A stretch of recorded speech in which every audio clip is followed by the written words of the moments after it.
Michael Chai. I'm on the board of directors for the World Cube Association, and I'm going to be one of your co-hosts. I'll be your other co-host. My name is Thompson Clark. I'm the brand manager for Rubik's Cube.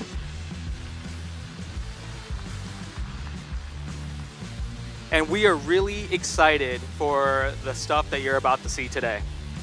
This competition is an official World Cube Association competition where 28 of some of the fastest competitive speed cubers in the world are going to duke it out to see who's going to place in the top and who's going to be crowned the North American Champion All-Star for 2024. That's right. But before we proceed, I'd love to acknowledge all the amazing people here who are putting this event together. Starting off with the organizers, Carter and Lisa Kukala. You can raise your hand.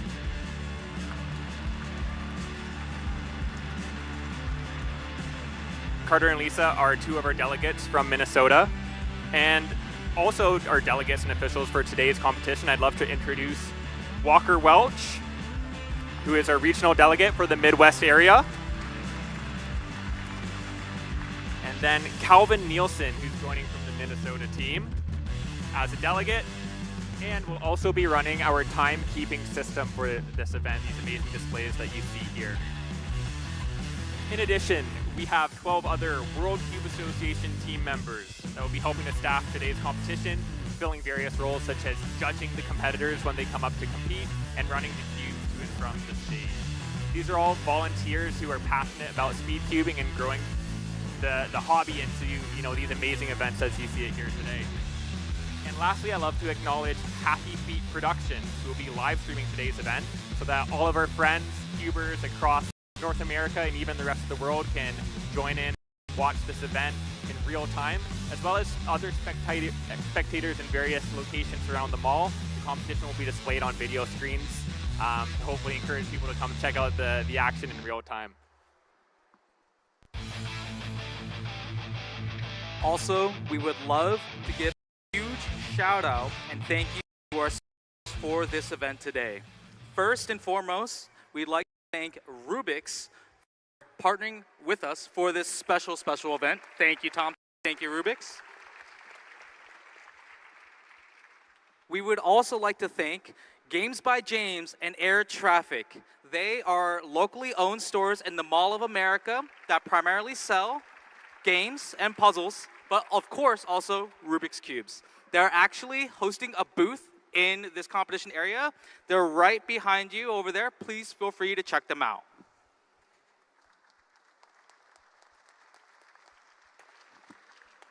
Once again, we'd like to thank Midwest Cubing Association and all of their members for supporting and organizing this competition.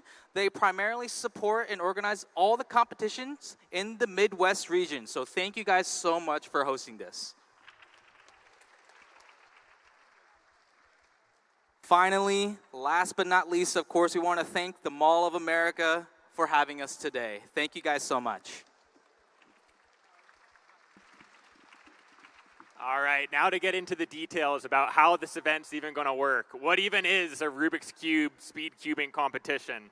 Well, in World Cube Association events, normally there are 17 different events, but today we're focusing on one of them, which is normally the main event for competitions, the 3x3 Rubik's Cube. It's the classic, the original. The competition is going to go down in 3 rounds.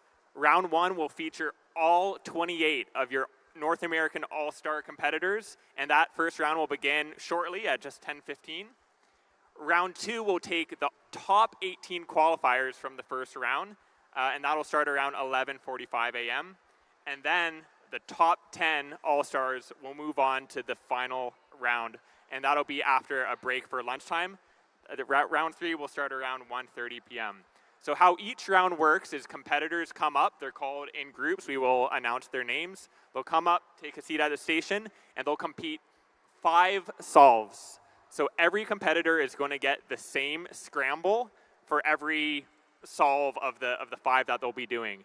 You take the best and worst time from the average, and those get not included in the average of 5, and then you take the middle 3, do a mean of those, and that's how we determine who moves on to the next round, and ultimately who will become the winner of the North American All-Star Tournament.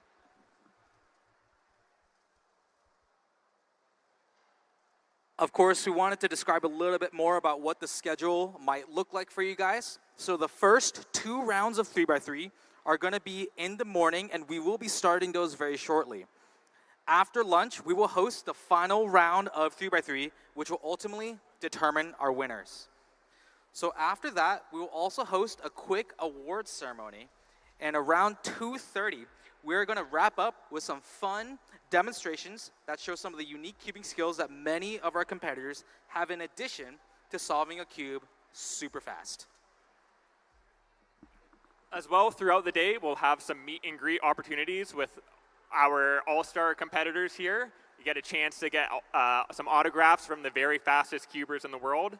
And there will be a schedule of who will be in the autograph booth at the Midwest Cubing Association table, which you can look for the big Midwest Cubing Association sign over there, and some hands being raised. And we'll also raffle off some cubes, some goodies, in Midwest Cubing backpacks a few times throughout the day, so listen up for that. You can get a free raffle ticket from the booth, once again, hands being raised, or just find a Midwest Cubing Association volunteer wearing those beautiful blue shirts to get a raffle ticket. All right, and we're gonna go ahead and get started. So after I call up everyone's names, I want you to give everyone here a big round of applause. We are now calling 3x3 round 1, group 1. Calling Xavier Valadon. Alejandro Daniel Salceda Corvera. Jacob Noakes. Aaron Jake Wong. And finally, Joaquin Renes Hernandez. Competitors, best of luck. Thank you.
And we are live.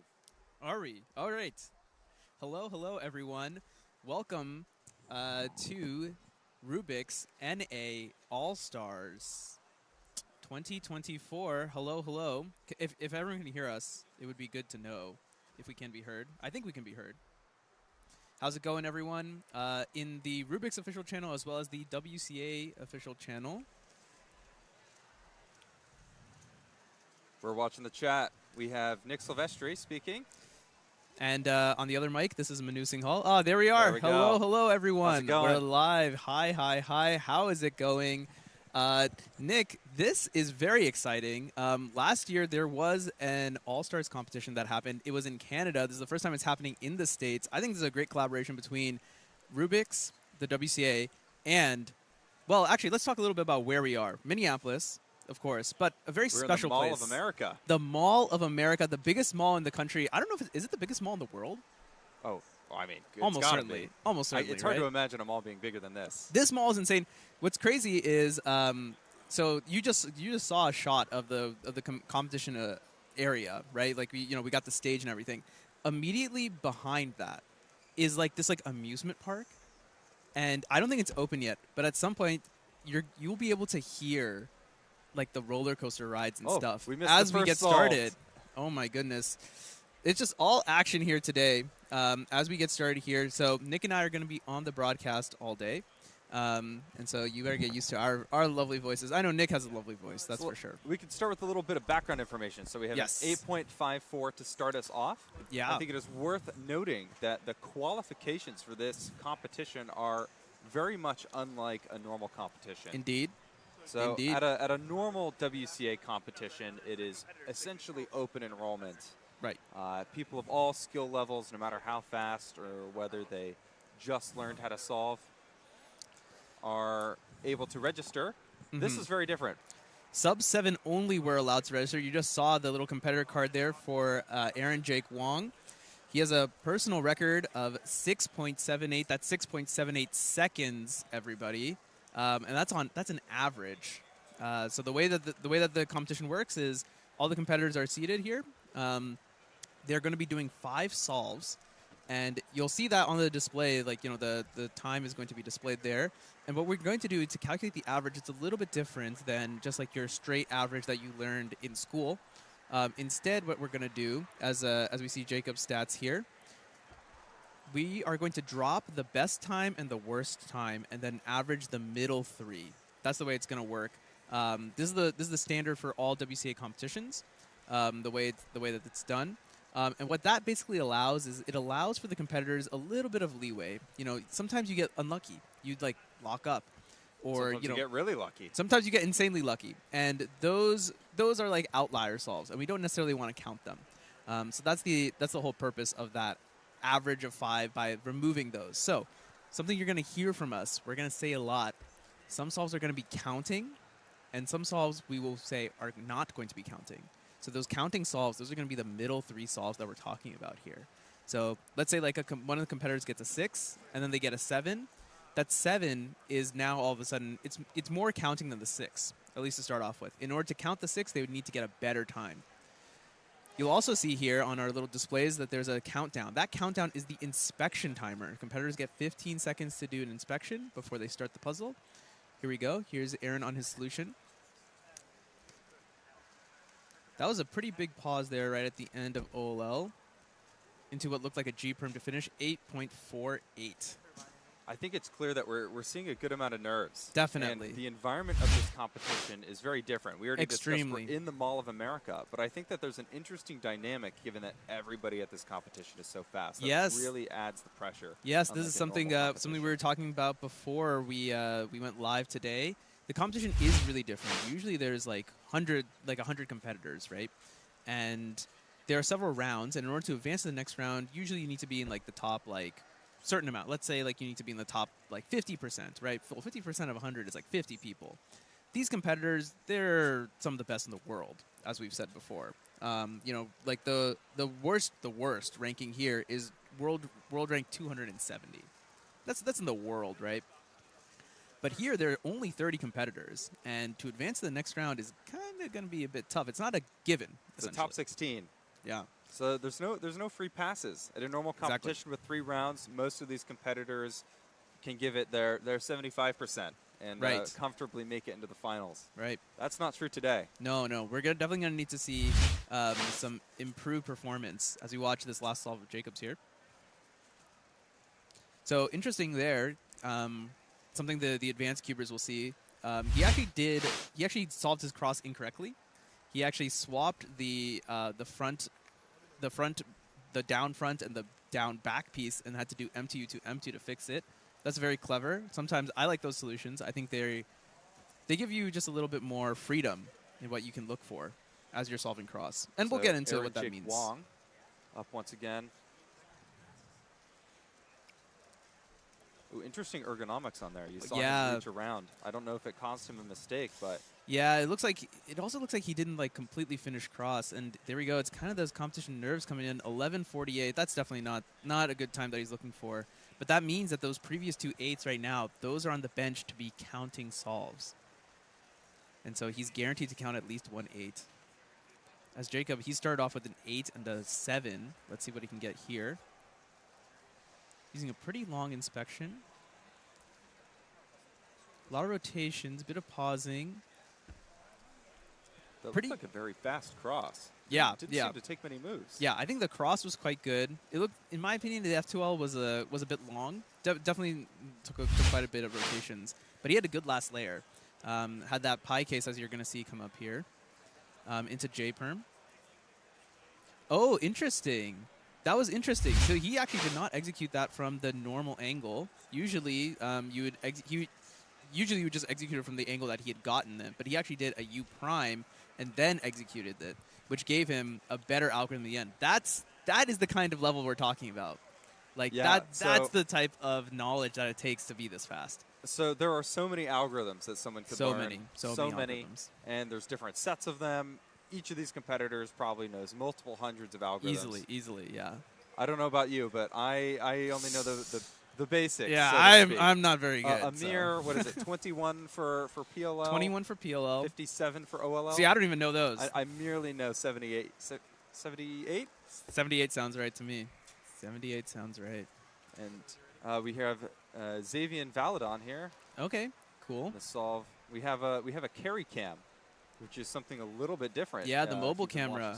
It's very, very cool. That way we can see, you'll see the competitors are stationary here. The competitors are not moving, but the mobile cam allows us to see a lot.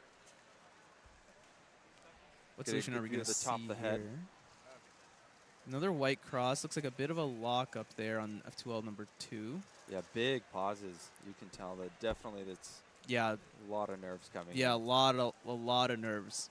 But I got to say, it was still a pretty good-looking solve, I want to say, from F2L 3 onwards. We are seeing some consistency here. Yeah. So other than that 111, which we can write off, because, again, the slowest solve is not going to count.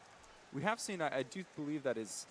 his third 8. Third 8, yes. I think it's the third 8. So we'll see exactly how that lands. Yeah.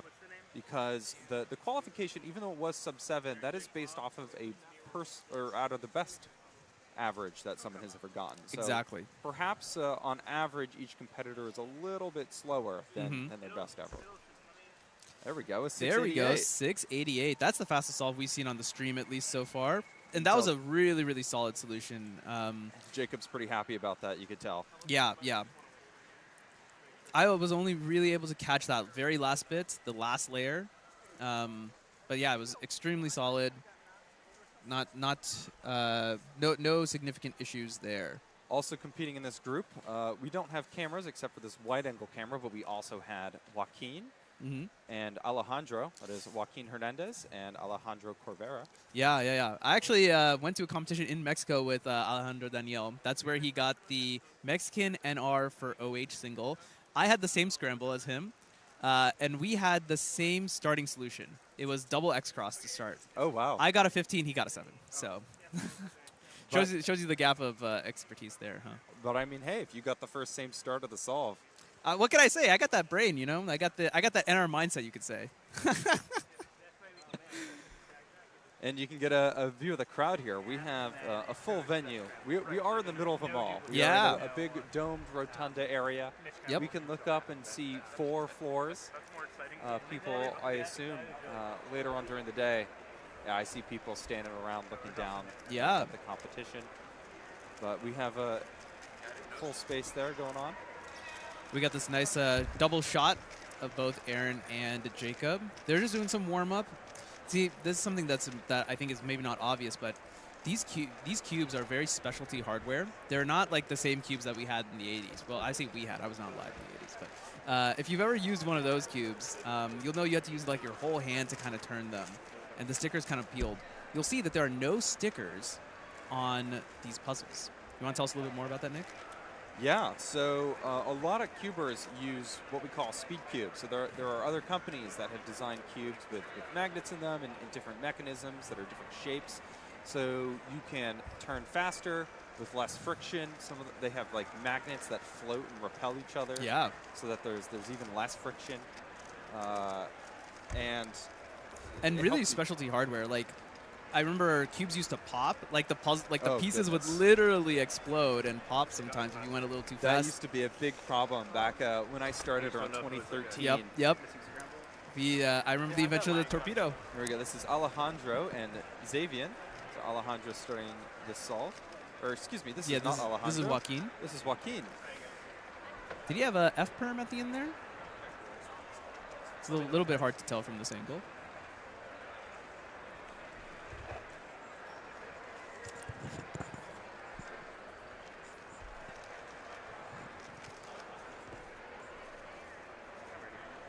All right, let's see. Aaron here, he's taking quite a bit of time in inspection, looking around a little bit. Yeah, I ended up doing that white cross. A little bit of a lockup Wow, there. that was a good solution. Looks like he did 2 F2L pairs at once. 601 getting applause from the crowd. All right. He's like, no, not a good solution? What do you mean, man? It looked great. I think it's a little bit of that disbelief when you're like, oh, I have a bad average and then I get a good solve. So I believe that is 8-8, 11, 8-6. Yeah. So we're looking at a mid-8 average for Aaron here. Mm-hmm. Yeah, so as we look back there, you can see he did the blue-red and the green-red kind of in like that same one fluid motion. Brilliant solve in my opinion. 601, fastest solve we've seen. But yeah, so he ended up getting 8, 8, 11, 8, 6. So the way we're going to calculate his average, we're going to drop the 6. That was lucky, let's say. We're going to drop the 11. That was unlucky. And so we're left with 3 8s. He's going to end up with an 8 average, which you should be able to see live. If you'd like to follow any of the results, you can go to WCA Live, live.worldcubeassociation.org. And you can take a look at all the results there as they get entered basically immediately. And we'll talk a little bit more about that technology in a bit. Let's watch Jacob do his last solve here. Right into the OLL. Yeah, just taking a little bit of pause for that PLL recognition. E-perm. Yeah. E-perm is, I'm like kind of iffy on E-perm. I feel like E-perm is like extremely okay of an algorithm. Like, it's a good algorithm. It's hard to recognize. It does not get much easier. Yeah. So a lot of the time, you're trying to find the blocks, you're trying to find the headlights, where there's two of the same color. Oh, you can see my nails. I get to show those off here on camera. These are great, right? I'm getting into a festive spirit. But you're looking for those matching colors on that top layer, the headlights or the blocks. And E-perm has none of those. Nothing. So it has nothing. Sometimes you're just spinning the top of the puzzle, trying to look for something. And by the time you've turned it all the way around, you finally realize, oh, wait, this is an E-perm. Yep. And then you have to still orient it correctly. Yes, because if you get the other one, you're going to end up getting an H-perm, which is not what you want. You want to solve the cube in one algorithm, not multiple. All right. I see some questions in the chat about time-based. Now is a great time for us to explain time-based. So at a normal WCA competition, what happens is the competitors are there. They time. Every single solve is timed using a SpeedStacks timer. And then we read the time off of the timer, write that down on a scorecard. It's a piece of paper. And then once it's written down, that the competitor signs the scorecard, affirming that the time is correct, and the judge signs the scorecard, affirming that the time is correct. The problem with this is it requires a piece of paper, and you have to keep this piece of paper throughout, and someone has to manually read that piece of paper, read whoever's handwriting, and enter that into the database, enter that into the system. And there are many spots for issues here, but one of the things is it kind of takes a while. You have to collect all the scorecards at the end of the round, and then someone has to go through it. Then you need someone else to double check it. There's a lot of moving parts here. Is this a 4? Is this a 9? Oh my goodness, the 4 or 9. As someone who's done a lot of data entry, checked a lot of scorecards, man, dude, there are some people do not have the best handwriting. Let's leave it that way. For those out in the audience, if you want to be your delegate's favorite person, start practicing your pen. Yes, please write clearly. So you'll see if we go over to some of the displays here, you'll see the displays are different. They are not the SpeedStacks displays. They're these white displays with this word time-based on it. Time-based is this new revolutionary hardware and software suite that the goal is to eliminate paper scorecards. And the way that this does it is the display itself has a bunch of hardware in it that is both the timer and also has networking functionalities to connect to a local network and pushes the time for each competitor directly onto the network, and from there pushes that up to WCA Live. So as soon as the competitor signs the scorecard, which you sign using an NFC tag now, it's kind of like tapping your credit card at like a vendor or something. You just tap your NFC scorecard, it digitally signs it for you, and then it gets sent up all the way up to WCA Live. You can see it more or less immediately. Very cool technology. It's been in development for a while, but was recently showcased at the first competition, Bay Area Speed Cubing 54, last October, I want to say. And here we are in August. Well, we're not in August yet. We're in July, being used at NA All-Stars. Very, very cool. Yeah, I remember this getting announced at U.S. Nationals 2023 That's right. last year. That's right. And shortly after that, there was the first demo. It's still actively under development. Yes. This is a test. So importantly, the WC regulations require that a speed stacked timer be used. And so it's important to note that the timing mechanism itself that's being used is still the same timer. So every WCA competition all over the world all uses the exact same timing hardware. So you don't get a lot of the differences or other issues that you might get from a variety of brands. So the timing mechanism itself is still All right. So before we go ahead and continue with some of our really fast solves today, we are going to do a little giveaway. Oh. Giveaway. All right. That's pretty cool. So as mentioned, we did have a raffle that's taking place throughout the day at the Midwest Cubing Association table. And now we're going to select who gets an opportunity to win a great 3x3 cube today.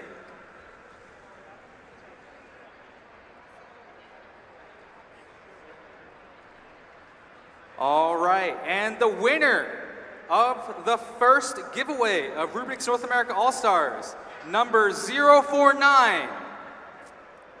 049. No. Come right up here.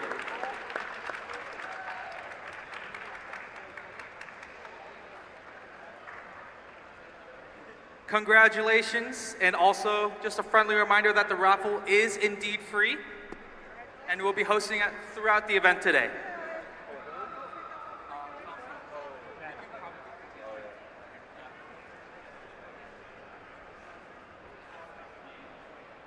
All right. Let's give it up for our Group 1 competitors one more time. That was an amazing display of all-star caliber speed cubing. But the competition proceeds. We're going to go ahead with Group 2. Calling up William Greninger.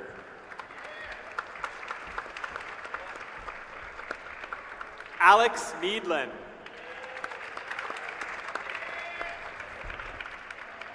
Stanley Chappell. And Michael Nielsen. Good luck, competitors.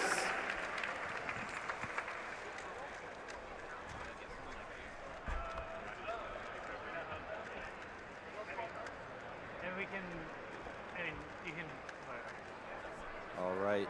As we are getting back into Group 2, a little bit more about time-based. So it's just the display component there that has all the networking capabilities. It also has some additional features. So you can see when the inspection starts, it will have the countdown mechanism on there. The countdown mechanism is helpful for, it allows us to do some automatic penalties, I believe. Yes, yeah, I saw some people asking about how do +2s work. So there are many ways that you can have penalties. I might as well explain. So you can get an inspection penalty. So if you go over the 15 seconds of inspection, then you get a +2 penalty. If you go over 17 seconds of inspection, you get a DNF. And time-based can automatically apply those. So you'll see if anyone does manage to go over 15 seconds, you'll see the time, and then you'll see that it flashes up to 2 seconds. Like it adds 2 seconds onto it automatically. So you'll automatically see that there, and it will automatically apply DNF as well. As for other penalties, you can get a +2 penalty if the cube is one move away from being solved at the end of, whenever the competitor stops the timer. If that's the case, then a +2 penalty is applied, and it can be applied on the back of the display here. There's just a little button that you can do to just do +2. There are loads of other ways to get penalties, but that's like the most common one that you'll see. Most competitors are not going to get +2s for bad timer stops or accidentally touching the puzzle after and things like that. Yeah, so a +2 is adding a +2 second penalty to the final time, and you can get multiple +2 penalties. Yes. But some people might say, oh, it's a +2. They didn't, or excuse me, the cube's not solved at the end, so it should just be disqualified. And we understand your points, but it's very, very easy, especially when you're going so fast. Your finger accidentally slips on that last move. You push it a little bit too hard, and completely disqualifying the time. Yeah, it's kind of rough, right? It's a little bit rough. So 2 moves, we'll say, okay, that's too far. Yeah. But 1 move, adding 2 seconds, has been a historically good balance for us. It has been, because it provides like a good amount of leeway to the competitor, such that they aren't like completely, it's like not entirely bad for them, right? It's obviously bad because you don't want 2 seconds at it, especially at this speed. And you can make a 1-move turn in less than 2 seconds anyway. As we watch Michael Nielsen get a 607. And then William Greninger. Ooh, struggling a little bit with that execution there. Was that an OLL? Whoa. Yeah, some interesting OLL, and then had to pause it. Not sure what happened on that PLL. But yeah, yeah, I 607 couldn't tell for if that was an interesting maybe way to insert one of the F2L pairs, or if it was maybe an OLL that turned into a mistake somehow. Yeah, not entirely sure. But this solve from Michael Nielsen, this was a good-looking solve. That was a really, really good-looking solve. He did it on the yellow cross, so he started with yellow on bottom. Michael Nielsen hailing from Virginia Beach, Virginia. All right. There we go. You can see that his personal record single, 4.96 seconds. That's pretty amazing. I still think a four to me is like, wow, just amazing. Anyone who's ever gotten a 4-second solve, which is over 100 people now, but still, like a 4 to me is just like. I mean, we've been around so long. We remember the first ever 4. I do. Lucas I remember. Eder at River Hill. River Hill. Oh God. Some season. 2015. Yeah, River Hill Fall. I want to say. 2015. That sounds about right. 2015. Oh man, I interviewed Keaton about this a while ago too, so I should know. So fours are still incredible to me. Yeah, I think they're just absolutely magical. We will definitely see a 4 today, I think. Oh, absolutely. If Timon doesn't get a 4, I will be quite surprised. So Timon, we can regularly see a 4. Yes. But I think every single one of these competitors has the possibility of getting a 4. Almost certainly they've gotten 4s at home, right? Yes. So. Most of them, in fact, have gotten a 4 in a competition. Yes. A 4 being any solve from 4.00 to 4.99. Yep, correct. We consider all of those 4. We round down on the first digit. No, yep. All right, let's see what Michael is going to pull out here for solve number 2. White cross this time, so he's changed the bottom color. He had that same pi OLL, it looks like, that that Jacob had in that last group. 7.54 as William gets a 10.58. So I think William had a 13 indeed in the previous, so this 10 is going to be counting, yes, and that can really pull the average up. Yeah, I feel like just looking back on this replay here, unfortunately the turn execution is not quite there today, and that I feel like is the toughness of the environment. That's the environment speaking. Yeah, like here you go, like a bunch of layers are just moving, and it's an A-perm, right? And at this level, the A-perm is a pretty good algorithm. I feel like if you ended up with an A-perm, that's pretty good. But it's just tough to execute under situations like this, right? Oh yeah, your hands are getting sweaty. Yeah, it's humid too here in Minneapolis. It's humid. I did not expect this. I think like today's high is going to be 85 F. Sorry, I don't know what that is in Celsius, but as you can see, these are all the competitors. So they're all just chilling. And then there's Michael Chai. We can ignore him. He's just trying to get into the frame. Yeah, I mean this is an amazing set of competitors, huh? Like we got Max Yao, Luke Garrett. There's Ryan Pilot in the back, Luke Greiser. There's Timon waving to us. Timon, the world record 2 at the moment for average. Yes, 4.74? 4.74, the European, I believe he's the European champion. He got 3rd place at World Championships last year, an amazing World Championships. If you can go back and watch some of that footage. Man, dude, the finals, that has to be one of the best major championship finals. I think it's the best major championship finals I've ever watched. Just absolutely amazing. So you can see other people in this group. We have Stanley Chappell there on the right. Yes. And then Alex Needland? I believe so. Cool. And one thing that I think that's also just impressive is, you know, the WC has multiple events, not just the 3x3 event. We have bigger puzzles, 4x4, 5x5, smaller puzzles, 2x2. But we also have blindfolded events. And Stanley, who you saw briefly on the screen there, world champion, world record holder for multiple blind events, including 4x4 and 5x5 blindfolded, if you can imagine that. A dominant performance, memorizing and solving a 4x4 blindfolded in under a minute. Just amazing. He is significantly ahead of the competition in that regard. Although 5x5 blindfolded is a little bit closer. Yeah, it's heating up. William with a good comeback here. 706 is really, really solid. And Michael's, he's got a pretty good average going himself. Yeah, Michael's showing some consistency. Yes. What was that one, 675? That sounds about right. There's so many numbers flying by. I'll have to... Yeah. It's hard to keep track. We can't just say it was a 6. At this level, it matters if it was a high 6 or low 6. 675, so good solution. WR2, world record 2, that's correct. That's correct. Someone's in the chat watching One Piece. I like One Piece. I'm in the middle of One Piece right now. So you may have seen William solve there. When he finished it, it had a little bit of an angle on there. So the way that we will categorize those is we look at it and we say, is it closer to being turned this way, or is it closer to being turned this way? Yeah, let me pull out my cube. I got a cube right here. Maybe we can show off a little bit while Stanley's got one here. Stanley. So yeah, this is the guy who we're talking about, blind master. 850. It's so funny because at this level, these guys are not impressed. They're like 850. I'd be happy. Subpar. Yeah, I'm like, if I get an 8, I'm like, all right, you know. I've gotten 1 8 at a competition ever. It was very lucky. Oh, nice, nice. Oh, you can see the hands are slipping. Yeah, but I mean, this is a better looking solution. Just the number of moves was significantly less, and that's a pretty important metric when it comes to how the competitors are going to be able to get faster times. There are two main factors. One factor is turn speed. If you can turn quickly, then obviously you're going to do better. But the second factor, if you can reduce the number of turns you need to make, then you can also solve the cube faster. We're going to call this TPS, turns per second, and efficiency. So keep an ear out for those terms.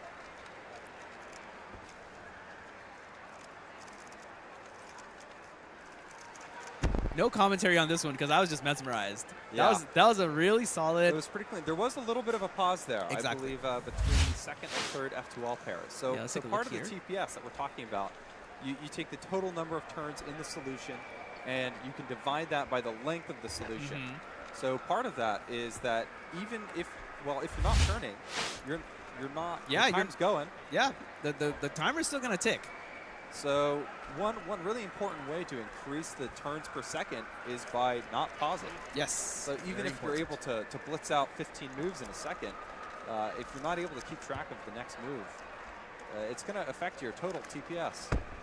Oh, I couldn't tell if that was a slip or a misrecognition. Thought perhaps it was a skip, but it looked like right there at the PLL, William was going to go for the timer stopper. And maybe the cube just slipped out of the hands. Yeah, a bit unfortunate, but I mean, he still got 729, and this is a good comeback from the 13 and 10 to start, because that's a pretty bad start for someone at this level. Definitely. But the 777 to finish it off, you know, maybe you should hit the lotto today.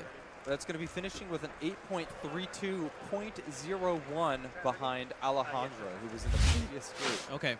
And yeah, it did end up looking like a little bit of a misrecognition. I kind of missed exactly what PLL he had at the end. He thought it was solved, but did not quite have it solved. Michael Nielsen, on the other hand, putting down a bunch of 6s. We can see the best possible average and worst possible average. So after we see 4 solves, we can already put some bounds on what that final time will be. Right. If it's the best solve of the average, we know that we're going to exclude it. And if it's the worst one, we know we're going to exclude it. Yep. So one of these solves or the final time is going to fall somewhere in the range of the 4 solves that we've already seen. Yep. It doesn't matter if if his cube explodes, doesn't solve the cube, because then that time it's just going to get thrown out. He's guaranteed to get a 6 average here. And that's also guaranteed to be first place out of everybody that we've seen so far. And there we go. So that did end up being the worst time, 779. So you're going to see the average populate up here at the top to be 699. And, you know, as we were mentioning earlier, the environment is tough. You know, maybe like in a competition, you're like 699. This isn't my best one. I don't really care. But here, you know, being able to get a 6 is like, okay, now you're looking pretty good to advance on to the next round. Because just the environment is just very different. You know, we've already seen a good number of mistakes come out from a lot of top quality competitors. So to be able to kind of lock in a sub-7 average is very, very solid. Yeah, and again, just because of the format, everybody here is so fast. And out of the, I believe we had 30 scheduled. Yeah. I think there 28 are a couple of absences. Yeah. We had some issues getting in. My flight in last night was delayed. Mine was also delayed. I know Blake Thompson's flight was also delayed. Yes. I hope he's here by now. His was delayed by almost 4 hours. Ugh. So it's completely possible that someone's travel plans may have been slightly waylaid. Yeah. But yeah, I think that's basically done with the first 2 groups. I want to say, so how far through? We've seen Michael Nielsen compete. So we've seen about 10 people go up to compete so far. So we're actually pretty far through. We're about a third of the way through all the competitors. We have 5 groups. 5 groups. So we're 40%. Okay, well there we go. And they will get increasingly faster. Exactly, and that's what I'm excited for. When we get up to the top of this list, the amount of talent that we've already seen is amazing. But the concentration at the top is just absolutely incredible. You know, all right, let's give a round of applause for our second group of competitors. Great job, competitors. Real quickly before we continue, we wanted to provide a quick shout out to some of the stuff that helps support this competition. One of the things that we would like to share is that you're able to keep track of the results of this competition live using our proprietary software. You can check out the results of this competition at live.worldcubeassociation.org, and you can see the results being input in the moment thanks to our timekeeping system. Couple more shout outs. For any spectators out there seeing this competition go down and thinking, wow, I'd love to learn how to solve a Rubik's Cube, well, you can visit the Midwest Cubing Association booth over there. Look for the big blue sign, where they have pamphlets on really easy guides to learn how to solve the Rubik's Cube and get started. Maybe eventually become a speed cuber. We can see you on the stage next time the event comes around. Another shout out to Games by James and Air Traffic. They have a stand right there where you can purchase some twisty puzzles and speed cubes. And I think we're ready to move on to the next group of 3x3 All-Stars. All right, announcing the next All-Stars, Tommy Cherry.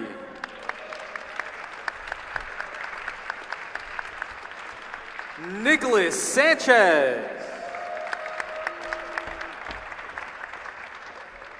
Varun Mohanraj. Zeke Mackey.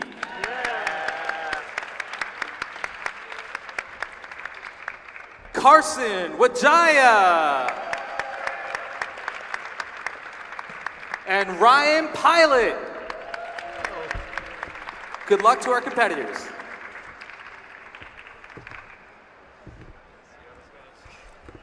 All right, everyone. We got this group 3 coming up here. Do we want to mention this, Mr. Michael Chai's little comment there? The proprietary software. So yeah, you can, with these time-based displays, the results are going to be uploaded to WCA Live one by one. We also have the best possible and worst possible average calculations there. Yep. So feel free to follow along. If you miss a single solve, you can see the results of it on live.worldcubeassociation.org. Go ahead and look for Rubik's NA All-Stars 2024. If you click in, you should be able to see all the results as they go in live. Yeah, very exciting. Very exciting. There's a really interesting set of competitors up here. I believe 3 of them are at least former world record holders, if not. That's right. current. That's right. So we have Tommy Cherry. Yes, he's the world champion for 3x3 blindfolded. Yes, you heard that right. 3x3 blindfolded, as well as he's the clock world record holder as well, right? I don't think so Okay. right now. Used to be for sure. He used to be. He used to be. I remember at Nationals last year, I think he broke the world record at clock. Tommy is a masterclass competitor. He's the one, I think, he's like one of the best competitors when it comes to handling nerves and pressure in big situations. So I'm really excited to see that here and how that's going to carry over for him in the real deal competition, North American Championships later this week. And he's pretty good at just about every event as well. Yes, very, very solid. Going down the list, we also got Carson Wajaya. I think he's in the center of the screen right now. He's about to receive his cube. Very solid competitor. I want to say New Jersey champs or Pennsylvania champs. He recently was the champion for. I want to say it was New Jersey. New Jersey champs. Yeah, very solid. Ryan Pilot from Texas, the former Square One world record holder. He is the first competitor that we've seen who has ever gotten a 3-second single, 3.86, I believe. Yeah, that just happened fairly recently. I Fairly believe, as well. recently, yes, in DFW. We also got Varun Mohanraj. He's one of my hometown boys from California, from the Bay Area. As we watch Carson here on this first one, this is looking pretty good, Yeah, no? so we're seeing Yeah, those- that white cross is looking. 8 seconds. It's okay Now actually. that I see more of it. No, this white cross 12 is quite good. Oh, there was that pair there. So we were looking at the white side there, and I think we're going to see a lot of competitors Yeah. probably opting for that solution. Oh. Oh, that is. So let's discuss this. Yeah, that was interesting. So the way Carson stopped the timer there, unfortunately, did not seem to fully let go of the puzzle before Yeah. he stopped it, and you could see the judge applied the penalty there at the end. In this case, because he applied a move after he stopped the timer, that result was in fact disqualified. So Yeah, so that you'll see a first time DNF for Carson. populate. Here's Ryan, also on that white cross solution. A little bit of a lockup at the end of F2L. 784. Ryan is the current Square One world record holder. Thank you. Cubing 2. Yeah, so I'm really interested to see if we can get a wide shot of like all the competitors. I'm really, really curious to see what everyone's going to get on this first solve here. For example, I know Varun is a white cross only solver. So seeing that, I would think that he's like, all right, good. I got thrown a bone on this one. Yeah, so there's a lot of different skill sets that come into play in cubing. Yes. So Yeah. myself, I am a white cross solver. So when I first look at the cube, I pretty much exclusively look at white. And that just kind of, there's a lot of possibilities for what you could do on the first move. And at least just having something solid that you can stick to. I know that no matter what I do, it can be white. It helps me, I mean, I only have 15 seconds to look. And so at least for me, only doing white helps me kind of narrow down my possibilities. Yeah. Sometimes I do yellow. Makes a lot of sense. Yeah, so I'm a white-yellow solver. So I look at both white and yellow pieces and see which one of them is better. I like it because it gives me 2 possibilities, but at the same time, it isn't 6 possibilities. Yes. For the color that you can start on. Obviously, a lot of competitors actually have a pretty wide preference. Most top competitors, I want to say, are color neutral. They start off with some color. Let's say, like for Varun, he starts off with white. He's still white only. Max Park, pretty famously, he was a green cross solver for a long time. So people have one preference. The current world record holder for 3x3 though is white neutral, if I'm not mistaken. I think that's right. I haven't seen him do anything more than white at least. Yeah, so that is Yihang Wang. Yeah. Recently got the world record average, 4.36 seconds average. It is incredible seeing Amazing. how far the world record has come. Amazing, yeah. All right, so here's Carson on solve 2. You'll see on solve 1, NAN. We usually call that DNF, did not finish. Perhaps a small technical. Yeah. But yeah, that is going to be a DNF, and that is going to be considered the worst solve of the average. Yes, it's like infinity, if you will. You really don't want to get another DNF because then your whole average is DNF, and that is the worst possible result you can get. Instantly puts you at last place. 8 seconds. Ryan All right, Pilot fine. again having white on top. Yeah, so he did yellow here. So he swapped from doing white on the first one to yellow here. He had a pretty decent last layer from what I could tell. That was a very, very fast OLL. That soon. I believe it's 7 moves long. Yes. It only turns 2 layers. It's extremely ergonomic. Yes, and the other thing is it doesn't move that many pieces around, and competitors at this level, they can kind of look ahead and see, okay, I know that I'm going to do a soon here. But then you can also do a little bit of a prediction as to what's going to happen next. If you're going to have, you can basically limit the number of PLL algorithms, PLL being permuting last layer. You can limit that down from 21. You can limit that down to sometimes like 8. Sometimes you can limit it down to just 4. And so you can do a little bit of prediction there to see what you're going to get next. And of course, the reason why you want to do that is then it gives you a better opportunity to look at very specific pieces and then it's going to bring your time down even further. Less of that pausing, as Nick was mentioning earlier. See Carson warming up in between the solves. Dude, I love this stay in the competitor zone. card. Look at, he's pumped in that picture. That's what I want to see.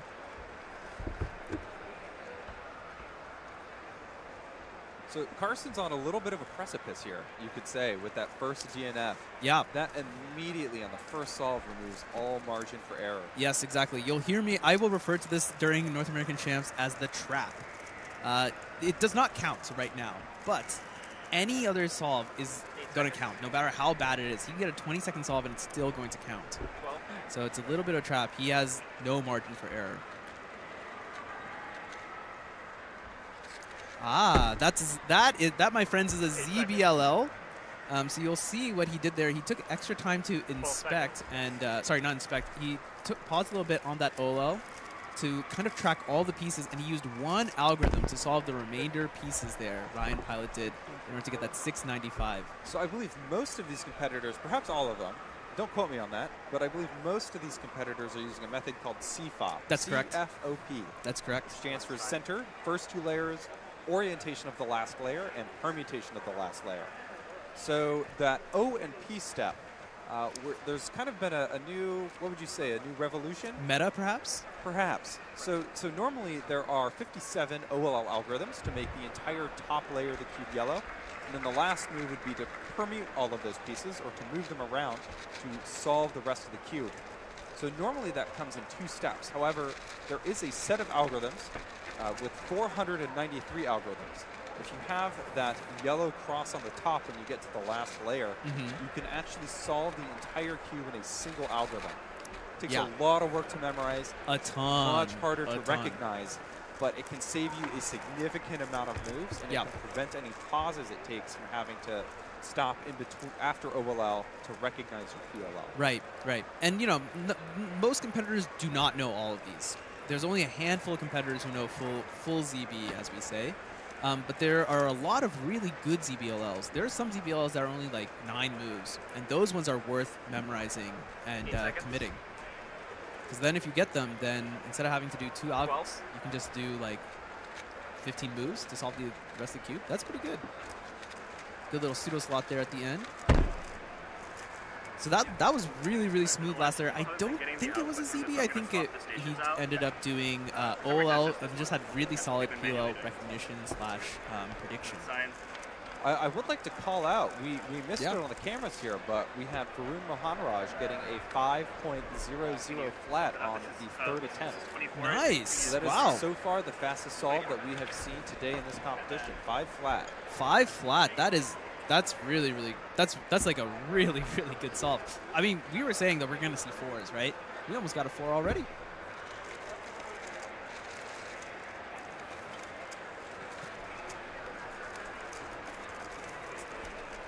All right, everyone. As I think we're in a little bit. Oh no, never mind. We got more solves to show you. Looks like we might also have a little bit of a technical difficulty on the right side with Ryan's display. Yeah. What's going on Not here? sure what's happening. I'm not sure if it's a battery issue or maybe a cable came undone. You can see Calvin Nielsen, one of the developers of Timebase, walking around the back. I'm sure he's trying to figure out a solution as we speak. And meanwhile, Carson is going to go ahead with his 4th solve here. So again, he has that DNF. You can see his worst possible average is a DNF. He did have that 6. That 8 is going to count. Let's see what he can do here. 8 seconds. I like that Some white. good pieces on there for orange. 12 seconds. Orange is kind of probably one of the harder colors to recognize. I agree, yeah. Looking a little crunchy here in terms of execution. Not quite the cleanest. 792. He's not very happy. Well, I guess because he knows that the 7 is going to count also. And it's not just a 7, it's a pretty high 7. And only the top 16 advance. I think we're barely halfway through. Yeah. Ryan Pilot again. It looks like again a little bit of a lockup. Missed one of the moves perhaps. That was a good looking ZB. That was a good looking ZB. You can tell Ryan's pretty pumped about that. That was in fact the best of the average. It's always nice in that last solve to clutch up your best possible average. Yeah, exactly. 708 for him, so he just barely missed out on a sub-7 average. But that puts Ryan into second place, and I don't want to speak too soon, but might that have secured his advancement into the next? Perhaps. This is Tommy Cherry here. He actually ended up doing an orange cross. I wonder if it was that that fourth solve? Yeah, that fourth solve that Carson was on. So. Is Tommy here? There you go. He's right there.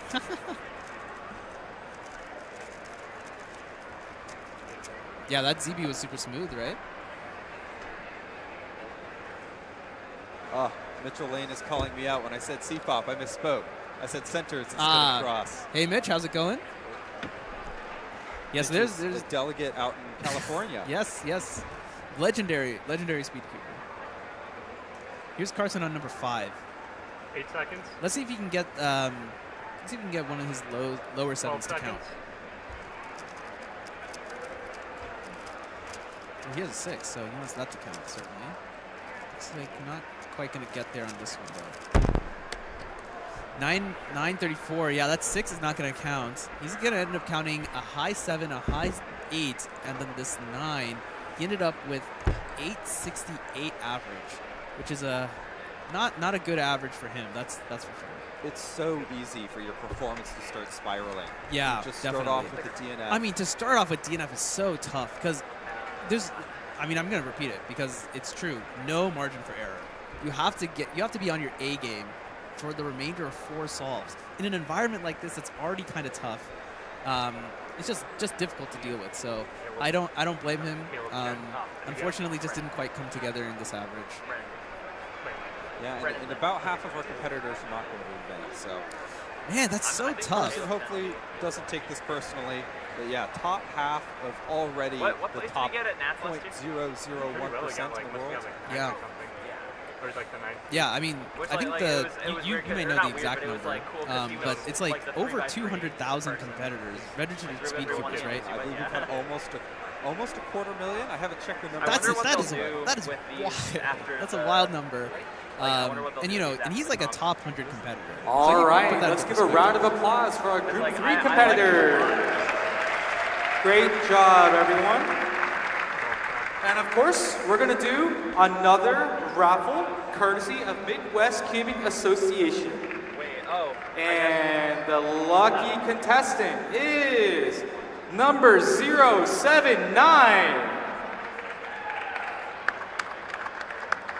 079, congratulations. You just won a cube and a Midwest Cubing Association backpack. This is what you all at home are missing. You could have joined us here in the Mall of America in Minneapolis, Minnesota. Joined our raffle. You could have won a cube and a Midwest Cubing backpack. We also have an opportunity to do a meet and greet, get some autograph signings with your North American All-Stars. So over by the Midwest Cubing Association booth there, again, look for the big blue sign, Midwest Cubing Association. We will have 5 of our All-Stars in the booth, ready for meet and greets and autographs. So that would be Joaquin Runez Hernandez, Varun Maharaj, Zeke Mackey, Michael Nielsen, and Stanley Chappell. And now, while that's happening, we'll move on to our second last group for the first round, which is Group 4. So introducing your next round of All-Star competitors. Ray Bai.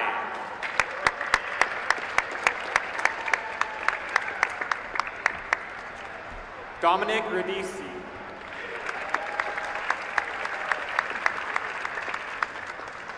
Jerry Yao.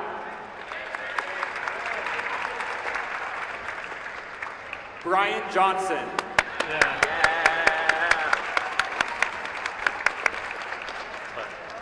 Caleb Chen.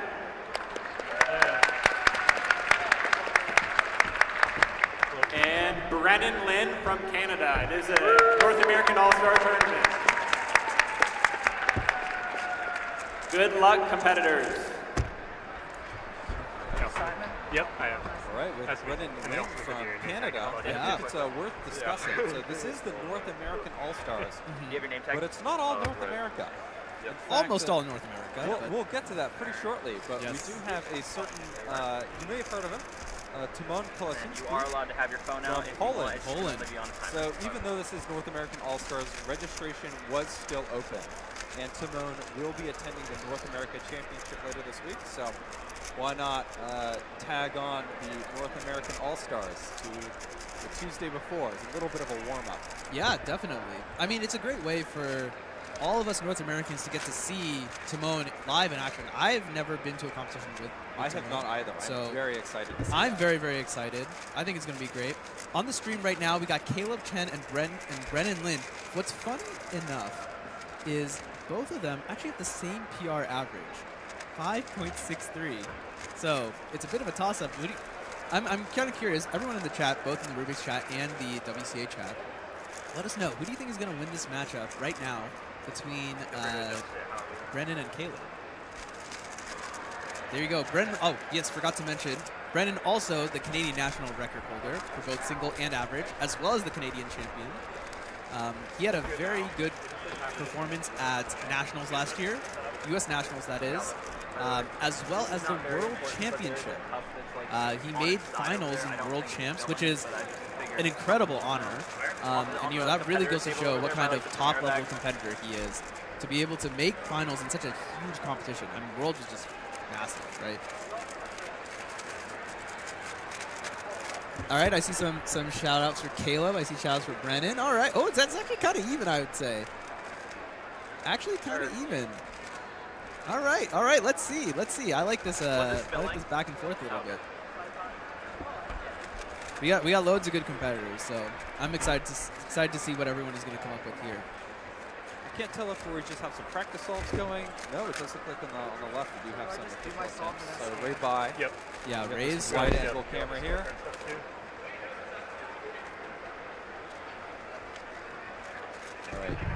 All right. Looks like Caleb Caleb is Chen. going to start between. Yeah, Brennan doesn't have his cube yet. Warming up with these algorithms. A-perm is a good one to practice. He's got that soon on lock. All right, Caleb. Let's see what he can produce here. I think he's the youngest competitor here, no? Don't quote me. 8 seconds. He's looking pretty good out of the gate here. His first two pairs are very smooth, but a little bit of a pause. 702.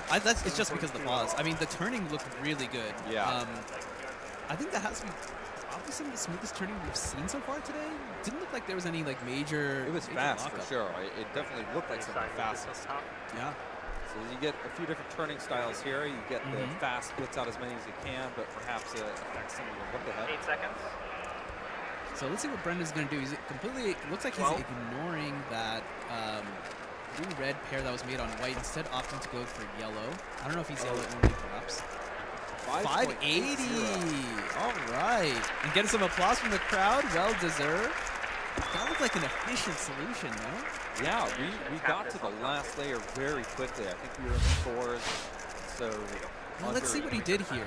So that was, looks like a pretty good cross. And just very efficient. Like, F-Fuel was kind of just done before I knew it. Yeah, so I thought it was super interesting. You can tell that there were very few rotations in that solution. And that's something that a lot of cubers start paying attention to when they start getting faster.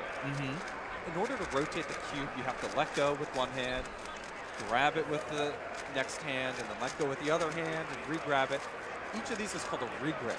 And Yes. it's something that can really slow you down there because while you're regripping the cube, you don't have the stability to turn it. Exactly.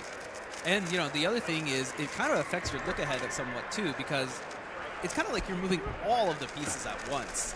So every single piece is in a new spot. And I think that can be a little bit difficult to track. So one of the things you'll see competitors do, you'll see competitors do a lot of bar U-turning. So that's using the right face and the top face. And a lot of F moves as well to orient edges that are not oriented. I'm sure all the competitors here definitely have a pretty solid understanding of EO as well. See Ray by with a 7.99. So Ray had a 7.76. Excuse me, 6.76 on the first attempt, and then a 7.99. So looks like we're perhaps targeting maybe a mid to low 7. Okay. Keep up this pace. So what average is making it into the next round right now? Right now, in 15th position, we have a 7.42. But of course, we have a few people still left to go.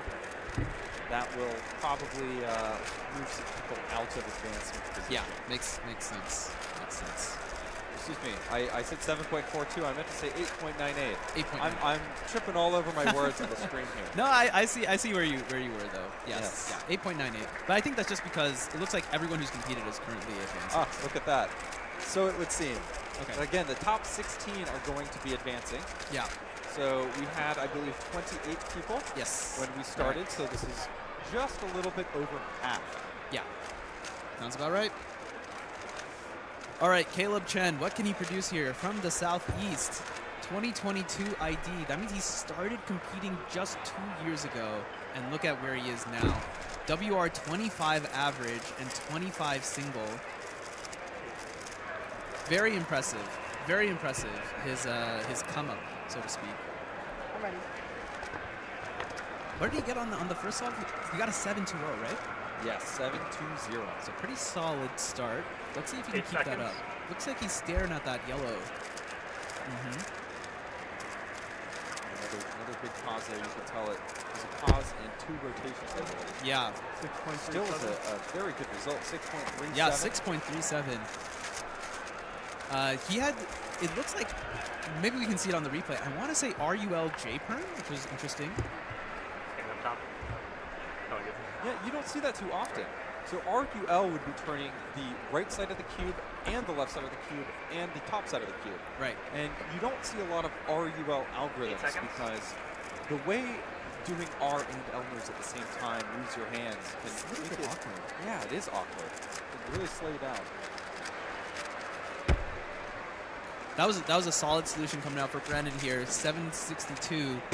One thing that blows my mind, I have not fully grasped at least, and this is just because I'm not the top level speedcuber.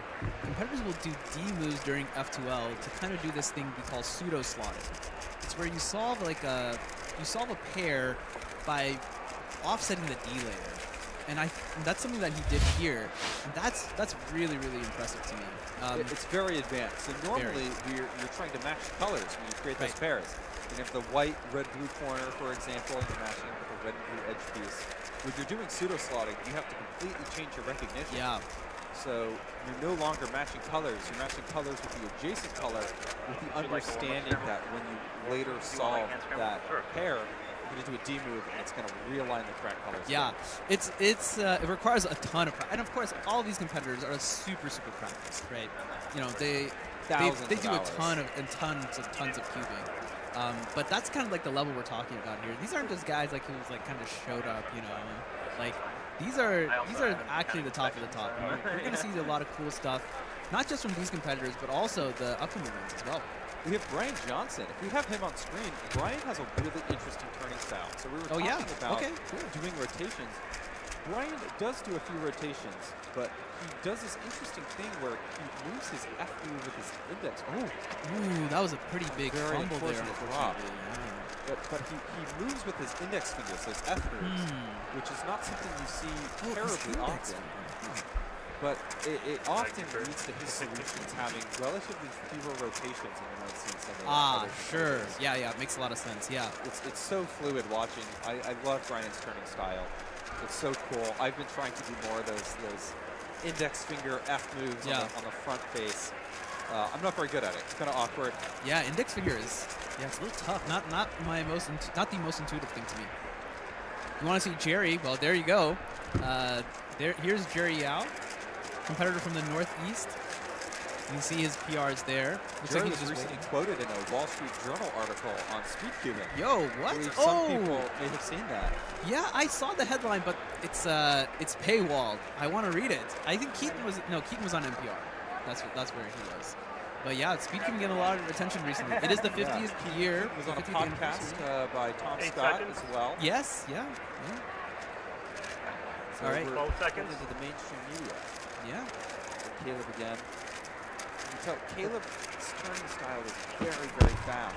Yeah, But pretty aggressive. I mean, he's taking those pauses, but his turn speed is kind of making up for it in a lot of ways. That's what I'm saying. Very, very fast turn speed when turning. But Yeah. it seems like perhaps too fast to really track what the next steps are. Yeah, I mean, 6, 7, 8. Just what a solid time to get here.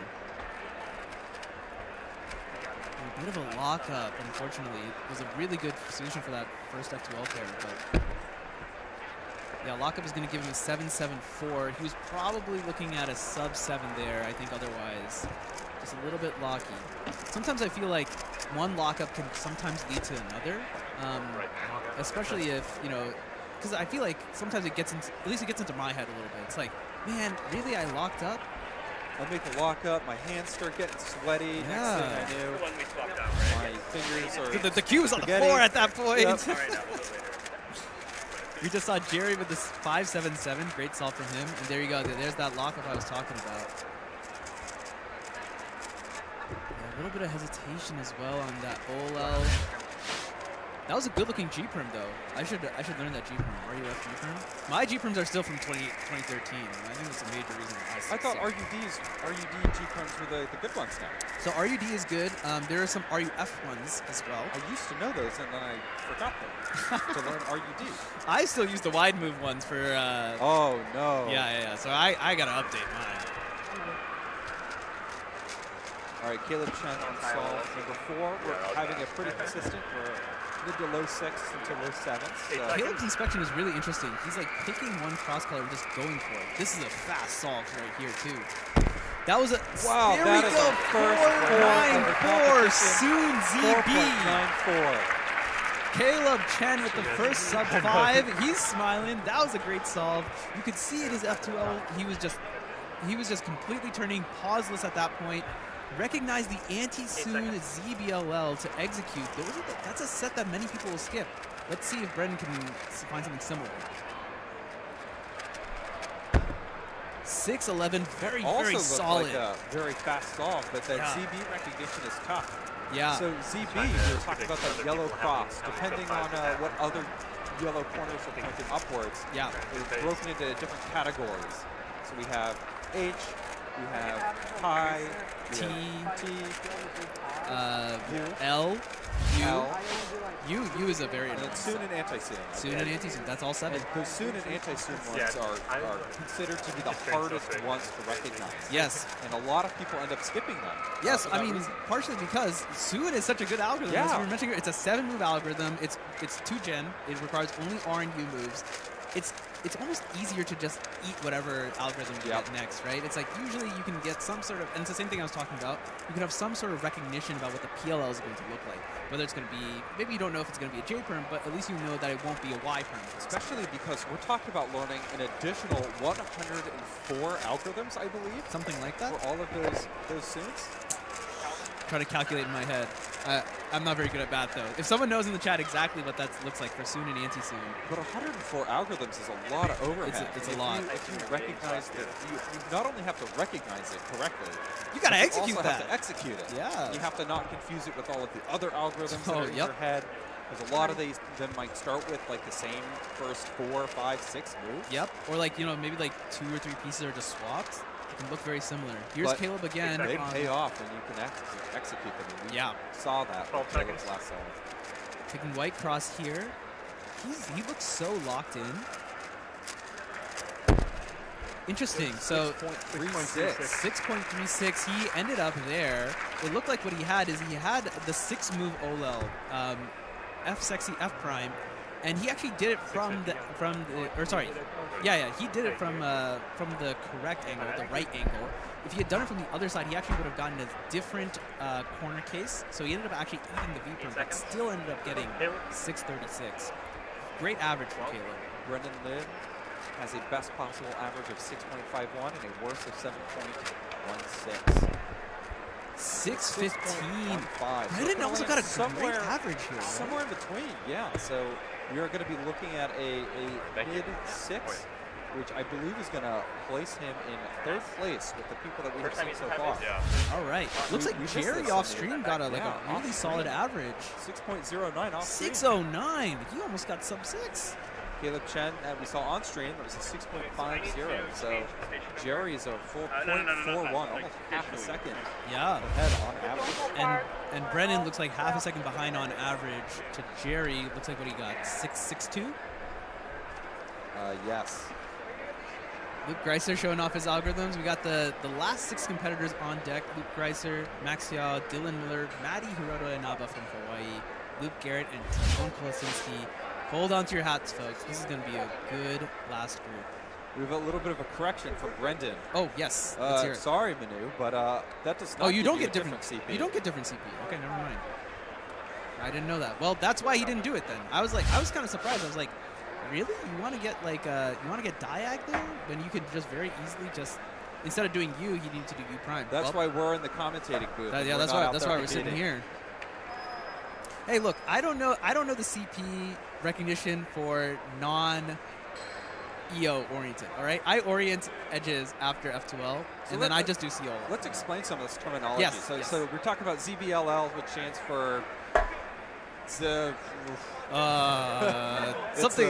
It's a last name that starts with Z. I don't want to mess it up. The LL stands for last layer. Yes. It is a set of cases for last layer. So there's a lot of acronyms you'll hear. CP stands for corner permutation. Correct.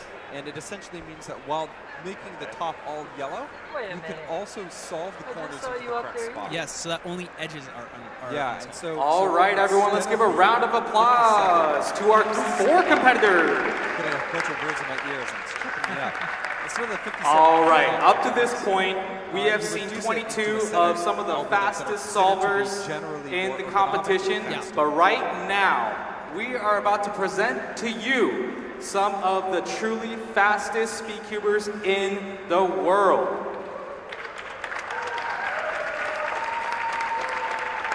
We're moving on to our penultimate group.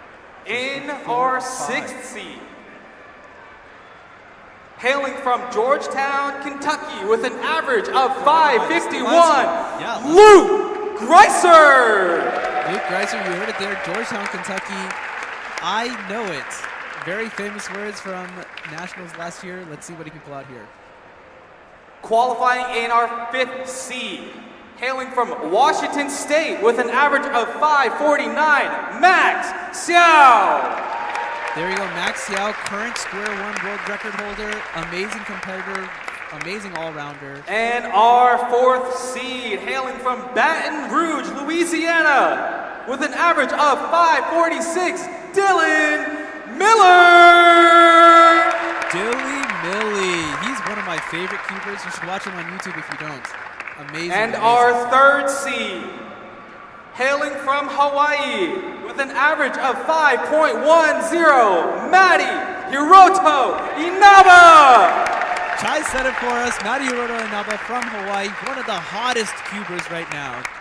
Absolutely on fire. Our qualifying 2nd seed, from Noblesville, Indiana, with an average of 5.03, Luke Garrett. You know him, you love him. Yo, he was giving that stink eye. He showed up here to solve. Our pole position, our #1 overall seed, from Poland, with an average of 4.74, Timon Kolosinski. Give it up for Timon Kolosinski. Competitors, best of luck. World Championship podium last year. The European champion as well. Current ranked 2 in the world. Behind just Yi Heng. You can just put the whole thing. And the stats just speak for itself. Luke Garrett, 503 average. He's hitting that wink there. No, 344 WR2 single. We're going to try and commentate these best Oh we my can. goodness. Unfortunately, I think even for me and you, this is going to be much too fast. We're going to blink and we're going to miss it. So we're definitely going to need to rely on our awesome instant replay crew. They're using strategies that even if we saw them in slow motion, we would probably struggle to piece together exactly what they're doing. Exactly. Oh my goodness. I am so excited. This is such an amazing class of competitors here. Luke Greiser, WR16, Max Yao, WR15, Dylan Miller, WR14. So we got 16, 15, 14 there. Then we got Maddie Hirota Inaba, WR6, Luke Garrett, WR5, Timon Polsinski, WR2. We only got cameras on 2 of the stations, so we're definitely going to need to rely on the mobile camera, this little wide shot camera we have, as Dylan Miller, Dilly Millie, gets the first cube. He's getting warmed up. He's got the music blasted in the ear. Just remember to take those out. So there you go. Yeah, he's got it. Regulations that it is kind of a safety thing, prevent people from cheating. We don't think people are. Yeah, certainly. yeah. These cubers have all proven themselves, and they would get questionable help if someone was talking in their ear. Who's going to help them? But for the sake of consistency, yes, they're not allowed to have headphones in or on their ears. All right, here we go. First solves are coming out. Everyone, hold on to your horses. Timon on the screen here. He's ready. Let's see what we got. Timon, one of the best competitors in the world in terms of inspection. He sees very, very far. Red cross. That's nice. Yeah, this is quite off the pace for Timon. 6:57 for him. Looks like he took a little bit of a pause. We saw some pseudo-slotting there. Yes, we did. You'll often see that it looks mixed up, and then suddenly 2 moves later, it looks solved again. Yes. Yeah. Yeah, there you go. There it is there. He's taking a little bit of pause. You know, I'm actually not surprised to see Timon slow down a little bit on solve 1 here. I feel like you need to, as a competitor, I feel like it's important to kind of get used to the environment and just kind of get your hands ready for this average to come up. As we were mentioning earlier, Blake Thompson, he is now here. He's the judge for Luke Garrett on solve number 1. What will he see? He's also got red on bottom right now. Is he going to stick to that? Yeah, he is. Really good F2L. Oh man, a locky last layer. It's incredible how they could slip, completely stop moving the cube for a whole second and a half. Yeah. Still getting a sick quickly. You'll see here, I don't think he paused at all until F2L, maybe a little bit there. And so his Ola looking good, and he's got that wide move. I couldn't quite see what PLLE had there, but unfortunately locked up a little bit. So 2 twin 6s coming out from Timon and Luke to start us off. What do we got on the other side? Anyone else? I think it doesn't matter as much for the competitor. Looks like Dylan got a 5. Maddie got a 5. Luke got a 5. We have two Lukes.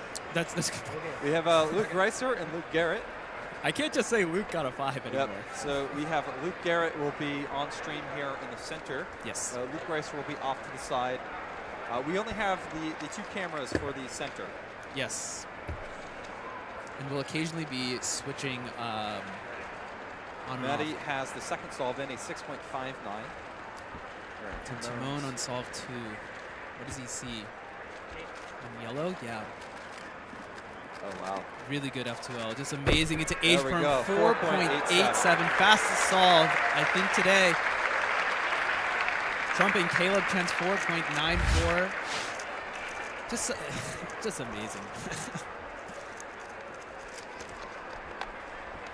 You can even tell. Oh. So even though the turning is so fast, it's so fluid. And It's that's what good, man. we've been talking all day about how some people don't pause during their solves, some people pause, they blitz out the moves in between.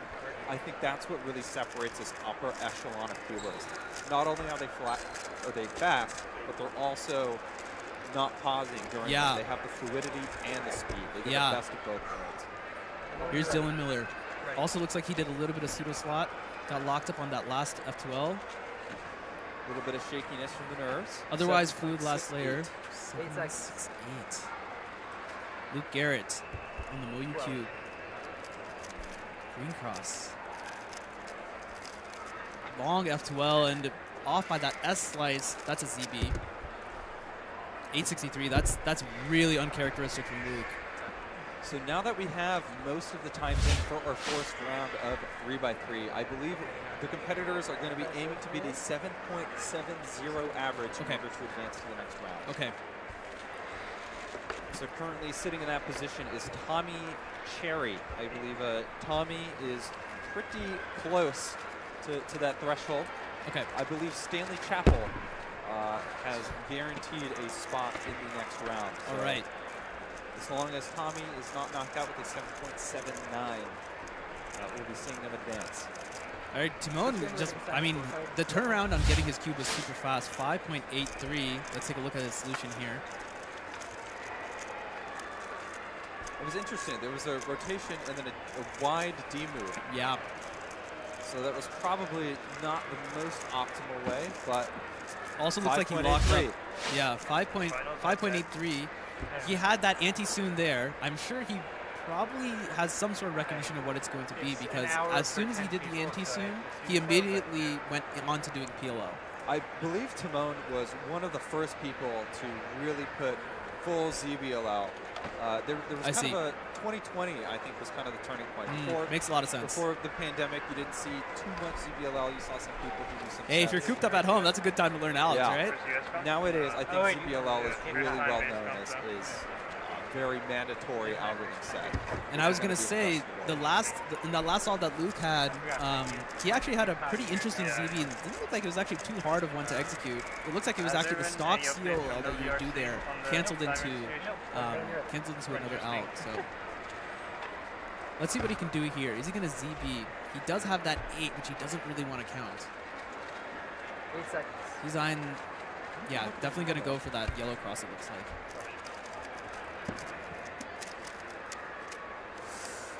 Some more execution error, unfortunately. 668. So fluid. I mean, oh, Timon's going. Timon. And red cross. Oh, Ooh, no. Bit of a cube fumble. 607. That was like a mid 5. Yeah. I mean, it was one move. It just couldn't get it. We were talking earlier about how sometimes that last move can be the hardest. Yes. Because even though these algorithms might be practiced, after you do the algorithm, you possibly have one more move to line that last layer. And your fingers just may not be optimally placed for this. Yeah. So let's see. We're going to start to get a lot of solve 4s coming in. So let's talk a little bit about BPA, WPA. What do we see here, Nick? Yeah, so Timon, we're looking at a best possible average of 5.59, which would put him in first. The worst is a 6.16, which would be in second, right behind Jerry Yao. We also have Matty Hiroto Inaba, who has been mostly off screen, but 6.31 as the best solve mode. 6.69 is the insane. Yeah, other interesting stat to note. We'll mention it later as well. But Timon actually had a really long stretch, many rounds, without getting have you seen the video six of me average, solving 6 or worse average. Okay. Unfortunately, recently broke that. Let's see if he can keep up. If he can start a new streak It here. was so easy If to he use. can Like, get it's not a problem. BPA. Luke Garrett, solve 4. Solve 5, sorry.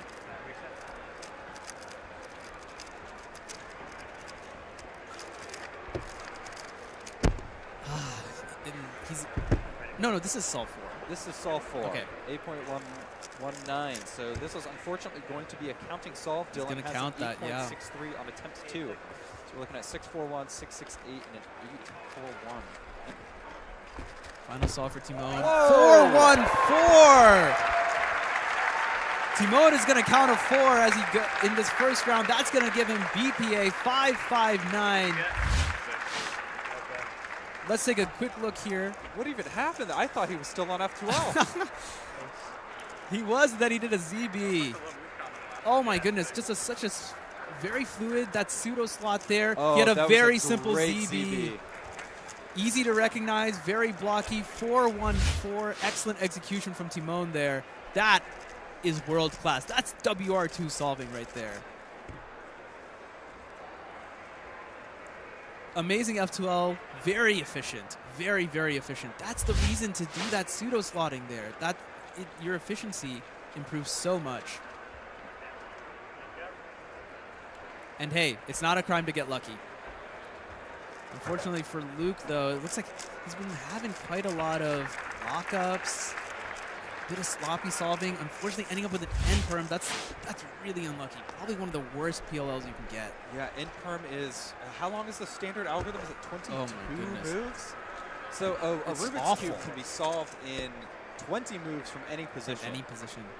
We don't always do the most optimal solve. We do what's fastest. Yeah. And sometimes it's better to do long moves. Unfortunately, this algorithm, 8 seconds. It's just whether horrible. you're doing it ergonomically or efficiently, it's just a bad case to get. This is a much better solve from There we Luke. go. 5-3-8 from Luke. Much There we better. go. Getting the applause. Locking the BPA, 7 points, 0-9. That will guarantee advancement to the next round. Excellent. Good job from him to clean up there because it was definitely a bit of a trap. If he counted both 8s, he could have been knocked out this early. Oh, right. I definitely would not have we wanted to see have that. our advancements. Dylan All Miller right. still has the last solve, but based on the first 4, 6.49 Looks like he's locked would in. be the worst possible average. So, Which means yeah. that advancing to the next round, we have Timon Kolosinski, Luke Greiser, Jerry Yao, Max Shao, Caleb Chen, Matty Hiroto Inaba, Dylan Miller, Brennan Lin, Michael Nielsen, Ryan Pilot, Luke Garrett, Jacob Noakes, Dominic Radici, Nicolas Sanchez, Ryan Johnson, Zeke Mackey, Ray Bice, and Stanley Chappell. All right. That is a stacked lineup. But that also means we're going to have to say goodbye to a lot of, like, quality solvers. Huh. Yes, unfortunately, Tommy Cherry was sitting in that one position, just missed it by less than 1/10 of a second. That's wild. That's how tight the margins are here. That's amazing. I think the problem was all the other competitors were looking at their cubes. He should have done it blindfolded. Yeah. I'm almost wonder if I have no idea. I'm sure if he's he used considered his it. inspection to memorize the cube and then solved it blindfolded, he would still be dropping He'd definitely get a sub 10. sub 10 second times. Yeah. All right, here's Dylan Dylan Miller's. Miller on the final solve. Let's see if he can produce something magical. We're looking at 5.66 if he can beat the 5.21 from his first attempt. 12 seconds of inspection gone. This is really fast turning. This is going to be a 5. Incredible. 5-3-2. Good solution out from Dilly Millie. So not the best, but not the best he could have gotten, but certainly down there. 5.21 versus the 5.32. That's going to put him at a 5.7-ish. Let's see. He believe. just submitted 5. You got it right on the money. 5.7. That's second place. So our top 3 for the first round, Timon Kolosinski with a 5.59, Dylan Miller with a 5.70, and Luke Greiser the 6.03. That concludes the first round. Amazing of the first 2024 round, Rubik's North especially American right at the end All-Star there. I love that Tournament. So reaction let's give from another round of Dylan. applause for I know all people of have our certain expectations. All-Star I mean, Timon is competitors. the favorite, and he got Yeah. first, but there's barely a 10th of a second between him and Dylan We're Miller. going to take Yeah. a I quick think it really goes to show 15-minute that break to anybody gear up for round could be 2 winning of the this. competition. Yeah, So we'll be back this soon. is hype. This is hype. I hope you all in the chat enjoyed. Sorry we weren't reading too much of the chat because I was just mesmerized. If you weren't mesmerized by that 414, I don't know what to tell you. This is top level speed cubing, and thanks for everyone for tuning in. And this was just round 1. We got 10 more solves for some of these guys coming up. Yeah, Woo! we're going to be taking about a 10-minute break, and then we're going to be right back with 3x3 round 2. So Don't go anywhere. Or here, how about this? Go get a drink, go to the bathroom, and then when you come back, do not leave the screen. be ready to Be back ready. here. 10 minutes. 10 minutes. Countdown starts now.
Okay, welcome back, everyone, to the 2024 Rubik's North American All-Star Tournament. In just a few moments, we're going to get started with round 2 of the competition. That means your 18 fastest All-Stars of the competition so far from round 1. But first, we wanted to give another shout out, one to the Air Traffic Games by James booth in the back there. You can check out what they have to offer, buy a cube, and then even go over to the Midwest Cubing Association booth, pick up a guide, learn how to solve the Rubik's Cube. It's a lot of fun, that's why we're all here. And we also have a raffle to announce, so over to Michael. All right, courtesy of Midwest Cubing Association, once again we are doing a raffle giveaway. And the winner is number 021. 021.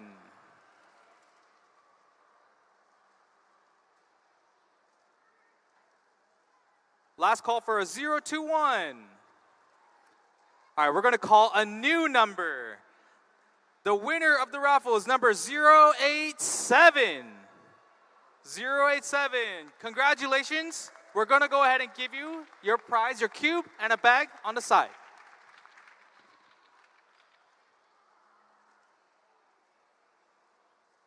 All right, guys. We're about to start up round 2 of 3x3. This is going to be the top 18 competitors from round 1. And in our first group, may we please call to the stage the 18th seed with an average of 770, Stanley Chappell. And our 17th seed with an average of 769, Ray Bai. And our 16th seed with an average of 754 in round 1, Zeke Mackey. Our 14th seed, a 15th seed with an average of 750, Brian Johnson.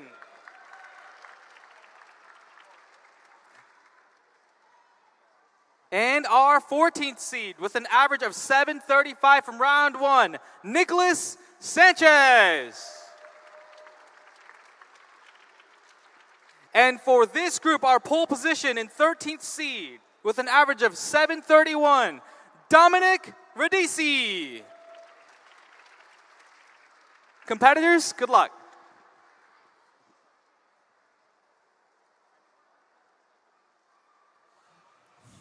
All right, welcome back, everyone. 3x3 round 2. We just saw an exhilarating round in 3x3 round 1. This is Manu Singhal and Nick Silvestri on the mic. We're here in the Mall of America, Rubik's NA All-Stars. Tell me about that first round. That was so much closer than I would have expected. So much closer, right? So sick. Yeah. We saw some amazing solving from some top competitors. We saw Luke Garrett get an amazing solve. We saw Dylan Miller get an amazing solve. And we saw an incredible 4.14 second solve right at the end from Timon Kolosinski. We got that replay right here. Here it is. Here's his inspection time. So he's taking full inspection.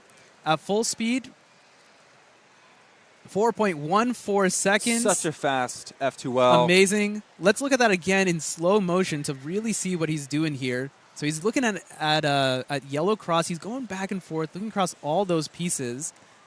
And let's watch his F2L here. Makes that orange-green pair. So much of this is free. And then here we go. He had a little bit of a misrecognition, but that ZBLL, it's a 9-move ZBLL.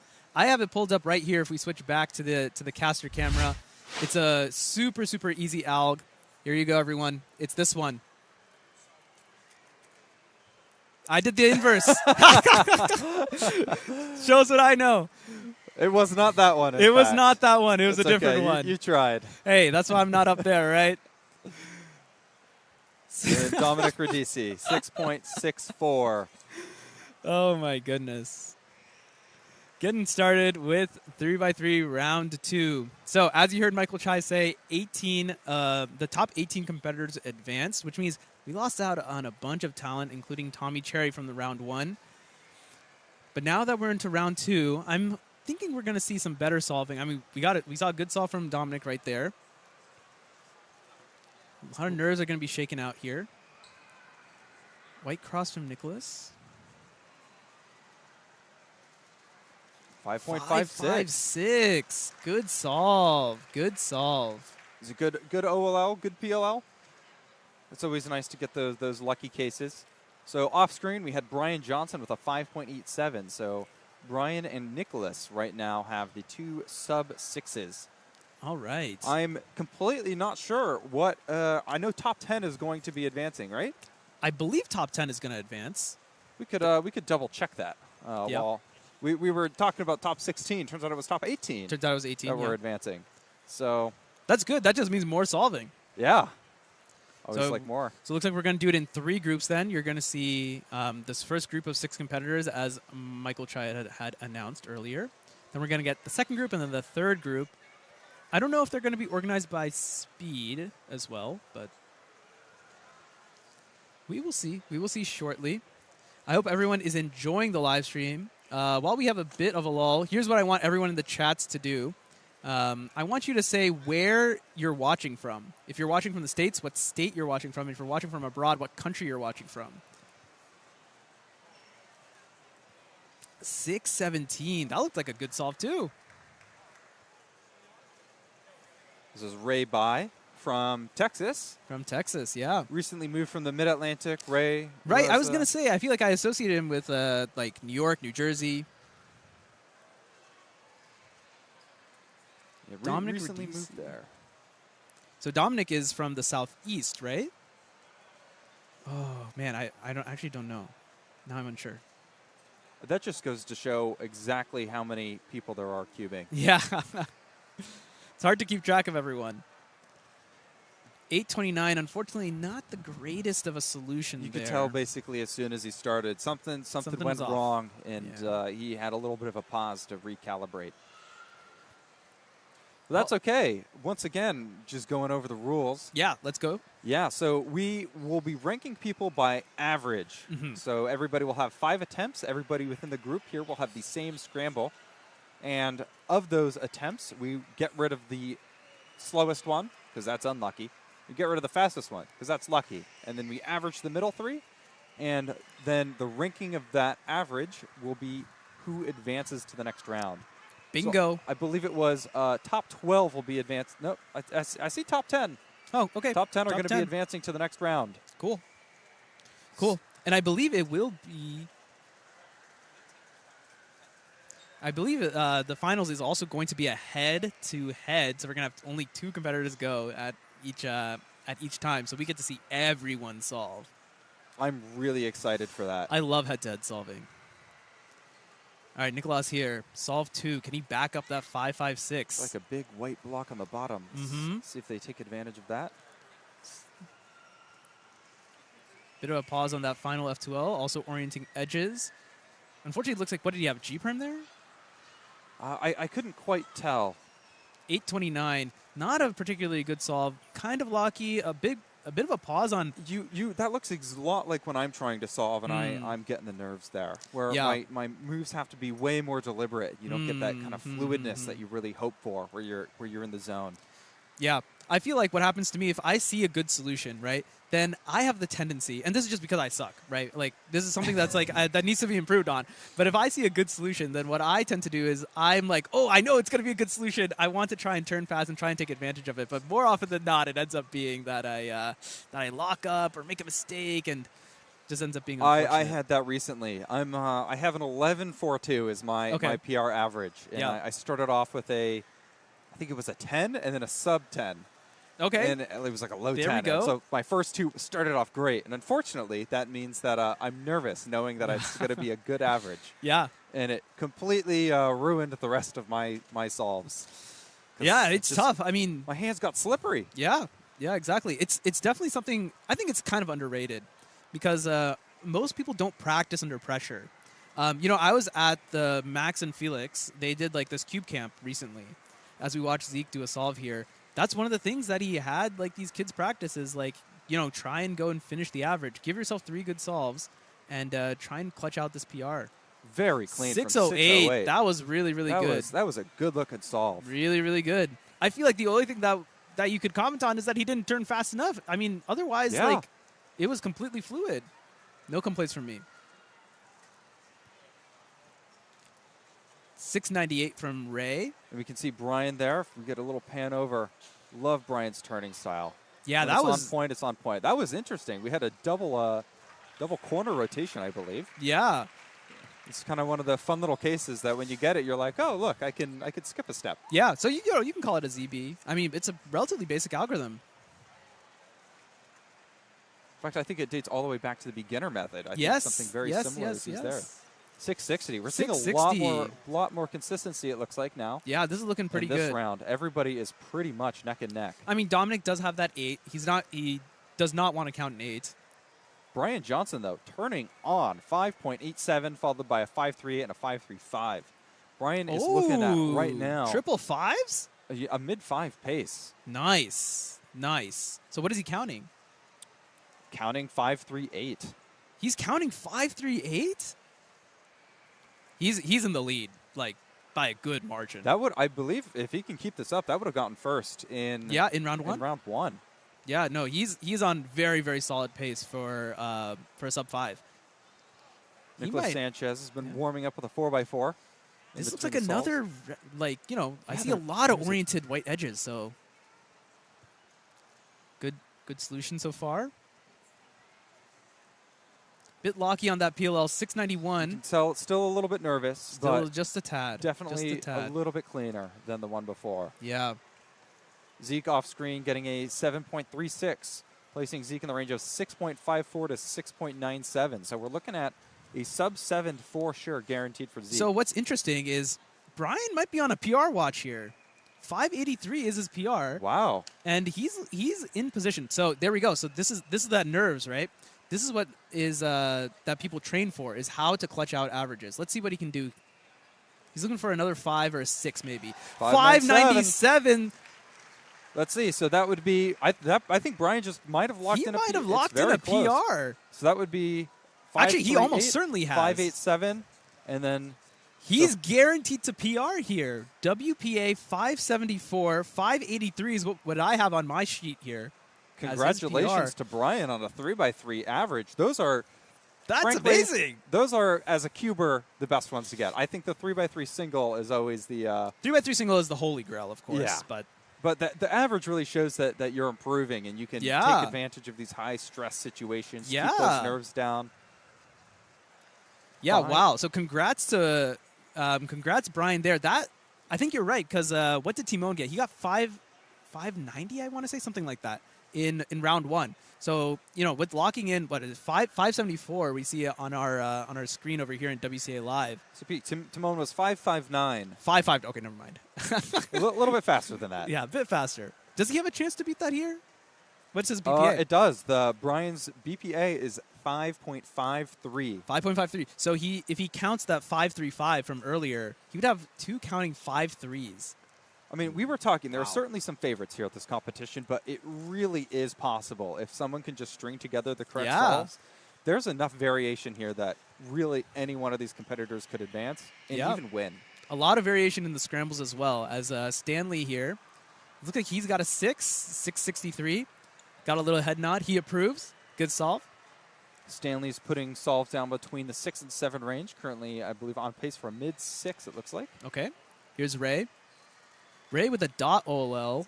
Oh. Ooh, interesting. Does he know the choosing ZB? It did not get the ZB, unfortunately. I'm curious what happened there. I think he might have been trying to avoid the dot, but didn't, and then didn't know that. Not sure. Ooh. Dominic, 5.43. Now that was the ZBLL that I accidentally did when I was showing off the one that T-Bone got. It's incredible. 493 ZBLLs, and you happen to show us one that came up right on stream here. Yeah, exactly. There you go. So Dominic locking in the best possible average, the 7.18. Nicholas Sanchez. This is solve 4 for Nicholas. Soon into what looks like another G-perm. 6.82. 6.82. Nicholas is like I feel like he's a really consistent solver. He like gets a lot of 6s. Of course, he got an 8 earlier. Inverse of the 414. Yep, exactly. Exactly. Good eye in the chat. Yeah, so Nicholas has a BPA 643. That's a great average. WPA of 734. Still a really solid average. Brian with his last solve 672, so that's going to WPA. But like we said, still a PR. Still the PR. 5.74. Congratulations to Brian. Let's see what that is going to end up being in the world. 0.09 off of that. Oh, 0.09. Let me do math. Yep, that's correct. So as of today, 574. Getting congratulations from Luke Garrett and Jacob Noakes there. So 574 would put him at 34th in the world, 0.01 behind Brenton Angelo Lowong from the Philippines. So there you go. This graphic, it's out of date now. Yeah. Come on, graphics team. As soon as results get submitted, that's going to get updated. Great job, Brian. Great job, Brian. We're also seeing an average come in from Stanley Chappell, 6.81. Again, completely up in the air what the advancement will be. Yeah. We're not going to know until we know, I think. I feel like Brian's kind of locked it. Well, I guess we won't know, but Brian's put himself in a really good position. I would not be surprised to see Brian in there. Yeah. I mean, with that time, that is a fantastic result. Yeah. Anything sub 6, I feel like, is probably going to get you in. Yeah. Speaking of sub 6. 549. 549. That locks in the BPA for Nicholas Sanchez. 643. Yeah, 643. Yeah. I mean, the spread here is so tight. I mean, Brian is pulling away a little bit with that 5.74, but everyone else is pretty much in that mid-6 to low-7 range. Mm-hmm. I mean, we're talking about fractions of a second on a single solve to be the difference of whether or not someone advances to the next round or gets eliminated, or even potentially gets a podium position. Yeah, it's just the margin between each of these solvers is just so tight, right? It actually is. All right, let's give a round of applause for our second round competitors so far. This is Thompson Clark speaking. Yeah, of Rubik's Official. Yes. Thompson has been working we are ready with the to WCA call up pretty closely. Round 2, Group 2 Good to see of our North American All-Stars. Yes, as well for we're very appreciative. This competition is brought to you by Rubik's. Yeah. Coming in at the 12th Hence why it's on the Rubik's seed live stream. with an average of 7.14 seconds, Jacob Noakes. All right, Group 2 starting up here. Ray also getting a PR with an average of 7.09 seconds from the first round. Even with the 12. Luke Garrett. That's what you want to do. You want to leave it to the last solve so you can lock in the average, the PR on Next the up, fourth solve. Yeah. With an average of 7.08 seconds, a very significant time in cubing. If you know, you know. If you know, Ryan you know. Pilot. That might be an old reference. That's for a very some old people reference. Here. Yeah. I believe that goes all the way back to Aaron With Ackersdyke. the ninth Eric Ackersdyke, that's correct. 7.08 was a phenomenal single average. solve back in so far. 2000. 6.99. Michael Nielsen. I don't know exactly, but I mean, nowadays 7.08 is, I mean, competitors are beating that on average. And with the 8th six seed of the and an 5 average of the 6 of averages we've seen 6.63 in seconds this round from so the far first are round. faster than that. Yeah. All the way from 7.08 was, I Canada, believe, the North almost American 2 seconds All-Star, faster Brennan than Lynn. the next Yeah. fastest single back when it was set. Yeah. If you've ever heard the phrase, And then our it ain't a crime final to get lucky. competitor, 7.08. That's where it came round from. 2, with an average of 2008, thank you. 6.55 seconds. From Hawaii, Maddie Hiroto Inaba. all right. Good luck, competitors. Very, very popular. Maddie is so popular. And I mean, for good reason. He's a great guy and just an amazing competitor. He gets great grades. Yeah. I think I've seen his report yeah, card I saw on Instagram. that, yeah. It just proves you can study in school and be good at golf and be one of the world's best cubers. And be like a painter and play baseball. Like I don't know. Maddie lives a great life. from what I can tell. At Definitely, least. I aspire to get as much done as he does. Yeah, and he's still in high school. He's got a lot of years ahead of him. This is going to be a good matchup here. Brennan versus Maddie. Maddie, I think, is probably the favorite, but I mean, Brennan is a top-class competitor. I first saw Brennan during Canadian Championships last year, and man, was I impressed. He went into finals as, I believe, like the 10th seed, and just clutched up, defeating the likes of Max Yao. He was at that competition. If you all are aware of Kyle Santucci, another amazing solver. Morgan Ye, one of my favorite cubers. A lot of talent up in Canada. Brennan Lin is the cream of the crop. As I mentioned earlier, also a finalist during the World Championships. All right, we have Ryan Pilot on screen starting off with the first solve of this round. Let's see what he can do here. He's using Ryan a lot of always- inspection. Ryan always takes all the inspection, which is good. Let's see what we got here. 773. He's shaking his head, not very happy with that, as Jacob gets started immediately after. Jacob looks so calm. Oh, Ooh, little bit of a execution lockup. error there. And Brennan now. That turn speed on the first two F2L looked so good. Bit of a pause to F2L 3, 682. I mean, we're seeing with these first solves coming through, just because this is the higher seed, they're not necessarily putting down, faster solves. It's really anyone's game. Yeah, it's super tough. Maddie now. What has he got for us here? On the orange cross. Bit of a slow start. Picking up the pace. 549. Wow. That was. It's just so impressive to watch solving at this caliber. Because he's thinking to himself, man, I wish I could have turned a little bit faster earlier. It's always that trade-off. The faster you turn, the harder it is to see what you're going to do next. Exactly. And whenever you get a pause, that is time that you're not spending turning the cube and getting it closer to solve. Yep.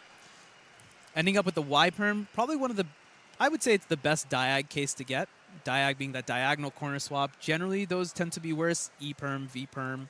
But Y-perm, a pretty good one. Relatively good finger tricks. It's a bit long, but it long. does flow pretty well. Yep. And as we saw in that replay there, Maddie actually re-gripping just a little bit towards the end.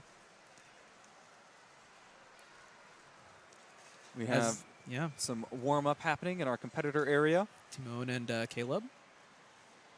Ryan Pilot. He's going to get a 683. And Jacob Noakes.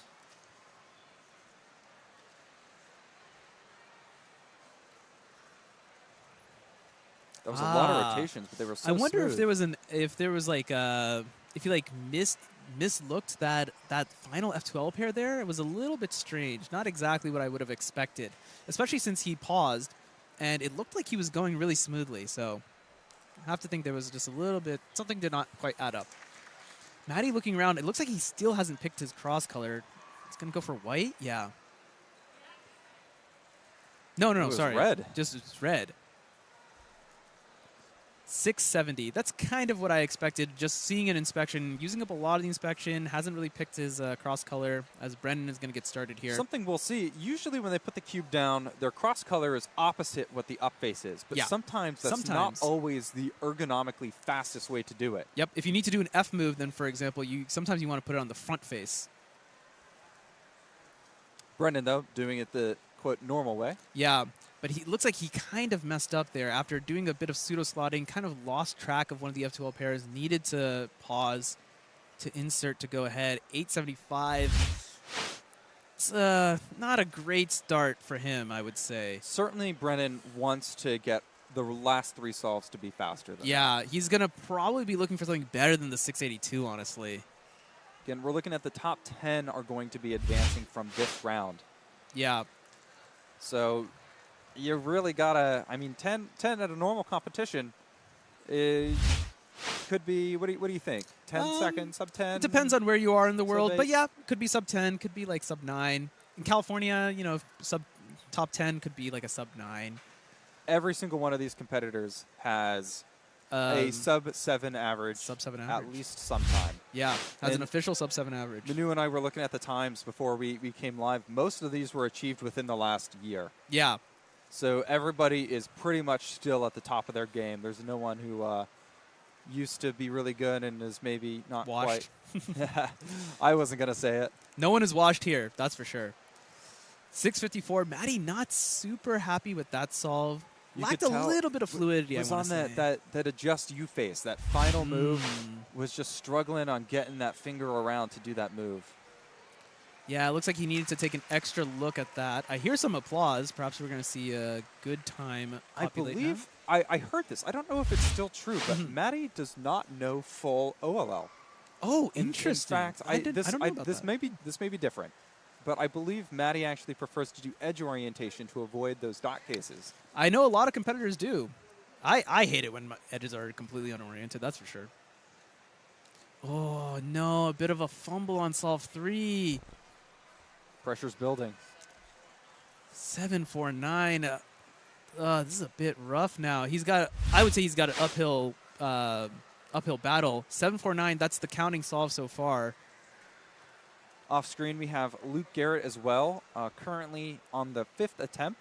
Best possible average of a 551 and a worse of a 568. So a lot of Ooh. consistency coming out of Luke. So he's guaranteed to take the top spot.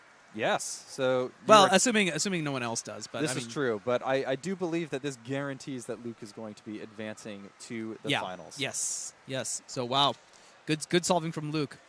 Michael Nielsen next there. You may know Michael Nielsen as the 2023 U.S. Nationals Pyraminx champion. Yes. Yeah. An ex-Pyraminx world record holder. Mm-hmm. I believe also definitely finalist at Worlds, if not a podium. So yeah, just a very high level competitor, used to like these high pressure situations. He's on solve 4 here. Yellow Ooh, cross. a little bit of a pause, it wrapping up. looked like, from Michael. And looks Something, like Maddie is something also definitely happened. Yeah, I don't know what happened at the end there. Maddie, 5.62. Solid solving from Maddie. Part of me is thinking that I wonder if Maddie is not going all out right now. If I he's do just wonder holding that it back. as well. He's going at like 90% just to make sure there's no major errors. So we were discussing how the dynamics of this comp, being Yeah. such high-level individuals, means that it's not what they're used to. They're not able to coast into the final round anymore. Yeah. So, however, I do think some people, like Maddie, maybe like Timon, maybe instead of giving it 100, if they give it 90, they could still advance. Yeah. Just a little bit of safety sauce on there. Here's Luke. 625. Shout out to Mitchell Mitch Lane. Yeah. Perhaps one of those famous times in cubing. 719 from Brendan as he continues to just struggle a little bit in this average. And let's see. We're going to get his BPA, WPA populated soon. Looks like he's going to end up at probably a high 6 at best. Even if he counts 682, I don't know if he can get Yeah, to we're looking at sub 717 versus 781. So Yeah, there you go. depending on where he ends up, he is looking like he might not be advancing. Well- I don't want to jinx him. Well, We have a whole I'll tell group. you what. He needs to make that 682 count. I think that's what he's got to be thinking about right He now. needs to make the 682 count, and I think he still probably needs a little bit of luck as well. Yeah. Here's Maddie on solve 5. Blue Cross. Looking really, really solid. 488 from Maddie. A little bit of a lockup. Otherwise, that was a mid-4. Maddie does this thing on the 5th solve. We saw it in the last round. Yeah. I saw it at Pacific Northwest Championship. Yeah. Always saves the best solve for the last solve. And you know what? That kind of makes sense here, too. Because as we're saying, maybe he's going 90% on these first 4 solves to make sure that he has a good average. But now at that point, he had locked in, I think, like a low 6 at worst, right? So it makes sense. Let's just go all out in this one. Worst time doesn't really matter. 488. Great solve for Maddie. And here's Brennan. We're looking to beat a 682. This is looking really good. All right. 610. There we go. So Brennan will manage to clutch the 717. We will see if that is enough to advance to the next round. Yeah. That is currently ahead of Michael Nielsen and Dominic Radici. So there is a chance. Okay. Yeah, so unfortunately the cards are a little bit out of his hand at this point, but I have to say it's pretty top class to know, like, hey, I need to lock in here and be able to lock in and execute to get 610 because, you know, as we were saying, he needed to get 610. Like, okay, not 610, but he needed to get something good enough to count that 682. I think I noticed something interesting about that last F2L pair as well on Brennan Saul. Yeah, let's hear it. It looked like it was a forced OLL skip. Okay. I can't tell if it was a winter, what are they called? Winter variation? Winter variation? Summer. Winter variation is where you have edges oriented. Okay. I still don't know which it was. Sure. It could have also VLS just been perhaps canceled is into OLL, but Let's just give him whatever the VLS. it was very smooth. Went straight into the OLL after finishing the F2L. Yeah, so that was good. That was good. I would say job done from Brennan for now. Just have to wait and see what's going to happen. I mean, 6 more solvers to come in. You know, if only the top 10 are going to advance. Where is he sitting right now? He's at 7. Right now in 7 with the 6 highest seeds yet to go. Yeah, so remains to be seen. Maddie Hiroto Inaba to the stage, please, with your tag. Uh-oh. Maddie's in trouble. What Maddie probably did, and I can't blame him at all for this, time base is a little bit of a different system. Yes. Yeah. So we are using time base. However, we do still have scorecards on the side due to the WCA regulations requiring we use scorecards.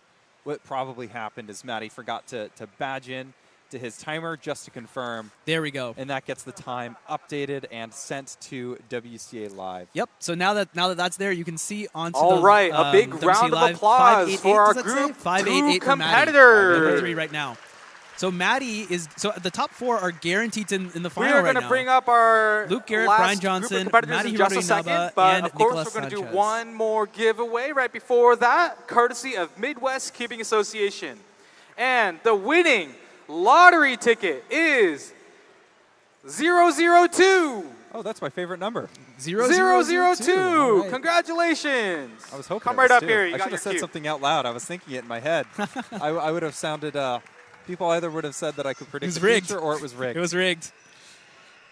But it's not. You don't have 002. I don't have so anything. that's a raw prediction. Maybe you binked it. All Should I go right. get a- go get And a we are ticket? going to start Yeah, maybe you should. Group I could 3 just- Maybe you should get a of real 3 lottery by 3 ticket. round 2. Yeah. Now, this is a Head down to the very gas important station. group because this will determine who will be in our top 10 finalists. Maddie breaking rules. In Not our quite. 6th seed, from round 1, getting a 650 average, Caleb Chen. Caleb Chen, 2022 ID, just a master class from the Southeast. Our 5th First seed, competition from round 1 with a was in the last 2 631 average, Wild. Max Xiao. Wild. I have been cubing since 2008. And in He's our probably- 4th seed, Actually, I don't know with if an he's younger average than of that, but 609, that would make him what? Jerry Yao. 16? No, he's probably like 16, yeah. Probably something around there. I think In our competitors are 3rd seed, in with the- an average most of them are in the 603 teens, from maybe round some 1, early Luke 20s in there probably. Greiser. I remember seeing, I think it was Our Luke's first ever 2nd 4? seed, with was an a slow average and of steady- 5.70 Just put from a round PR. 1, Dylan Miller. Dilly Millie. And once again, in pole position, leading the way with an average of 559, Timon Kolasinski. All right, everyone. Competitors, best of luck. Best of luck indeed to all competitors. This is the top 6 from round 1. So you know we're going to see some really good solving. Great averages out from Dylan. You can see here, currently ranked 4th in North America with a 5.46 average. Sitting next to him, Timon Kolasinski, one of the best solvers in the world, one of the best cubers in the world. Second best, you might say. Yeah, second best by some metrics at least. Yes. Second best rank, certainly, for average. Yeah, and I don't know if people still remember this. He was the Pyramix world champion. People kind of forget. Yeah, I mean, Timon used to be a pyramixer. back when he used to like have his hair up in like, I don't know, there's like a knot or something. I think something changed. There was something in that hair that was triangular shaped. You know what? You're right. Yeah, that's a good point. That's a good point. All right, so we're going to take a look at Timon's 4.14 from the last round. yeah, if you missed it, it's back up here. If you're on the second monitor, you're going to want to tune back in. His 4.14 from round 1. Absolutely amazing solve. Executed on yellow cross. Here it is at full speed. If you blink, you're going to miss it. There's the ZBLL. So 9 so move smooth. ZBLL. It looks like at the end, that last F2L pair was a pseudo slot. His D slice was off. You're going to see here on slow motion. That's a really interesting, yeah, exactly. That's a really interesting solution. Not the solution I would have thought of, but I am it's so incredibly clever. impressed by the ability to just even see that quickly It's what just, to do. It's just so Especially clever. when pseudo slotting. You're matching the wrong colors. You're doing it wrong. Yes. Oh my goodness. And of course, Dylan here in that in round 1, getting a low 5 on that last solve to give himself the second best average. All right, jumping right into Timon. That was interesting. What was that OLL? I definitely want to look back at that OLL. That's not the way I do OLL. Yeah, and I don't because, want to say that I'm better than Timon confirmed, but certainly He's seeing something different, that's for sure. yes. Perhaps it was like a corner permutation. Maybe, but something. I feel like he ended up with a G-perm, so maybe he was going to get a diag and he wanted to avoid that.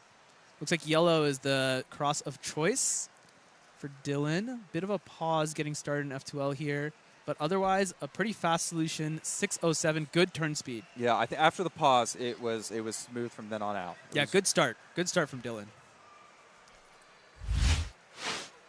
So we saw twin sixes to come out from Dylan and Timon, our top 2. Jerry Yao, our second place seed, starting off with an 8.71. Oh no, and Max Xiao has a DNF off screen. DNF. Oh man. Don't know what happened there. Drama. That's what's happened. Again, a DNF does not mean that they're out of the count, though. Right. Certainly, if they get a second one, we'll change our minds about that. Here's Timon, white cross. Oh, What a good solution for that 4.82. F2L. F2L 3, I think. I feel like he could have gotten a good 1/10 of a second faster if he just put his hands down a little quicker. He was. It's a casual relaxed solve on for that him. one. So you'll see he took a little bit longer on that cross, probably because he's setting up a bunch of pieces for F2L.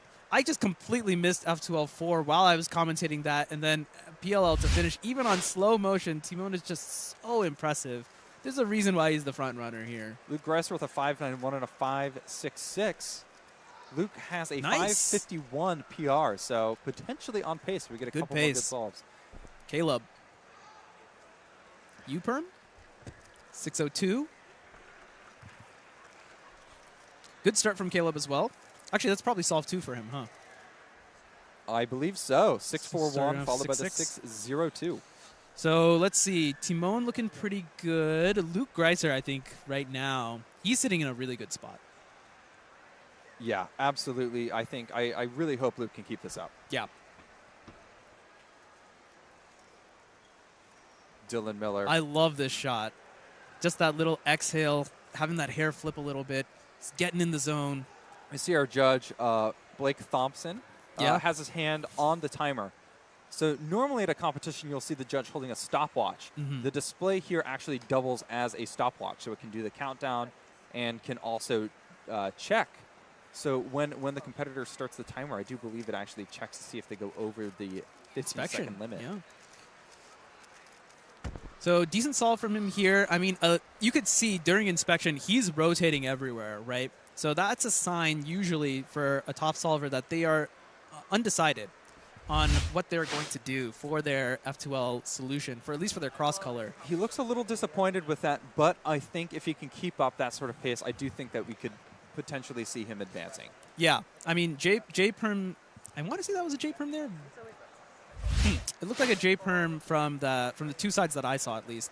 A little bit of a slower execution. So note that was the same scramble that Timon just got that 4 on, but they did have a different cross. Timon on white cross, and Dylan not able to see that cross solution there. I mean, there's so much variety. and that's not a knock against Dylan. It's just Timon is insane. He sees at least 2 pairs, I feel like, in every single solve he does. at least 2 pairs. That's wild. Half of F2L he sees in inspection. All right, I think we're going for orange. We did see a soft green orange pair there. This was a bit of a longer orange solution. Edge piece. Yeah.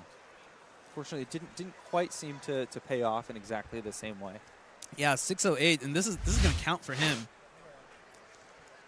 Yeah, I mean, it's a low 6, sure. Still feels a little uncharacteristic for Timon. I feel like he isn't quite turning at top speed. F-perm, not a great one. I used to think F-perm was great, but over the years, It's it smooth, seems like it's long. It's definitely fallen on the tier list of PLLs, that's for sure. We are also, I'd like to remind everyone, we are in the Mall of America in Minneapolis, Yes, Minnesota, and there's quite a bit of background noise. There are Yo, the spectators, there are though. spectators on the upper levels looking down on us. There's a So roller cool. coaster and screams off in the distance. The screams are happy screams, I assume. I'm sure some are it's terrified, definitely not your normal environment. I mean, yeah, Dylan here taking some time to compose himself, get in the zone. Let's see what he can find. So every competitor has 1 minute to get ready once Right. the judge asks. So what is he going to do? He looks like he's kind of set on a color. Ended up being white. He actually had white on top That was originally, but that was really jerky. Very interesting. Oh, no. Oh, my goodness. Just a lot of lockups here.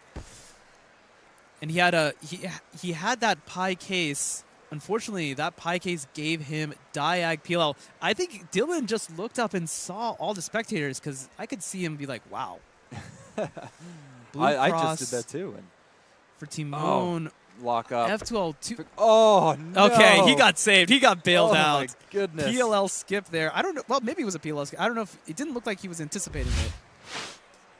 Pretty easy OLL. To imagine if he got this move here, you can see Yeah. his fingers are just not able to get that Wow, F. that's rough.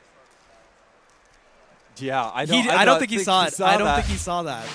Bailed out. I wish that was a smooth that when Yeah, fast solvers yeah. get lucky, oh, it is a glorious sight to behold. I know.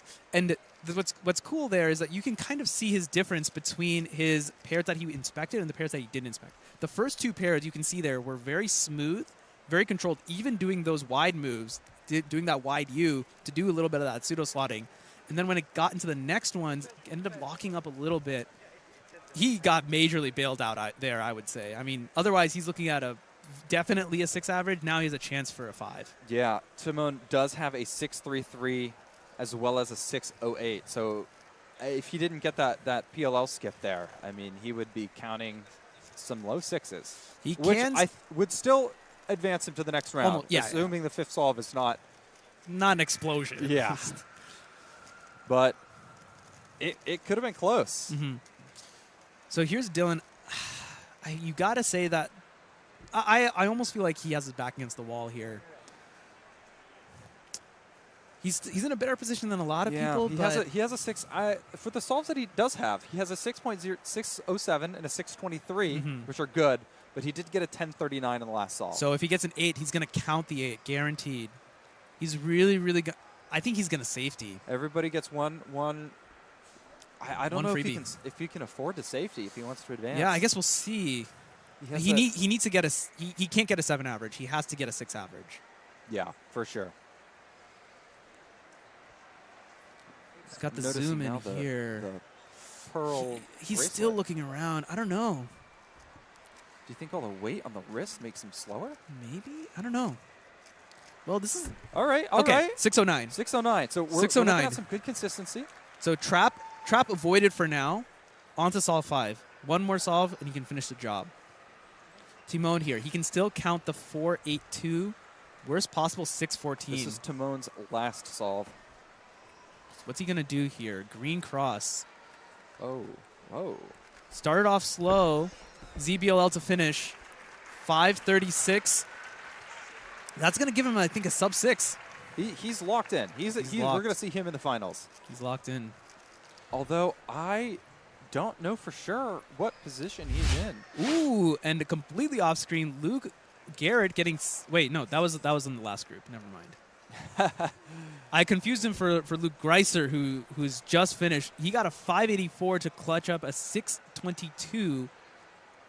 He almost counted. He would have counted a 7. I mean, Worst case, I mean, he did count a 6.9. We have our podium position, though, for the 3x3 second round. In first place, Yeah. we have Luke Garrett with a 5.68. Yep.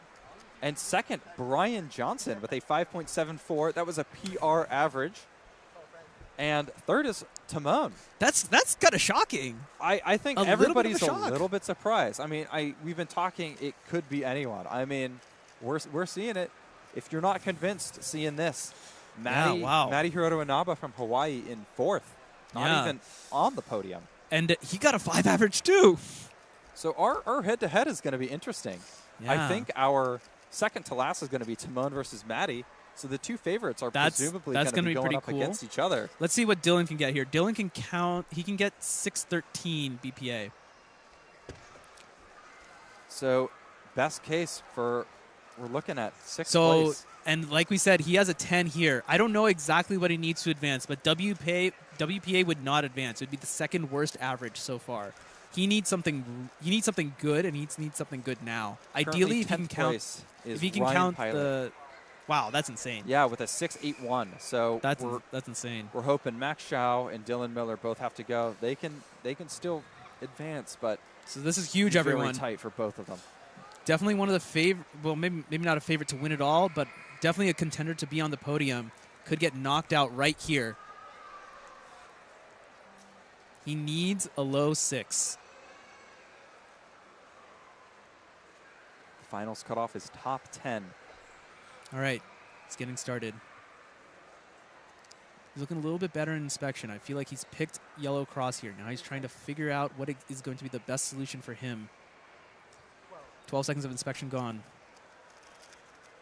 He's Amazing going all start. out. PLL, a little bit sloppy on the 595. PLL, but 595. There we go. And he saved knows it. he That was knows his he GPA. escaped the clutches. 6.13, landing him in sixth place. Dylan Miller is going to the finals.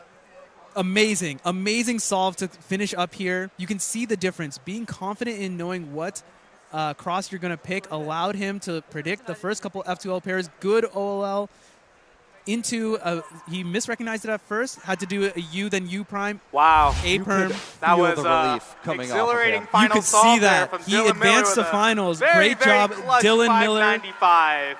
Round of applause to our competitors. We have our top 10. Luke Garrett in first. Brian Johnson second. Timon third. We wanted to thank Then Matty everyone Hiroto who Inaba has from come Hawaii, out Caleb to watch Chen, this Dylan Miller, special Luke Speedkeeping Greiser, All-Star Nicholas event. Sanchez. We are announcing that we are heading to lunch right Zeke now, Mackey and we and will Ray Bai. return at 1:30 Ray Bai getting the for PR. head-to-head finals of 6:59 our to top clutch it up. 10 Otherwise, Max competitors. Hao 666 That means one solve at a just time. out. Every single solve will be incredible, incredible intensity.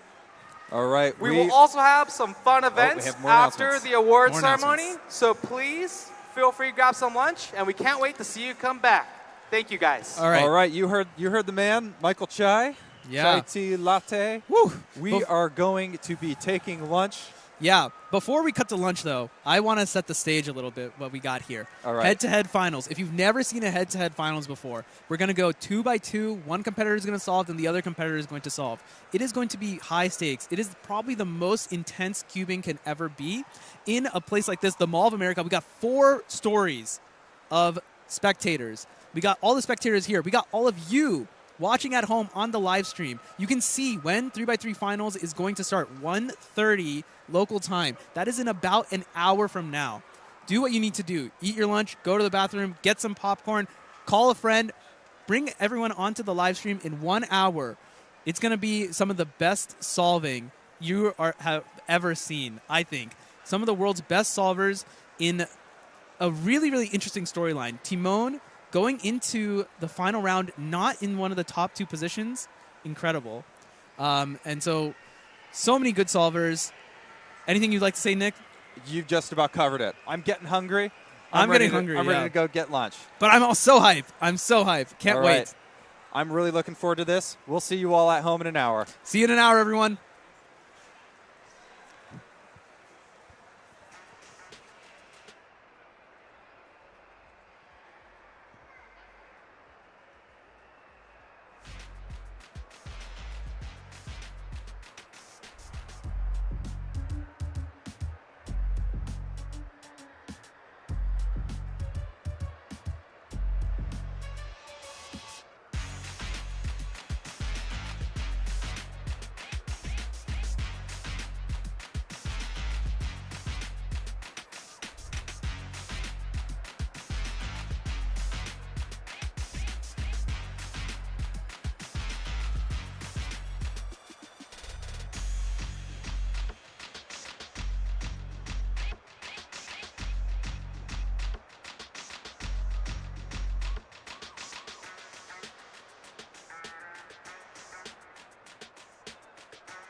Hello, hello, everyone.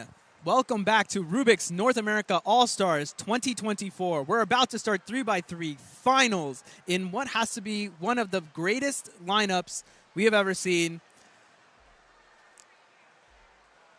Who do we got going, Manu? Well, first of all, let's introduce us a little bit. This is Manu Singhal. Hello, hello. And next to me, we have Nick Silvestri. Hello, hello. It is an honor to be here, Nick. This has to be one of the best finals I have ever seen. Second, probably only to Worlds finals. We got some amazing players, top 10 of this amazing stacked competition where the only people who could register had to be a sub-7 official average. Of that, we've picked the 10 from rounds 1 and round 2. Let's take a look at where we are.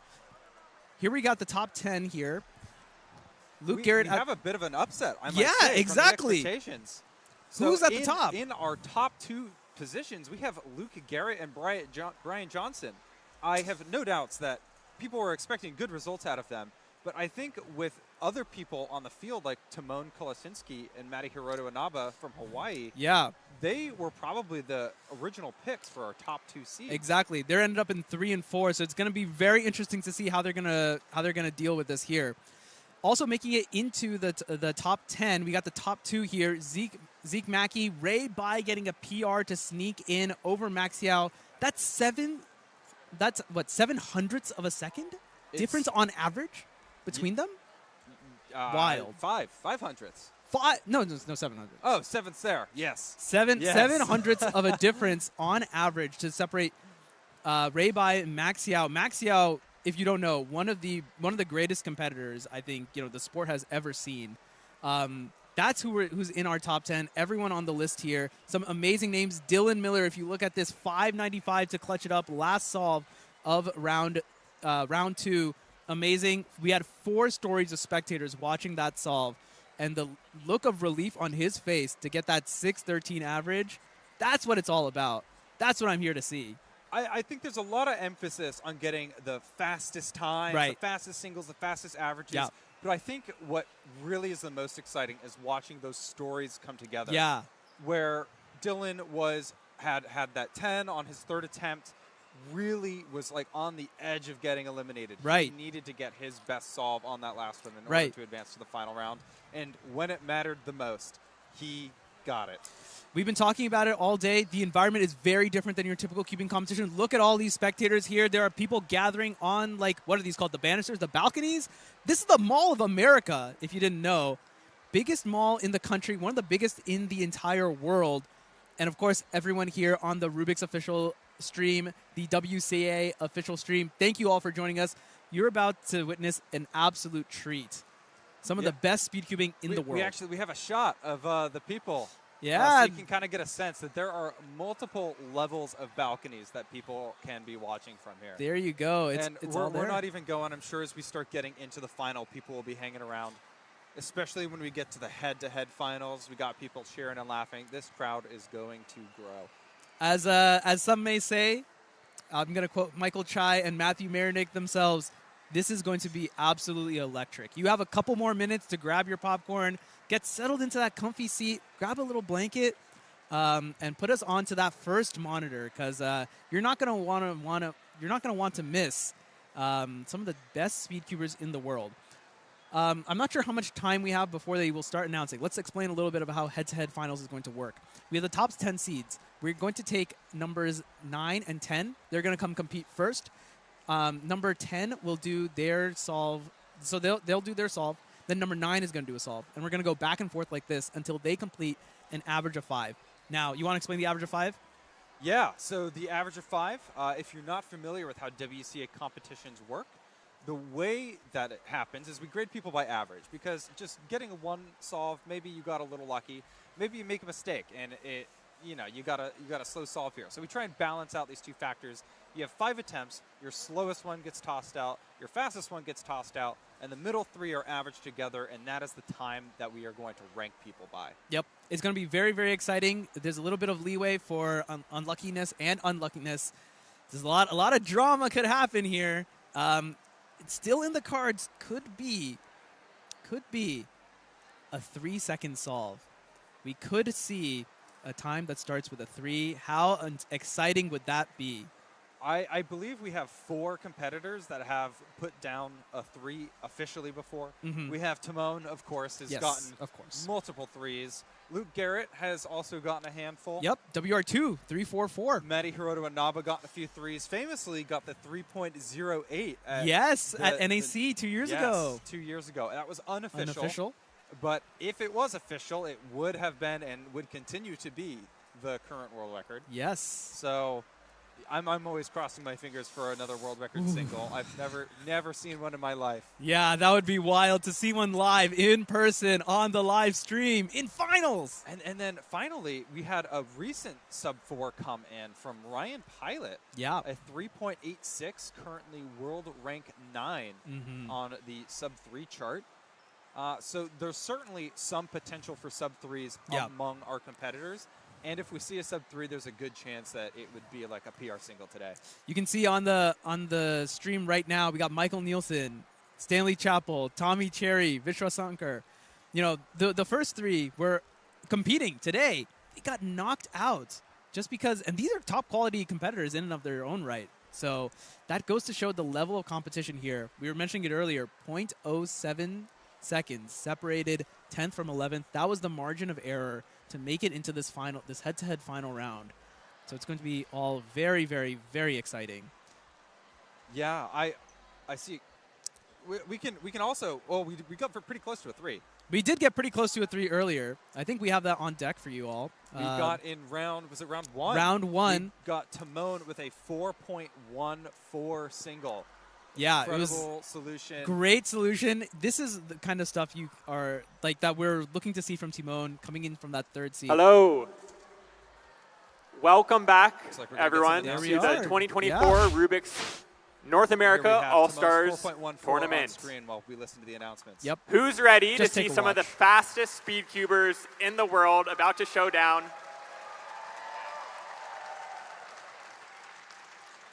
You may notice, compared to the first 2 rounds, that the stage has shrunken in size substantially. That's because the final rounds will be done but with the head-to-head competitive format. So that means the cubers are going to come up 2 at a time and go through their 5 solves back and forth 1 at a time. It's going to be dramatic, it's going to be intense, and it's going to be super entertaining.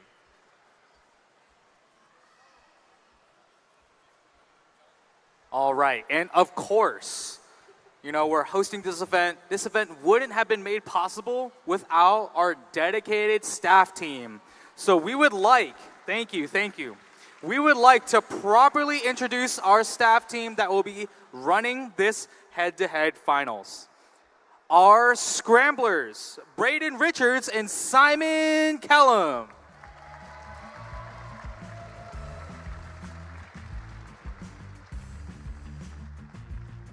Our runners for this event, Blake Thompson and Tim Reynolds.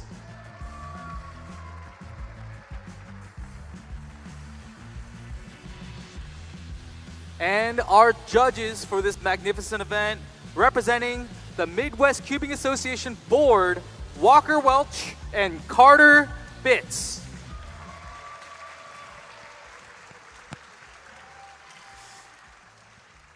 Top tier staff here. Of course, now that everyone is here, we would like to spend just a second. We're going to do 2 giveaways of cubes and backpacks. And the winner for the first giveaway is going to be number 053.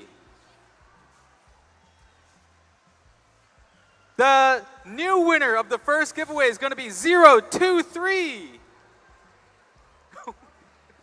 023. What's up? Did Chai get the number backward? Not sure. How about 023? Oh, there we go. someone won. Oh, there we go. 023. And the second winner is going to be 007. 007. 007. James Bond in the building. And not only that, he won. The second winner of the giveaway, number 138. There we go. All right. Congratulations. Wow, how exciting.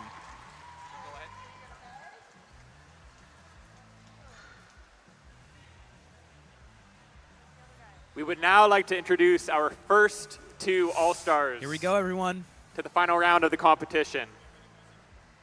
With the 10th seed coming into the finals, with a personal best average from the first round of 6.59 seconds, is Ray Bai.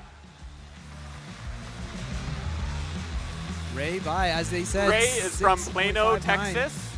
Ray enjoys video games and cooking and listening to rap and K-pop music. His proudest cubing accomplishment is making the finals at the 2023 National Championship, and also this appearance right now, making the All-Stars final round. There you go. Thompson kind of just doing all of our work for us, but you can see all of his PRs there. Well, that PR is outdated. Yeah, just With in the last the ninth round, seed Ray got is another PR Zeke average. So 6.59. Mackey. we're going to have to go through our graphics and update Yeah. them. with an average of 6.54 seconds coming to the finals. Zeke is from Heartland, Wisconsin. He enjoys eating steak, and his proudest cubing accomplishment is his 4.48 second 3x3 single solve. I believe Good Zeke luck was to both recently competitors. On an eating competition. Yes, exactly, yeah. How much steak did he eat? I don't know Did the you exact tune in? number. Some absurd He amount. ate an amount of steak that I believe no human should be legally allowed to eat. But on a different note, Zeke, one of the most all-rounded cubers in the entire WCA. Just incredible. All right, here we go. No more pleasantries. Ray Bai to get us started. 3x3 finals, everyone.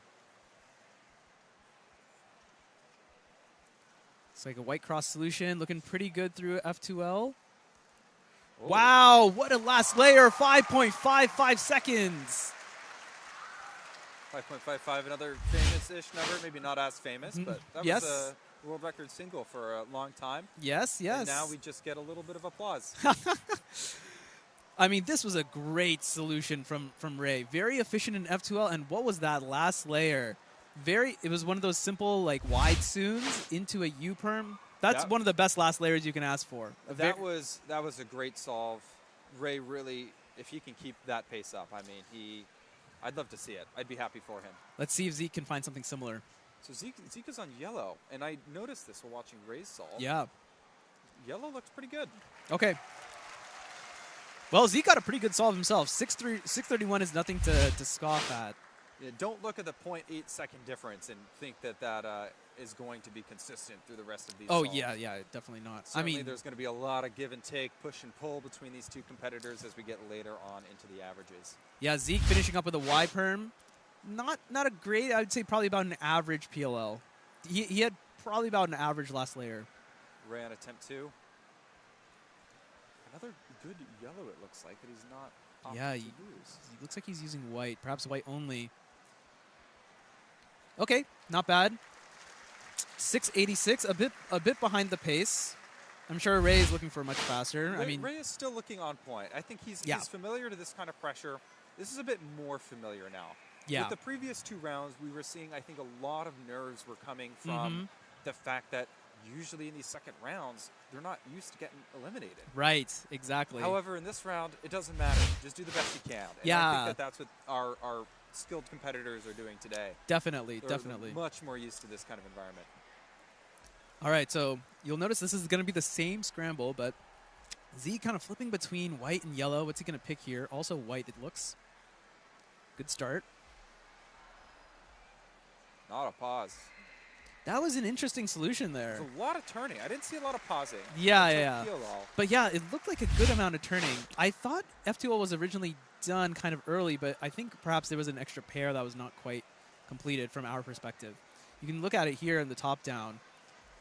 Yeah, that looks That's like a long lot OLL. of moves. I mean, it's not a bad OLL, but it looks kind of long. By the way, the countdown, that's the inspection timer. So Ray's used up 10 seconds of inspection here. White cross again. This is looking pretty good. Ooh, A little bit of a lockup. yeah. Didn't quite get that layer, or it's turned as far as we wanted it to. Yeah, not quite. 781. He's turning in the wrong direction here. I mean, look, these are all like quite good solves. I mean, obviously, Ray, for him, like a 7 is not a particularly good solve. Yes, but before last round, Ray's average coming into this competition was a 6.61. Right. Yeah, it looks like a little bit of hesitation there on that OLL. It did end up just being the 6 mover, but didn't quite give a good PLL. There is all the chance in the world that these last 2 solves could be pretty good, and we could see, Ray getting another PR. Yeah. Off of this. So it looks like Zeke has started off here. 620. Good comeback. Good comeback. It's hard to tell because we switched a little late, but I think that was a real quick ZPLL. Oh, was it? I think so. Let's take a look back here. I think we have a little bit of time before Ray gets his cube. Yeah, our scramblers are working overtime. They are going so fast right Yeah. now. Yeah. That's a very simple ZB. It's I basically the believe- stock algorithm. Yes, it's practically a PLL skip at that point. Essentially, yeah. But hey, still need to be able to recognize and execute. So good solving from Zeke. Ray, solve 4. A little bit of hesitation there. Looks like he wanted to pick it back up. Oh, come on. Ooh, what was that OLL? I'm not sure, but What was execution on the OLL felt a little bit strange to me, but it also did just look like a lot of moves in that solution. a 6.32 BPA. Now, that is pretty exciting. Is that potentially another PR for Ray?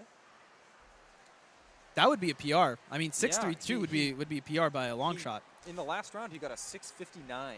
Yeah. So a 632 would be another PR for him. PRs are not very common for these No, competitors. not So not at this level. the fact that Ray is on In pace finals. to break 2 PRs at the same competition, one of them in finals, I think Ray is really on point. Yeah, he needs to lock in on the last one.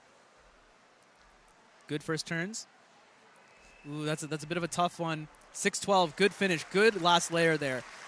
That's a little bit of a trap OLL. It's not a super difficult one, but not easy to execute. You have to do those M moves and need to make sure that they're on point. If you mess up the M move, your solve is basically over. And it's not super difficult to mess them up either. Need to be very clean.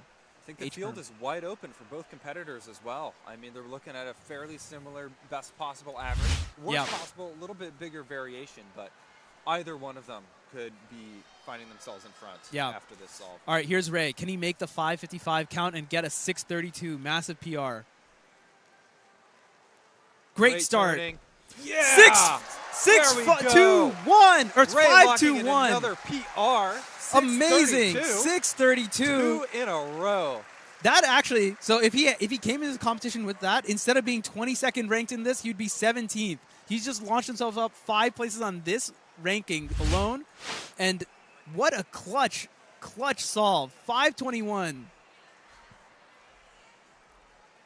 Ray came prepared. Amazing solving from Ray. Let's see if Zeke can follow.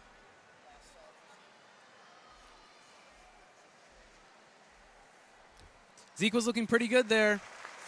A very, very steady average from Zeke. 647 to finish. Wow, 633. Oh my. Just a little bit behind. Ray clutching out that 521 to seal it 0.01 ahead of Zeke. And Zeke didn't even have a bad solve. No, those are good. Those are good solves. That's incredible. Is this a what is Zeke's PR? 609. Okay, not quite. But I think getting a 6.33 after having a 609, this is a great performance by Zeke. Yeah. Obviously great from Ray. I think they did a fantastic job in this average. Yeah, love the sportsmanship there. Here we go. Here's Ray's 521 again. You can look at how fluid he is. This solve did not have a single lockup. That is execution. That is like world-class solving right there. It's not quite top 100. I don't think it'll be quite top 100. No, I don't believe so. Oh, Just outside, right. but That was that's some amazing. Incredible Amazing solving. job from Can we Ray. give one more round of applause to Ray and Zeke here today? Yo, hats off to these guys. That was a great start to this finals. I hope we can see more of that. Yeah. Something that you may or may not know if you're watching this for the first time is that in this final round, all of our competitors are going to be receiving the exact same scrambles. So all of these cube states, they're going to use their skill sets to solve it as fast as possible. So we will truly see who's the best here today. Ray actually double PR there. The next two competitors we are 521 also a presenting to PR. you. In our 8th seed, from Alpharetta, Georgia, getting a 643 average in round 2, Nicholas Sanchez. Some stuff he likes to do outside of cubing is going to the gym. Highly respect that. And his proudest cubing accomplishment is having a 4.38 3x3 solve. That 438 was in 2019 WR4 at the time. And our 7th seed. He is 18 years old, hailing from Georgetown, Kentucky, with an average of 622 in the second round, Luke Greiser.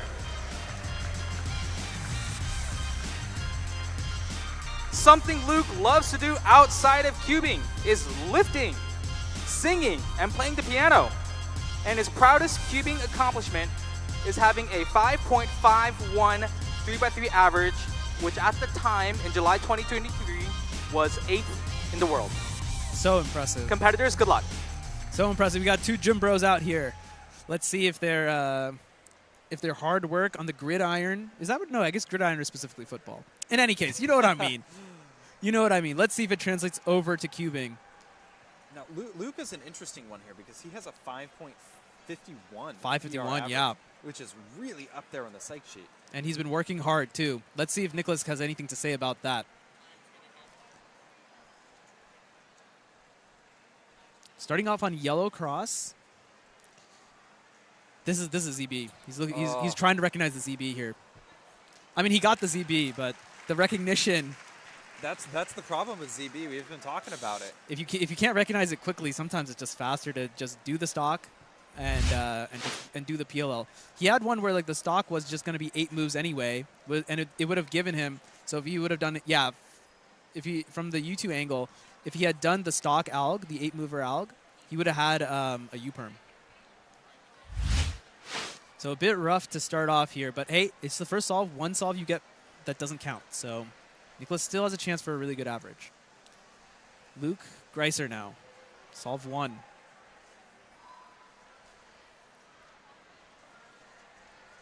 This is really fluid. But that was also ZBLL recognition. 595, not bad. Not bad. So for those at home who are just joining us, maybe didn't catch our explanation of ZBLL earlier. Right. ZBLL is an advanced algorithm set for the last layer. That's what the LL stands for. I'm not going to try and pronounce what the ZB stands for. They're both, I think it's a Polish and a Dutch name. Yes. But it's an advanced algorithm set that has 493 algorithms, whereas the standard, it can replace 2 sets of algs that have 21 and 57 algorithms each.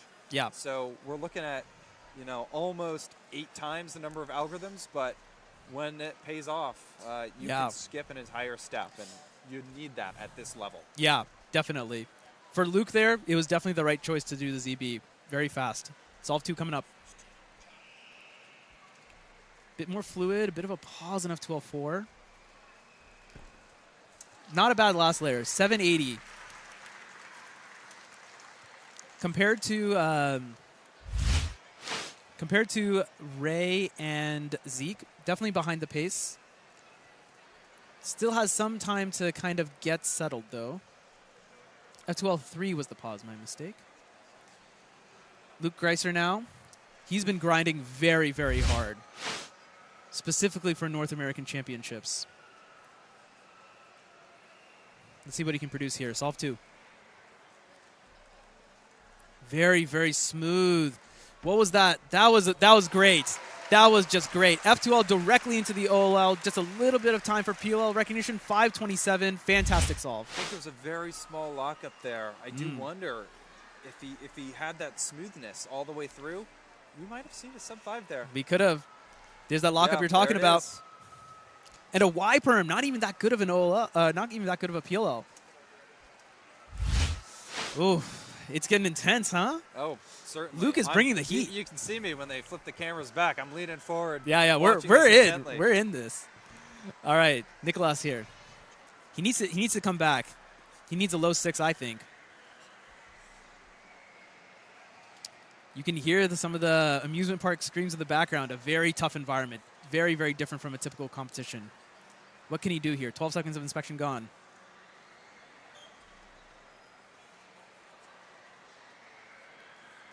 Good F2L solution into cancel into the OLL, but just A, a lot of moves.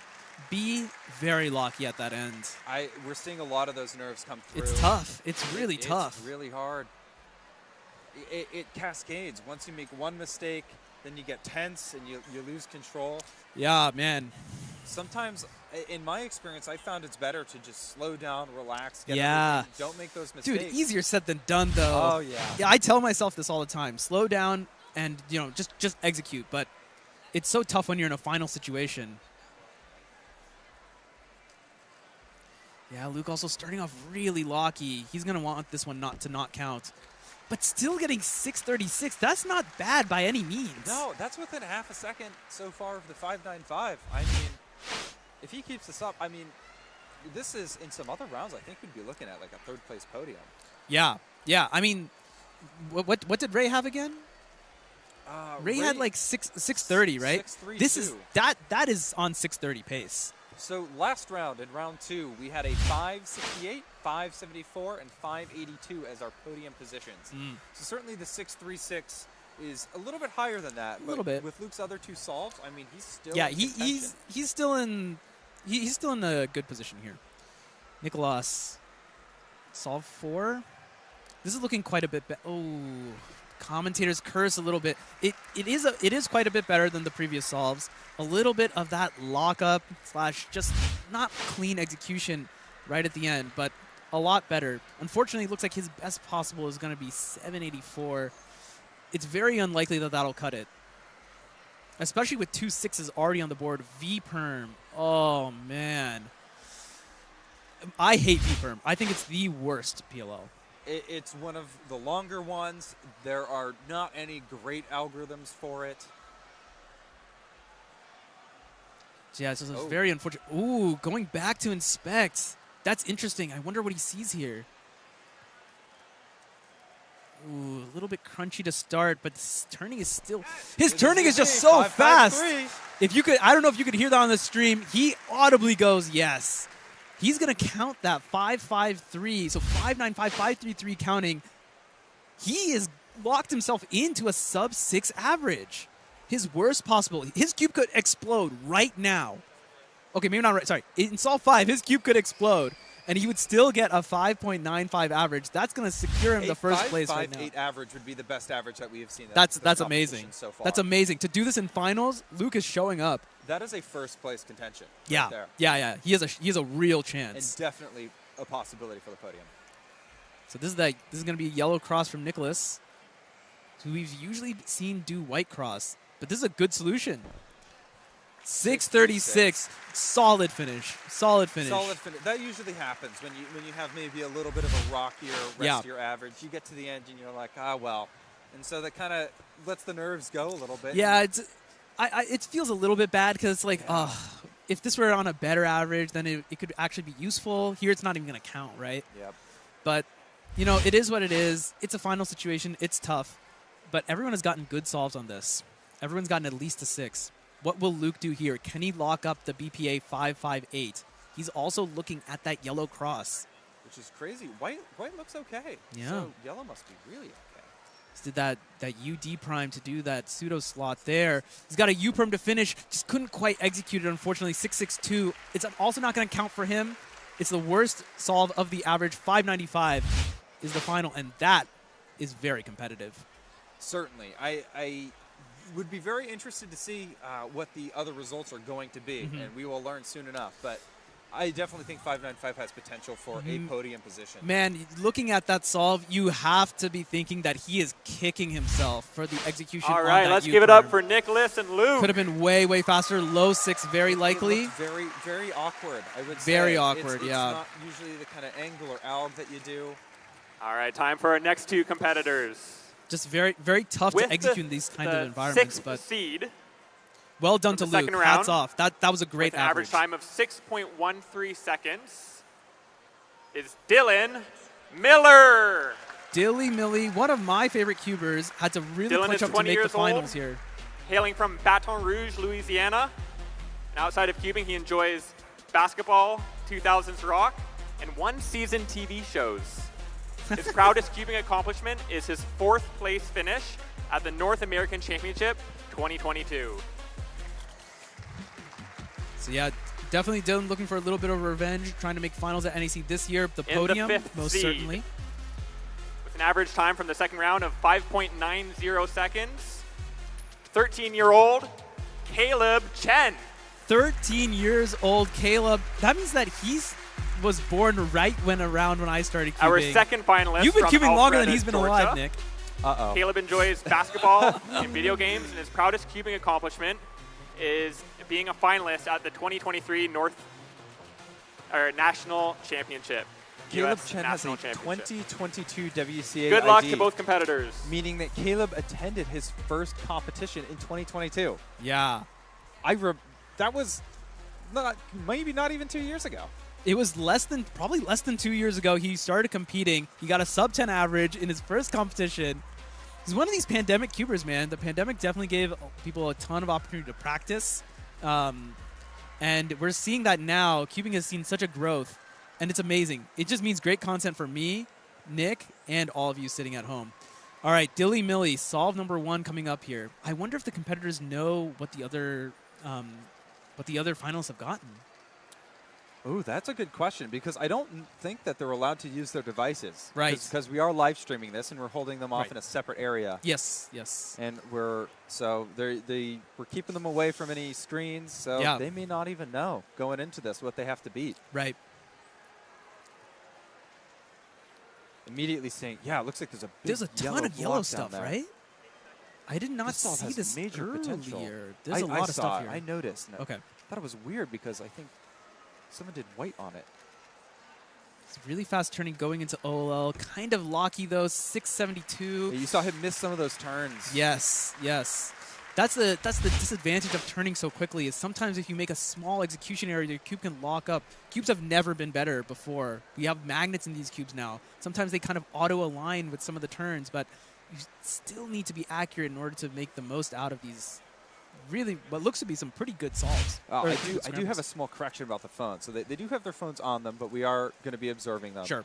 We do have people that are watching, making sure they're not getting any information from the stream. Right, or of from course, because WC that would be Live. very unfair. Yes. All right, Caleb here. Caleb had a really good average in the first round as well, and just a top competitor altogether. What does he see? 10 seconds of inspection gone. Whoa. Ooh, That what looked fast out of the was- gate, and then something happened. Yeah, there was a weird F. This is a ZB. 13-year-old knowing ZB is pretty impressive in and of itself. Man, the first half of that solve was like it was a 4. The back half of it was like a 14. Yeah, not sure what happened. There was that weird F that he did at the end of F2L. And I wonder if we can see it a little bit better here. Yeah. Oh, it looks like maybe. Looks like cross was not aligned or something. Something that just didn't. Man, that's really unfortunate to see. But hey, at least he was able to show off his ZB knowledge, and he still got a 9. Yeah. So makes you feel bad, doesn't it? makes me feel real bad.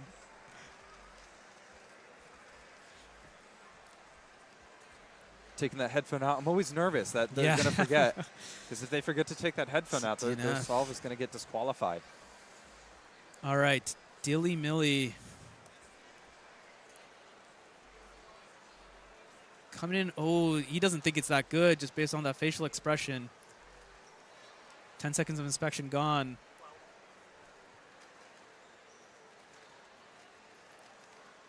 Bit locky. Still looks like a good solve. So what was that at the beginning, man? He was like, nah, I'm not feeling it. This is no good. If this is a bad solve for him, we got a good one coming up. Sometimes you just have those solves, though, where they just start off bad and then that somehow comes together. No, that's very true. Sometimes I'm like, yeah, this one's going to be good. It ends up being terrible. And I'm like, this one's, I don't really see much here. It just ends up being good. Kind of just depends. It's a kind of managing your expectations a little bit, which is also amplified by how many people are watching, you think.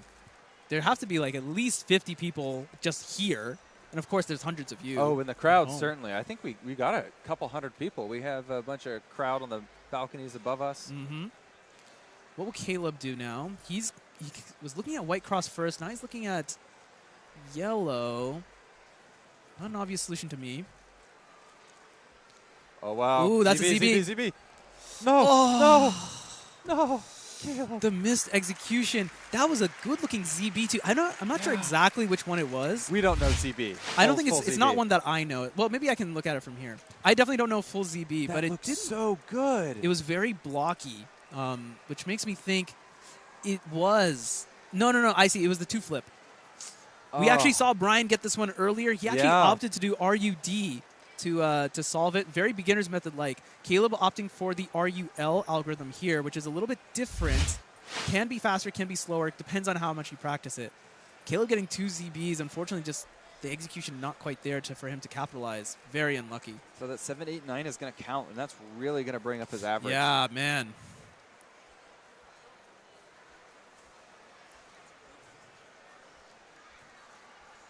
Dylan signaling that he's ready. Doing tons of rotations. He's trying to maximize his inspection, trying to see as much as he can. Switching to yellow cross now. Now back to white cross. Ugh.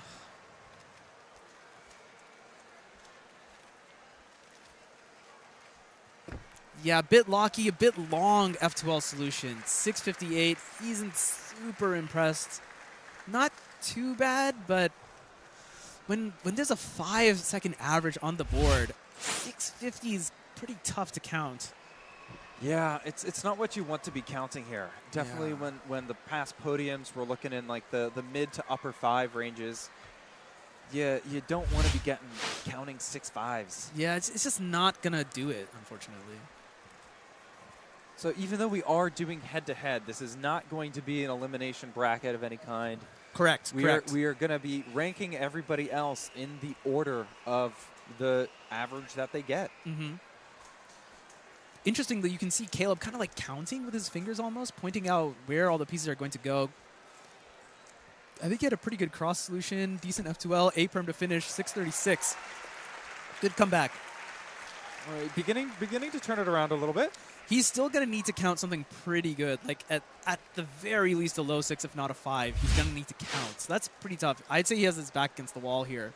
I am really excited to see what kind of results Caleb puts down on the future. Yeah. Something I noticed particularly about yeah. these younger cubers is that they have incredible turn speed. Yeah. But I think a lot of them seem to have a little bit more difficulties with look ahead Yes. or planning. Yes, indeed. And you see definitely a lot of these young people can blitz out 20 moves, but then they pause. And I think we see a little bit of that with Caleb Solve. And that's something that I know Felix in particular has been he's been trying to kind of let people know, hey, it's not all about turn speed. You can turn a little bit slower, but if you can look ahead, don't lock up, and turn smoothly, then you got it. And if you can do both, I mean, then you're just amazing. Then you're amazing. You're golden. You're gonna win. So there looks like there's a couple of white pieces oriented, but Dylan is looking a lot at yellow. I see 2 yellow pieces that are one move away from solved. Bit locky here. Long F2L. He did M2 to M2 cross. Ooh. All right. This is what do pretty we got close. here? I can't even tell from here. You can't see from here. I wonder if we can get the overhead to try and see. Tim Reynolds, one of the. Oh, that's tough. So I as a delegate, me and you, Manu, we're both delegates. Yeah. Not a penalty. So yes. So it's okay. No +2 penalty added here. When they are exactly on the line like that, they are not considered a penalty. That's correct. Because it's only for being over 45 degrees. That's right. That's right. You So can see how it stopped here. It was very, very close. It's hard to get much closer than that. Yeah, exactly. But no penalty, and Dylan needed that to keep this average alive. He definitely needed that. 606 is BPA, so Dylan is out of the running to win it, but can still grasp second place right now if he can count 525 with a good solve coming up. Caleb, interestingly, looking at white cross. This is looking pretty decent. Wow. He had a good last layer. And the cheers from the crowd for Caleb, I love to hear it. He's now counted that 636, so he has a BPA of a 682, so he can still get a sub-7 average.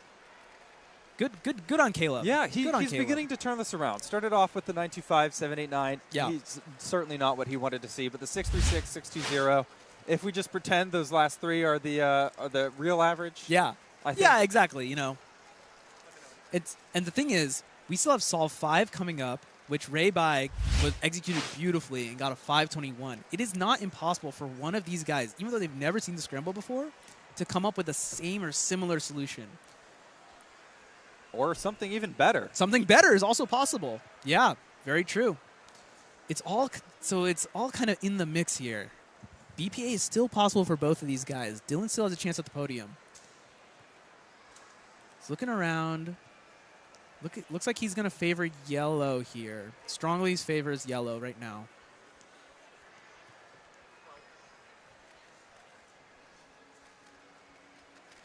Oh, Bit of a CBs? long Nope, F2L. no CB. 568. That's okay, though. Very solid. Very solid. So Dylan has ended up counting a 5, a mid 6, and a low 6. 620 is going to be his final average. That still puts him in the second place spot. Yeah, and we'll see if he can keep that. But certainly he's going to be. With 4 competitors left, 3 of which, Luke Garrett, Matty Hirota Inaba, and Timon Kolosinski. Not easy. Certainly not. But he's put himself at least in some kind of position. And there That's has important. not been a lot of historical consistency, I would say, in this competition. Right. I think that we're seeing certain people perform better than they normally do, and Yes. certain people performing worse than they usually do. Yes. So really anything could happen at this yes. I love that phrase. Anything can happen. point. It's true. Now as ever. And Caleb into his last solve. Good Wow, F2L. really quick F2L. 484! Caleb Chen, 484. We were just talking about There how we this go. last solve. Exactly. Let's watch Guys, that can again. we get a huge round of applause? On the yellow cross here, Caleb with an amazing F2L. Not too bad of an Great OL. work to Dylan And and Caleb. RUDG perm. Dude, look at his face. Is that the face of a 13-year-old kid? Dude, that's a grizzled veteran right there. Now, of course, Caleb does have a 424 officially in competition. That's 25th in the world. But to get a 484 in front of this crowd and on this live stream, great The work next from two Caleb. competitors. Again, we're just in the Wow. Mall of America. There are a bunch In the of fourth random seed. people hanging From around. round 2, stopping getting a by. 5.88 average of 5. From the big island of Hawaii, Matty Hirota Inaba! There he is, Matty, one of the hottest cubers in the moment, recently getting 2 threes in the same competition. Only Yihang Wang has What achieved he that, enjoys to Yihang do being the outside world of record cubing, holder. of course, baseball, golf, and oil painting. And his proudest cubing accomplishment is he is the 2022 North American champion for 3x3 and 5x5. I'm going to go out on a limb here. Do you think Matty is the cubing, what do you call it, Leonardo da And Vinci? The our what? third The seed Leonardo? with an average the of Renaissance man? 5.82 Yes. I'll give it in to him at round this 2. point, man. His Hailing resume from is tough to beat. Poznan, Poland, Timon Kolosinski! And oh my goodness, if there's a competitor to watch, it's Timon, Timon one of the loves best tennis. to ever do it. And also his proudest cubing accomplishment is a 1.18 2x2 average, which at the time was second in the world. That's Competitors, that's good his luck. proudest achievement. Former world record holder, you know, 2x2. I think this matchup is so interesting, though, because very. I think Matty and Timon were the favorites going into this. Definitely. And here we are. They're in 3rd and 4th seeds going in. But They're not our last competitors. if we've seen anything from the first 6 competitors, there are some good scrambles out there, and there are some good solutions. Matty getting ready basically immediately, looking at that yellow cross, can solve 2 pieces very easily. Oh, wow. That looked like Wow, a great what is this cross. Come on. solution? Yeah. 476 out the gate. Oh, Matty has put his name on the board. That He is hunting for that first place. He is coming out swinging. Oh, my goodness. What a great solution. We were hypothesizing in the earlier rounds if Matty was saving himself for the finals, and he With might an have end been. perm. With an end perm. One of the worst possible PLLs to get. What will Timon do here? Can he find a better solution? Is he also going to look at yellow? That's what it looks like right now. it. Yellow on bottom.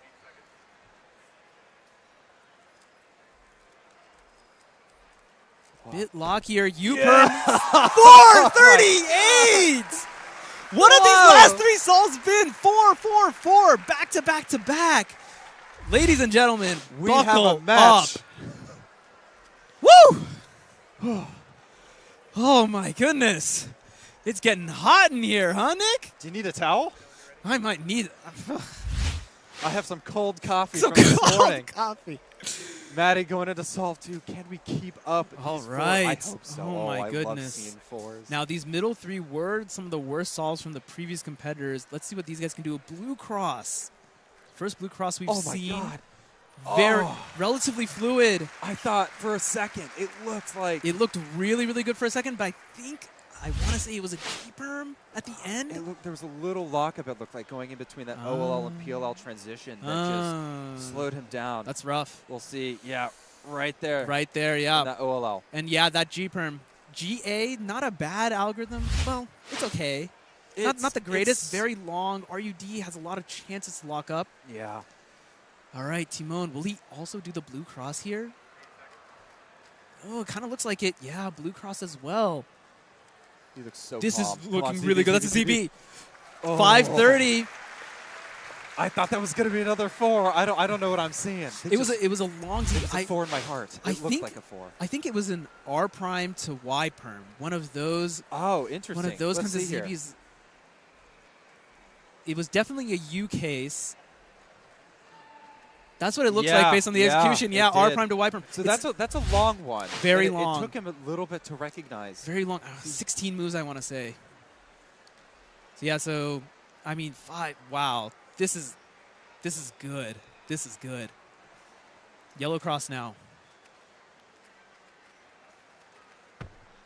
545. Still consistent, although I don't think it had the same gusto that the first 2 had. Yeah, I agree. I feel like, man, dude, it's so hard to critique a 5. Like, It's hard, but I will say this. I think really highlights where consistency is the name of the game. I think Yeah. we saw that 5-4-2.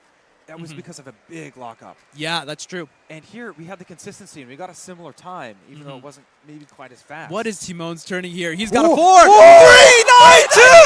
392! Ladies and gentlemen, that's a sub 4 single. We're counting a 4-3-8. This is a really good average so far. Don't say it. Don't say This it. is a really, really good average. Jinx it. Don't you dare say it. Timon is on a bender right now. He's counting 3-4-8. Take a breath. Everyone, there are 4 solves left here. Maddie has 2 more. Timon has 2 more. Solve 5 has been a really good one. We saw Caleb Chen get a 4. What can these top competitors do? I'm on the edge of my seat. I'm like, my face is in the monitor right now. I need to see every single We know move. 5 can be good. Maddie on white cross. Oh This is my such a God. good solution. Oh. 518. He's shaking his head. Oh my He's shaking. He got a 518 and he's This shaking. is so intense. Maddie has a 512 BPA. Oh. 0.02 seconds off of his. Even his worst possible average would still be Is the winning best. right now. It would be the best average we've seen so far. Oh, that lock up there. It's all 5 to come. 4. Oh my All right, goodness. Simone. Timon. Just locking in that range. Oh, huge lockup. This is gonna be 680. That's okay. I Okay. still think. I mean, I don't want to say he can. I'm not going to judge him. If he could make that 392 count, we're going to a 4-5-3. 4-5-3 We are is on- on the cards. I'm not going to say it. Don't say it. I'm not going to say it. Don't say it. But Timon, he has a chance to make something very special here. With Solve 5 yet to come. Maddie, of course, as well. Both of these top players gunning for that top spot. Who is going to get it? Maddie with the better WPA, so Maddie has a chance to just take this outright, depending on what Timon gets. And we've Solve seen- 5. We saw Caleb Chen with a 4.84, and then Ray Bai getting a PR single 5.21. This solve has potential. Yellow cross, that's what both of them picked. Very long solution for Oh, that F2L. Bit of a OLL. lockup. This is going to be a high 870. Maddie getting worst possible average. 585, still first place right now. It's all up to Timon. Can he count his 392? Incredible solve. Threes are truly special. if he can get another 3 in this kind of situation, Mall of America, probably 1,000 people watching everywhere. Timon Kolosinski, everybody. We have Solve the tongue 5. sticking out just a little bit. Started off on the yellow cross. This is looking really good. 501! 501. Timon Kolosinski, 4.90 average. Amazing from Timon. A sub-5 average at North American All-Stars. In the finals, in such a tough situation. Look at all of these people in the crowd. All of you on the live stream. A 392 to back it up. All right, we need another round of applause for our 2 competitors. This is why Timon is one of the best in the world. It is going to be astonishing to see Brian Johnson or Luke Garrett beat it. They have the potential. Do not get me wrong. Luke Garrett, Luke Garrett in particular. 5.03, dropping 0.13 seconds off an I'm average. sweating. Absolutely possible. Also, And Brian fact check, Johnson Timon's just proudest got a achievement was PR in actually the the last first, the He's world's first sub-5 kind of on fire average. this I time. apologize. I just wanted to get that correct, so we saw another one here. A sub-5 average is truly special, And ladies we have gentlemen. almost concluded. I mean, how many we people are even now have a bringing sub-5 in average? our second I think seed only from 3, round 2, right? getting a I 574 think only 3. personal record Timon has average a 4.74. Yeah. from Max has a Madison, Max with a Wisconsin. 486. That's right. Brian Johnson! Man, now, I don't know what the competitors know. I don't know how much of the crowd Brian knows that loves they can hear. transcribing But music and talking to friends. Man, And he's he got- has the Brian has 1.182 his IQ task average cut as out his for proudest him. achievement. That's for sure. And it's a high bar. Yeah. And this is everything we've been waiting for, ladies and gentlemen. Yeah. Our number Trying to 1 hold that overall door seed closed. from round 2. He could get 2 PRs With in an this average competition of here, too. 5.68 The scrambles are seconds. there. He is 18 years old. Hailing from Indiana, Luke Garrett. Luke Garrett with a 5.03, the fastest person in the WTA. Luke to loves not playing have video a games, sub-5 and his average. proudest Right. cubing achievement is he currently has the second fastest 3x3 single in the world with a 3.44 second solve. Competitors, good luck. So I had mentioned before, I had forgotten about Ruhang Chu Oh, right. Of course. Yes, with a Rihang. 4.84 average. So Luke with a 5.03, world rank 5 for 3x3 average. I mean, he definitely is. He has the skills. I mean, Timon is a world-class solver, but so is Luke. And I said it. I think I've said it 3 times. I'm saying it again because I'm sounding like a broken record. The scrambles are out there. The solutions are out there. Can these guys find them? I love watching Brian's turning. I said it once, I'll say it again. It's just the way he flicks that F. It's so interesting. Interesting pause there. 717. Good, it looked like some pretty good turning, but just not quite as fast. Yeah, I think that's maybe some of the issues we were seeing. Yeah, you can see his index finger. It's coming down. It's moving that F face. It's such a unique style that you don't see very often. Yeah, and a very interesting solution to finish F2L there. A-perm to finish as well. All right, Luke Garrett, everyone. The stats are there. You don't need us to say it. You know who he is. You know what he can do. Now let's watch. Will he also be picking the yellow cross here? I think everyone has picked the yellow cross except for maybe Ray, who picked white. Yellow it is. You can tell he was shaking his head. MU2, M2, yeah, no, this is not it. 880, very uncharacteristic from Luke. You gotta wonder if it's the final situation, last 2 seeds. You never know. These could be their worst solves. One thing I do love about Luke as a competitor, though, he's always smiles. Always smiles. He has a sort of energy about him. Yeah. That's just it's always positive, even when he's messed up.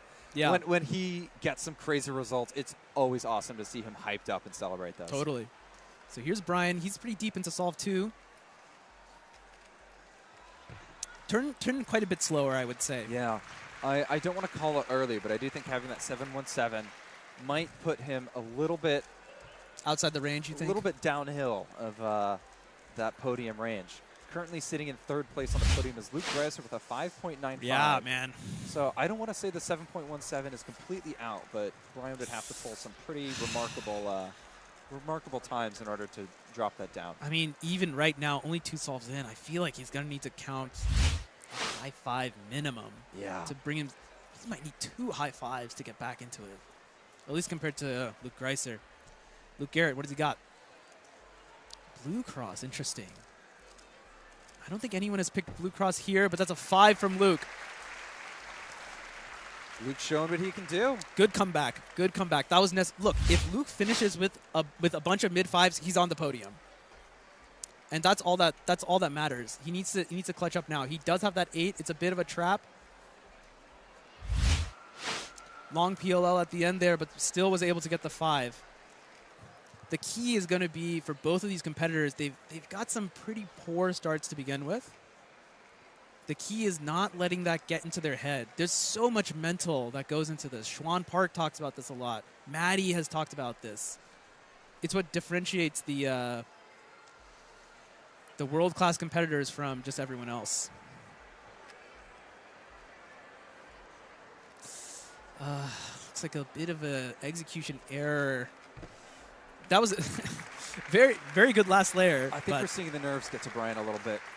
It's tough. Yeah, it's just tough. tough. Not coming together like they were in the first 2 rounds. And sometimes that just happens. Yeah, I mean, look, it is what it is, right? I mean, Brian should be very happy with getting that PR. I mean, that was ZB. Maybe he spent all of his energy in the first round. But yeah, Brian did get a really excellent PR in the previous round. I mean, to make it into the finals is pretty important. We see this happens a lot at major championships where it's not the finals that people put their energy into. It's the semifinals to try and give your shot at the finals. Because if you don't make the finals, then you definitely can't win, right? Yeah, that's a very, very good way of putting it. What will Luke do here? Both Timon. So Timon on his 3, he had picked Blue Cross. Yellow Cross here for Luke. This is looking really good, though. This is going to be a 5. 625. That's a Mitch solution. That's the second one we've seen today, I believe. Yeah. Shout out to Mitch Lane. It's so, man, dude, after you see a 3, it's so tough because a 6 is such a great solve. But it's so difficult to back up once someone has gotten a 3. We have some stats in the chat. Oh, yeah? Brian needs a .08 or better to get on the podium. All right, so I'm not saying it's impossible, but we'll hold our breath.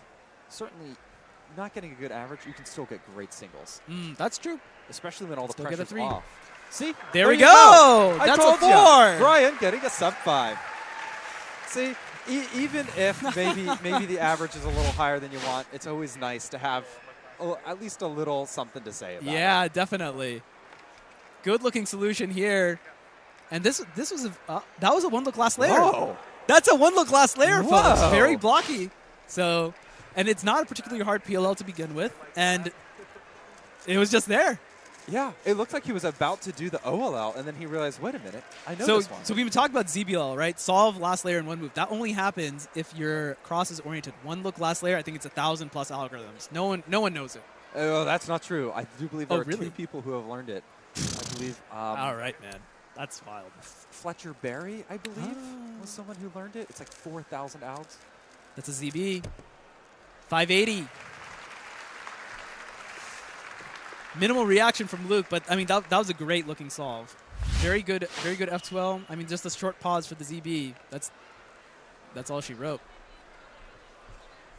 All right, Luke Garrett with the 584. That means only Luke now is in contention for that 3rd podium position. Right, exactly. So that means Maddie is guaranteed to be on the podium here. Actually, Maddie is guaranteed to get 2nd. Yes. So Timon Kolosinski, everyone, has 1 North American All-Stars, and Maddie is going to get 2nd. Luke Garrett can still get onto the podium. Luke Greiser, right there on screen, is in 3rd place. Yeah, exactly. He'll be anxiously waiting.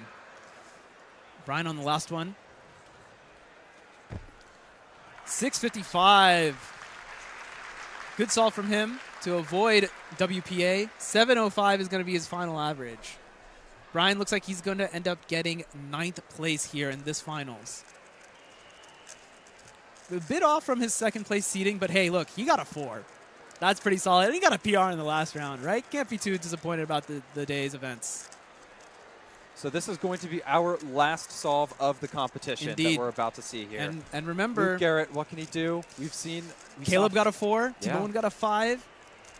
Ray Bai got a 5. Luke could get a 5. He could get a 4. A 3?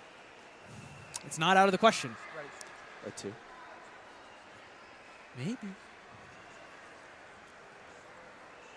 He's looking at that yellow. Yeah, the yellow cross looks quite good from what I can tell. Yeah, that yellow cross is really good. Oh, Bit locky. the pickup was just a little rough. Those And fingers yeah, weren't this placed solution is a perfectly. bit too long for a 3. And that finish, 7:45, is going to end it here. He avoided the WPA, But 6:50 to finish.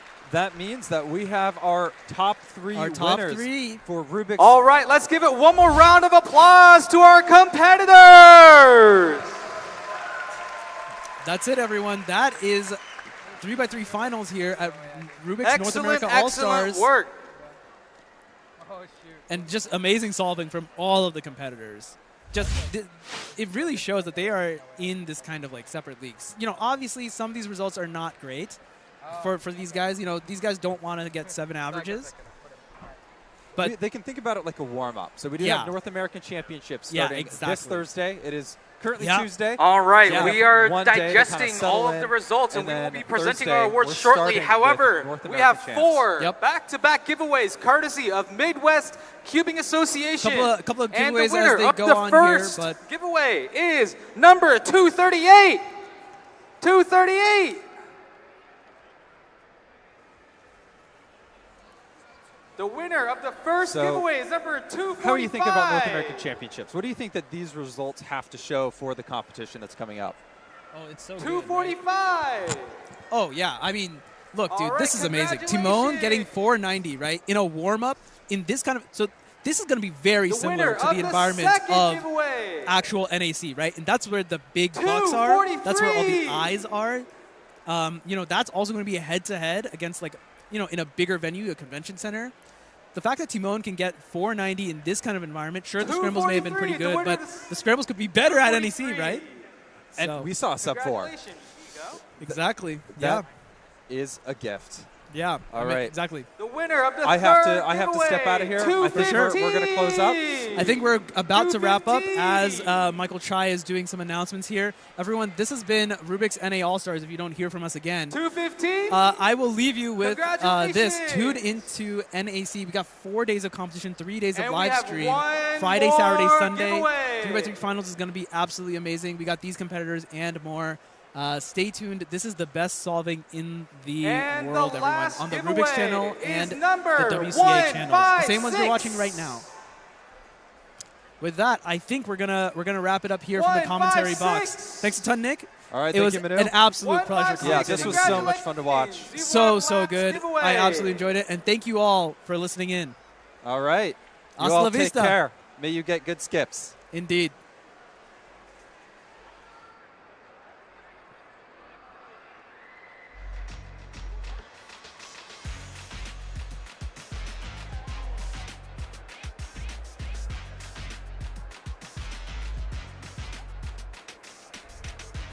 All right, as we're concluding the main competitive part of the event, I did want to share a couple of notes. We wanted to, again, thank our primary name sponsor, Rubik's, who was able to partner with us for this fantastic all-star event. Again, a huge thank you to Midwest Cubing Association, who has supported the organization of this competition. They run most, if not all, of the competitions in the Midwest region. We'd also like to say thank you to Games by James and Air Traffic. They are still selling games and puzzles. Please check them out. They have shops in the malls on the top levels. And again, thank you to Mall of America for having us for this event. And as we're preparing the awards, one thing we wanted to mention is after this, we'll be preparing some puzzle demonstrations where we'll have some top competitors solve miscellaneous events beyond the 3x3 puzzle, and we will also be hosting autograph sessions with all of the cubers that you were just watching earlier. All right, we are back here in the Mall of America after seeing Timon absolutely destroy everybody. I think so. It was nothing compares to World's 2023 final, but Timon's performance in this final was just absolutely spectacular. Matthew Marinick on the mic now to replace Nick Silvestri, who had to step out for some board duties. Yeah, he's going to go take a picture with all the other board members and the winners, Timon Koloshinsky. The main thing that I'm thinking about is going into Worlds 2025 or even NAC tomorrow, or like in the next couple of days. Yeah. You are thinking, who can handle the pressure under the lights? Who is the person that can actually perform when it really matters? And you just see Timon Koloshinsky get, what, a high 4 average in the finals in the Mall of America? Not to mention, this is a completely different solving environment than anything else. You have people here who are all around in the rotunda, up multiple floors, watching down over you. It's probably the loudest crowd environment you'll ever have to deal with. Yeah. And under all the lights, your face is on a giant Look at this. jumbotron. Look at this. So there's all these people at the bottom here, right? These are all the spectators who are seated. There's this floor that you see right now. There's another floor. There's another floor above that. Yeah. And there are people at all levels who can hear this crowd noise, and they're like, what's going on? The Rubik's Cube? I thought this died in the 80s. Yeah. No, dude, the Rubik's Cube is not only back 50 years later, it is better than ever. The top players here, Timon and Maddie, putting on an absolute masterclass. I saw someone in the chat was like, are we just going to ignore that Maddie got a 5.3 average? And like that's absurd. Yeah, I mean, it's crazy when like a lot of people here who've never seen cubing before just stop clapping for 5s at a certain point. Because it's just like we just saw a 3 from Timon, you know? So it ended up just being that, like, at the end of the day, literally Timon Koloshinsky is mopping the floor when it comes to clutch factor in this event. I mean, Matty running up about 5-3. Like, what else can you do in his given situation? Yeah. You just can't beat that. That is Timon at his peak performance going on there. Yeah, exactly. I think you have to step out. It looks like I do. Look, yeah, people are waving you on. But sweet. I can keep talking. I love yapping. I'm just filled with energy, be it because I had both a coffee and a Pepsi today, so I'm over caffeinated to hell and back. But there he is, winner's POV.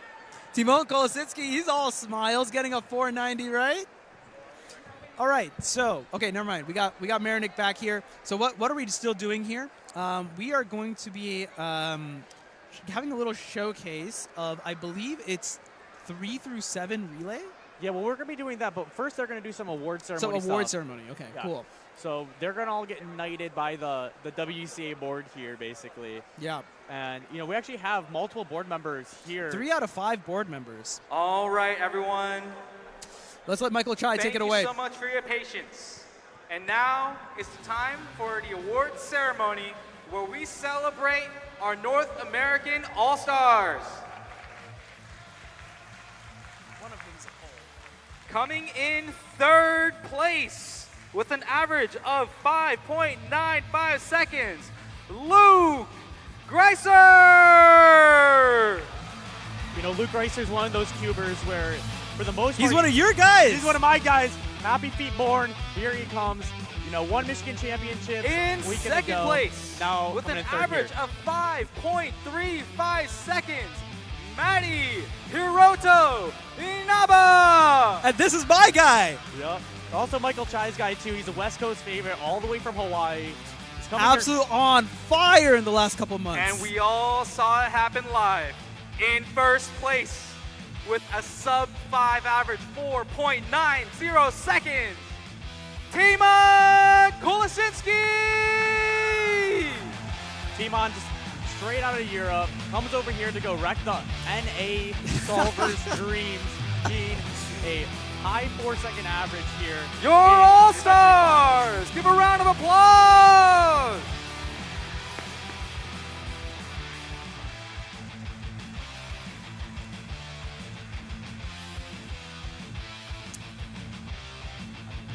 Yep, and here we go. We are here in the Mall of America, witnessing the champions So of cool, North man. America. Top All solvers right. all across the Thank you everyone the world, for attending. basically, In being about here. Yeah, I 5 mean, to 10 hey, minutes, Poland we is will here, be right? doing So our this is officially special international. puzzle demonstration. For now, we're going to go ahead and wrap up, take some photos, and we'll see you guys in 10 minutes. Thank you guys so much. Ooh, photo session time. Then I think we're going to do 3 through 7 relay. The reason why we're doing this, by the way, is we've only seen 3x3 so far at this competition, but the World Cube Association, we put on all of these officially sanctioned events. Yeah. So all the world records that you see, they're all happened officially. If you do a solve at home, it doesn't really count because it's not under the same conditions. We can't ensure that there's like the same like scramble secrecy and stuff like that. So the WCA recognizes many types of puzzles. You have like your 3x3, but then you have your other cubic puzzles, 2x2, 4x4, all the way up to 7x7. That's the largest puzzle that's recognized, as well as some different methods of solving. We have like blindfolded, one-handed solving, loads of other stuff. And then we have different types of shapes as well. We have like a pyramid-shaped puzzle. We have a dodecahedron puzzle, which is really cool, one of my favorites. We have like big blind. There's a really, really cool event. It's called multi-blind. If you know Graham Sickens, go check him out. He recently attempted to do 300 cubes multi-blind. That means he memorized 300 cubes, puts on the blindfold, tries to solve all 300 cubes without taking the blindfold off. Loads of different types of events. We're going to show you 3 through 7 here. Yeah, and honestly, we're going to see really fast people at it, too. These are some Yeah. of the top solvers. They're not only top solvers at 3x3, but a lot of them here are really good all the way up till 7x7. So it's going to be some of the fastest solvers just basically racing each other in a relay race, but cubing version. Exactly. We're going to cut to a short break, and then we'll be back. Not sure if we'll be on the commentary, but at least you all will be able to see it, so stay tuned.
Hello, everyone.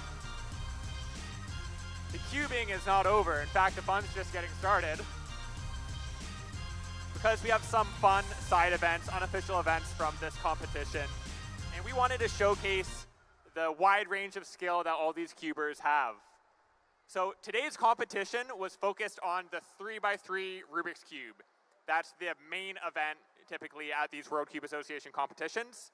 But in terms of cubes in competitions, it goes down from the 2x2 cube to the 3x3 as we saw today, all the way up to 7x7. So we're going to showcase these cubes now with a bit of a relay featuring two of the competitors that you saw today.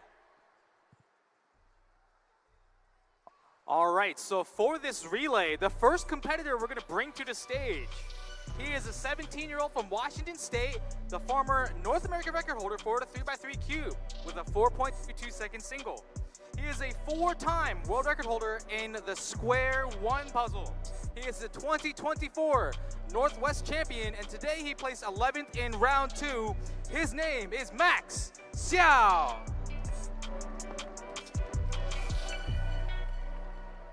And our second competitor, he is 17-year-old, hailing from Hawaii, the 2022 North American champion. He's currently top 10 in the world for 3x3, 4x4, and 5x5. And today, he placed second in our head-to-head event, Matti Hiroto Inaba.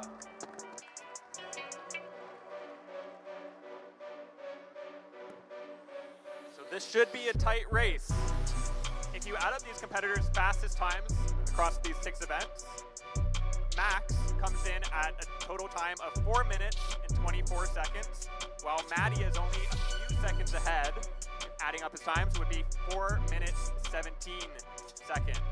So they're gonna start off with the 2x2 cube and work their way up 3x3, 4x4, 5x5, all the way up to 7x7.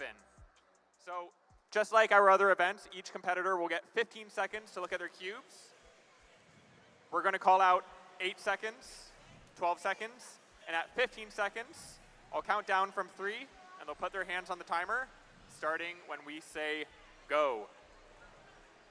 So I'll give them just a couple seconds to gain focus here for this marathon of an event.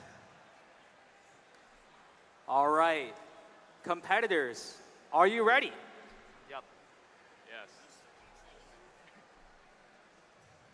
All right, 3, 2, 1, inspect. This is like such like cup stacking with like the various different boxes and whatnot. Yeah, we're back. We are back, 8 by the way. seconds. Oh, it's 2 through 7 relay. Okay, I thought it was Yep. 3 through 7. So we're doing a 2 12 through seconds. 7 relay. So Please put down your puzzle. this format of North American Champ, 3, or excuse me, 2, North 1, American All-Stars go. is a little bit different than a normal WCA competition. All right, so Matti Right. opting to go This with kind 2 of by feeds into 2 that. So first, while they're completing solving, it quite we can, quickly.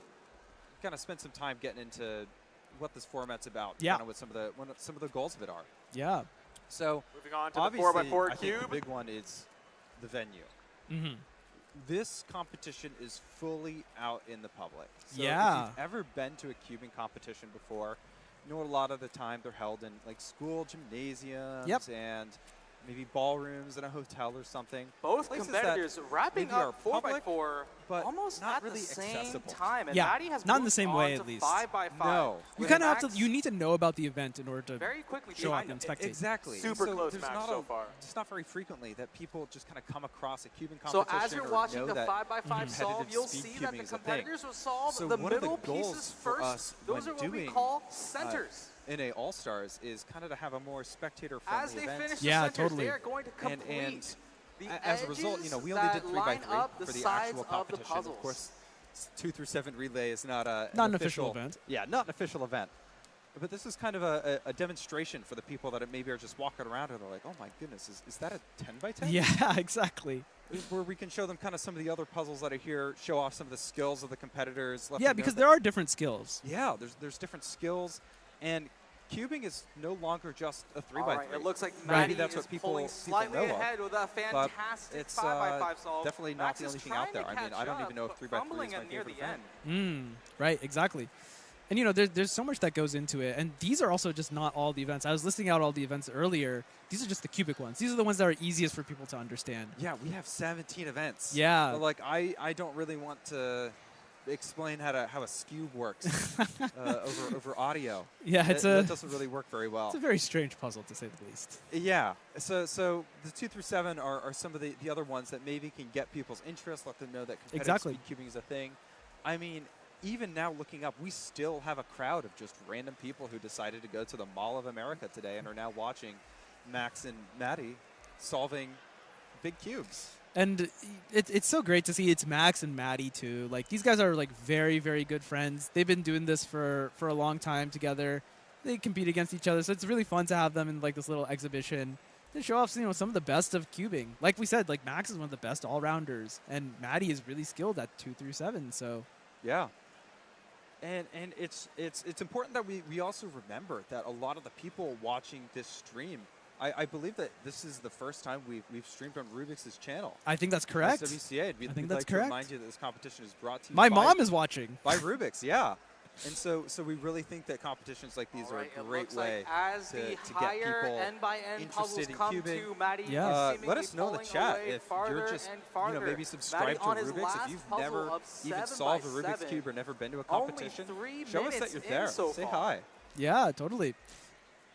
And one thing I also want to mention is, like, if you've never been to a competition before, most competitions don't have this level of solving. This is unique. Yeah, this is very unique. Most competitions are actually open. Like, anyone can compete. You don't need to have like a 7-second average or whatever.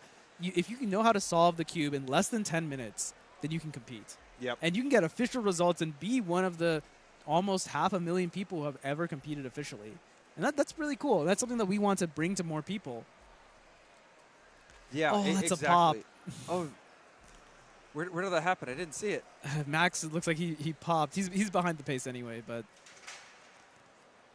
I think he had a center pop probably. It's crazy that he can keep turning even with the center pop. I will tell you, Big Cube hardware has come a long way since I started. my Shangxiao 7x7. The V Cube days. I wish I could pop that thing, because that would mean it might turn better. But yeah, so this is definitely not a normal kind of competition format. Yeah. We are really showcasing the best of the best. And I think that's the best word for it, a showcase. Yeah, a showcase. That's exactly what it is. It is a competition, and these are officially recognized events, but this is also a showcase. Yeah, definitely.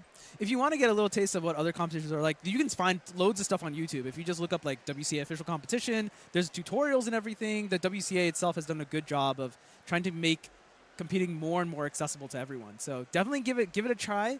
You can find competitions near you just on the WCA's page. Looks like we're about to wrap here shortly. Yeah, and there's Both loads and loads of competitors competitions are these finishing days. up their So solve.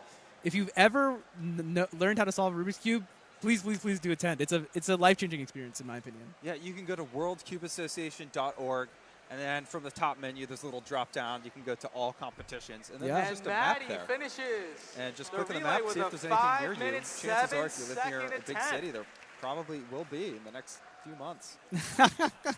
There's a And Maddie it looks delivering like that pop there's center. a pop. Technically, that's against the regulations. There's a missing piece. I can't Technically, tell this if it's entire Maddie's thing is puzzle against or the Maddie's. regulations. So we don't need it's to a talk about showcase. that. But yeah, I mean, this is some pretty good solving out from both of them. All right. Only and 30 Max seconds is able to behind, finish right? it So Yeah, in 5 30 is minutes really and not bad, 37 especially with Max seconds. having a pop there. I think it's incredible Maddie that they was can able even to do all of narrowly this in win. basically almost under Congratulations 5 to minutes. both competitors. Yeah. And that is our end-by-end showcase. it's so We'll be satisfying, taking a right? short That's how break, and Maddie you has guys will like be lined them seeing up some here. 3x3, They're all some solved. One-handed Yep, and Maddie's doing all white blindfolded top, solving. green front. Perfect scrambling You say orientation. blindfold Yeah. solving? I think I said Okay, solving. interesting. We're doing blindfolded. Interesting. You won't Yeah. believe it until you see it. We'll be So right we're gonna back. have blindfolded solve. It is very special. If you've never seen how blindfolded solving works, I think you're in for a treat here. Yeah, so let's go through the format before Sure. we begin, because blindfold solving is a little bit different. And some people are like, how can you do it blindfolded? Can you Yeah. do you feel it or something? Yeah, good question. So the way blindfolded works is that the competitor's time includes the time they spend memorizing it. And so what you'll see is they'll start the timer and there will be a cover over it, and they'll start the cover and lift off, or they'll start. Let me start over. They will start the timer and lift the cover off at the same time, and then they have that time to memorize We are it. also doing And autographs then for when they are Max done memorizing Xiao it, and Matty they will Hiroto drop their Inaba in blindfold, the and autograph only then can they booth. begin moving Right, it. exactly. So they have to memorize Please the go state of bring the your cube and memorabilia if you plan have the out their chance. next moves in order to solve it blindfolded. Yeah, it's very, very cool. It sounds a little complicated, but you'll see how it runs here. My guess is it's going to be Stanley and Tommy, Yes, who are some of probably. the best blinders in the world. Tommy Cherry, the world champion, and currently has the world record. And for both single and average, right? Yeah, and recently 12 seconds flat. 12 seconds flat single. And as Nick just said, that includes memorization time. And under 15 seconds for a mean of 3. Yeah. So blindfold formats are also a little different in that there's no throwing out best or worst results. You just take the 3, you average those together. That's your mean. Yeah, but we also do rank based on single because they are harder. Because it's much more likely that you're not going to get you're not going to get a solved cube. It's hard to recover from a mistake if you can't see the cube. If you make even one small execution error, a solution could have like 200 moves, right? If you mess up even one of those moves, the whole cube is just going to end up not solved. So yeah, and I mean you could even memorize wrong. Yeah, very easy to miss memo. I do that a lot. Something. You can. We don't have to get into the details of what tracing is, but you're following a path of pieces around the cube when you're memorizing it. Yeah, and it's totally possible to just have a couple of pieces and you just miss them.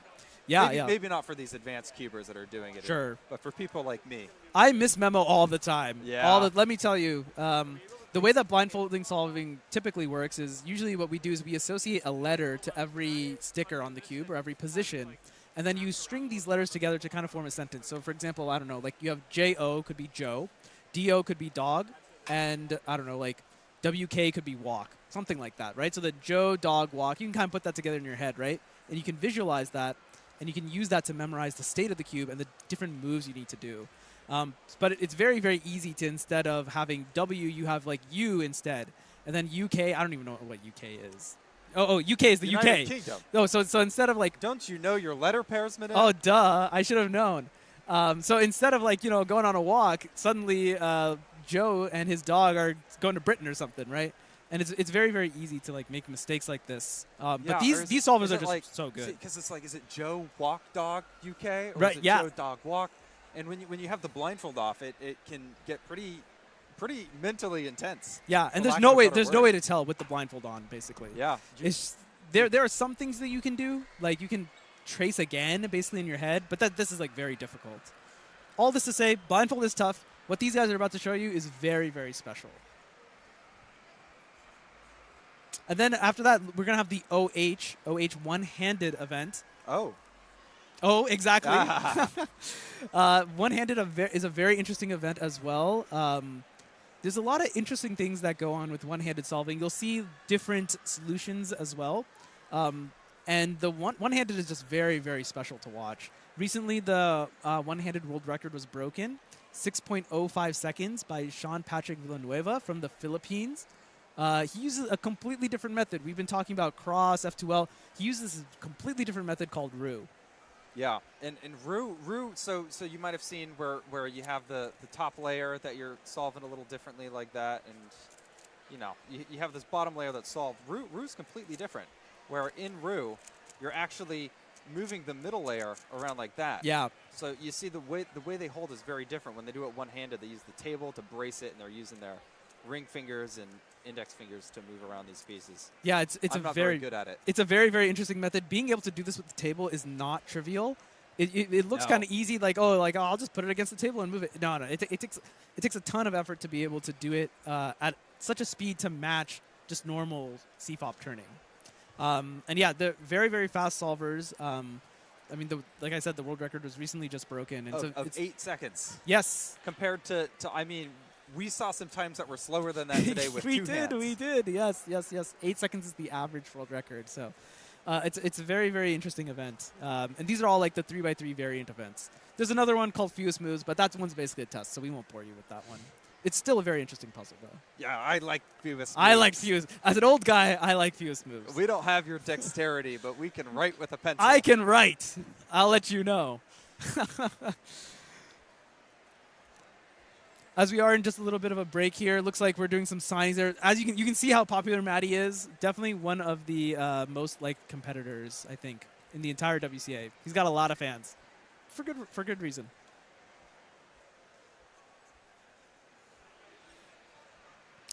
What was your favorite moment, Nick, from today? Oh, it's got to be the 392. Yeah, I mean, it's just honestly, it's so rare to see a 4. It's so funny because, like, you know, we joke. It's so rare to see a 3. Yeah, it's so rare to We see saw a a good number of 4s. I mean, it's still decently rare to see a 4s 4. are exciting. So we were joking about this earlier about how there's a script and everything. That's all that is a joke. But I, like, maybe like marginally thought that a 3 was in the cards. I was like, yeah, we could see a 3, but the scramble has to be like really. You're gonna need to see a skip or something like that, right? I wouldn't have bet on getting a 3. I would not have bet money on seeing a 3 today. And the fact that we saw a 3, it's not a surprise that we saw it from one of the world's best cubers. And Timon, you saw it with that 4 earlier, the 414, just absolute class. The 3 was also just brilliant. And the main reason I thought we wouldn't see it is because of the environment. It's a very tough environment with all the crowd noise. Crowd noise, I think, is one of the things that's very, very different. Most competitions, as Nick was saying, are kind of isolated. There aren't like random people out and about. There isn't like cheering, not in the same way at least. So to be able to do it in something like this is truly very special, and that just goes to show the caliber of some of these top players. The 3 is one, but you know, even like these 4. Props goes to Caleb, I think. Caleb Chen. He had his back up against the wall, but as he like got into it, his times improved, and that 4 at the end was just, man, I just love to see that. Yeah, that was a really great moment. That was great. Where even if the rest of the average maybe did not go probably as Caleb wanted, being able to knock out a 4 right at the very end does add a little bit of a silver lining to it. That 4 is a really awesome solve. Yeah. Look at it's so exciting to see those come up. Yeah, I think Ray's average here to get PR here is fantastic after getting 651 PR in the round before. Yeah, Ray double PRing. Double PR. The average and the single solve were both the best he's ever had in a competition. Yeah, that's just fantastic. And to do it as like someone who's like coming into 10th, you know, maybe that actually ended up in an advantage a little bit. You know, you're going as the 10th seed. You're going to solve first. There's just no prior. You have no idea what anyone else got. Well, I guess no one had any idea what anyone else got. But there's no pressure in that sense. You're the one who's going to set the goalpost, right?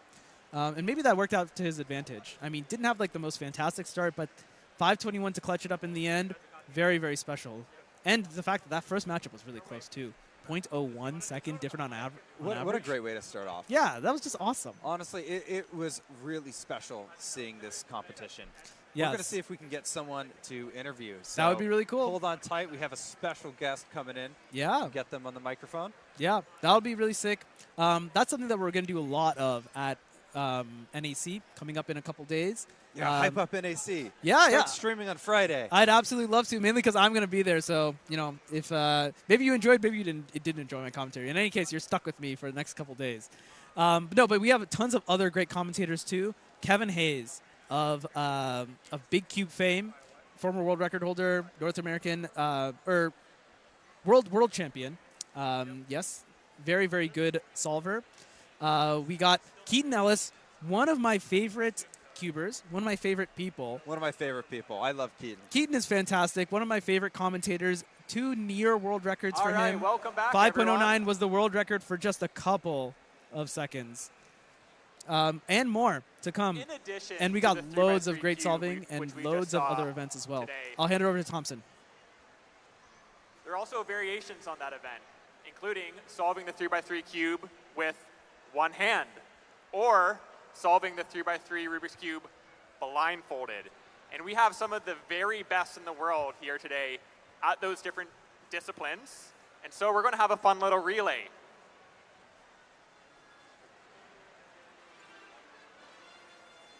All right, and for our relay, we are going to introduce the contestants in order. The contestant that will be doing the 3x3 solves, Timon Kolosinski. Here we go, Timon. I see. He is our winner. of This the is North 3x3 American OH blind relay. All-Stars competition today. Cool. And our competitor who will be solving the 3x3 cube one-handed. He is the best cuber in North America and second best cuber in the world for summer rankings in all events. And 5th in the world for 3x3 one-handed, Luke Garrett. Very, very good competitor. Man, yeah, like you said, Extremely very well-rounded. Yes, the sum of rankings. If you add up his rank in all 17 WCA events. And before we introduce our He's last second contestant, we would like to do a demonstration one-handed solve. Oh, okay, cool. I guess before the actual time, just to see, we're going to show you all what one-handed solving looks like here. Where's the timer? I don't think there's any. He's just going to do it? Yeah, I think he's just going to do it. So this is what it's looking like. They are allowed to use the table here, of course. This is a ZB. To execute a ZB with one so hand. as you can see, that was very, very fast. So can't wait to see what it is. I'm not going to lie. Solving the cube with one hand is cool. Yeah, it's really cool. But how about blindfolded? We would like to introduce to you Tommy Cherry from Florida. He's a 13-time world record holder and 3rd in the world for sum of rankings in all events, just behind Luke. And he is the 2023 3x3 blindfolded world champion, as well as the current world record holder for the 3x3 blindfolded event. The accomplishments just go on and on. But please welcome to the stage, Tommy Cherry.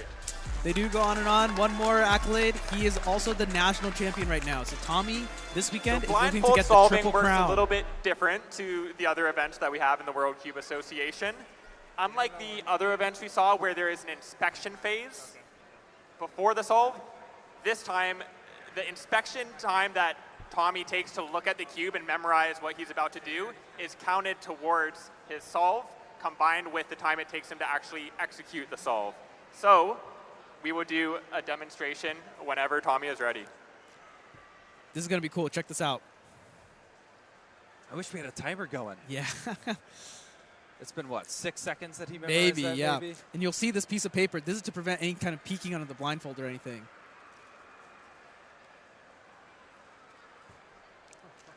And he's Wow. just like, That's it, man. He's got blindfolded times that are better than some of my sighted times. All right, so these 3 competitors are gathering here today to do the 3x3, the one-handed 3-blind relay. They will be doing 10 attempts. 10 to attempts, break the wow. unofficial world record that currently stands at 26.96 seconds by Yiheng Wang, Antonio Kam, and Tommy Cherry. Oh, interesting. All right. Simon will start with 3x3. To be then fair, Luke will that go is with it. one-handed, and Tommy will 20 go last with 29? 3x3 well, and blindfolded. Antonio and Yiheng. Luke and Timon will Antonio inspect the is cubes at Yeah. the same Also time. one of the best in the world. Tommy Yes. will Yiheng uncover Wang. his Well, he cube is the when best the in other the world, two so. are finished solving. Yeah. All right, It's gonna be hard competitors, to beat. please Yeah, nod this your is going to head be when very you're ready. interesting. Tommy, of course, no matter what happens, 3, he still has the 2, record. Yeah. 1, inspect. So, yeah, so these two get to inspect. Tommy does not get to inspect because that's going to count towards his time. Interesting. Can we break the world record? What did he say it was? 26 or 29?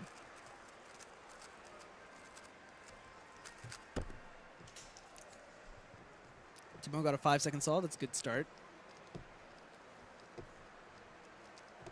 So the next one cannot start solving until the previous one has finished. Oh, Luke, what This did one you is do? this one's definitely not. Well, unless Tommy gets a 9. Let's not put it past him. There you go. I believe unofficially, does he have any sub-10s? I have feel like no idea. I've seen a YouTube video of Tommy getting some sub-10-second blind solves. Incredible. What was that relay time? All I right, have to know. Thompson, so it's 33 seconds. I think they got to try 33. again. 33. I think we got a couple more attempts. We got a couple more chances at this. Let's try it again, boys. I think we can Run get it back. closer to that world record, 26.96 seconds. 20. Yeah, there was a lot of improvements there. I thought definitely Luke will be able to pull through in the next song for sure. Just calling him out like that, huh? To be fair, we did the same here. Yeah. Okay. All right, competitors.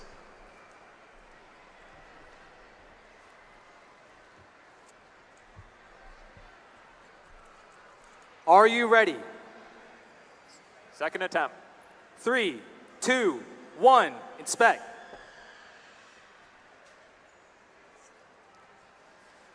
I mean, even if Timon gets a 6, I feel like it kind of is all up to. There's a lot of onus on Luke. He definitely has the longest segment of them, I feel like. I think. Or maybe the least consistent part. Yeah, I think it's the most variable. I agree. That's a ZB. Oh no, he's behind the box. not quite. Not a ZB. I think he did a U-perm at the end there. This is a bit of a longer memo. Tommy's execution on blind is just amazing, man.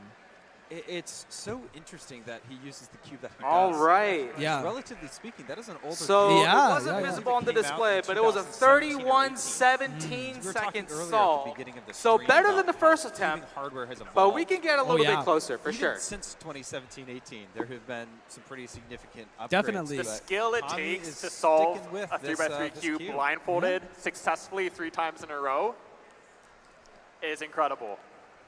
Yeah, that's the other thing A that's lot of really impressive about memorization Tommy. involved, He's a lot of very, great very execution accurate. that is necessary to solve I'll the note cube one more thing. blindfolded. Usually For in an one-handed, official being competition, able to execute for everything with one blindfolded, we hand, actually have the whole room extremely trying to become difficult silent because if you don't it build takes the a ton of dexterity. concentration to just like cram all this information inside your head.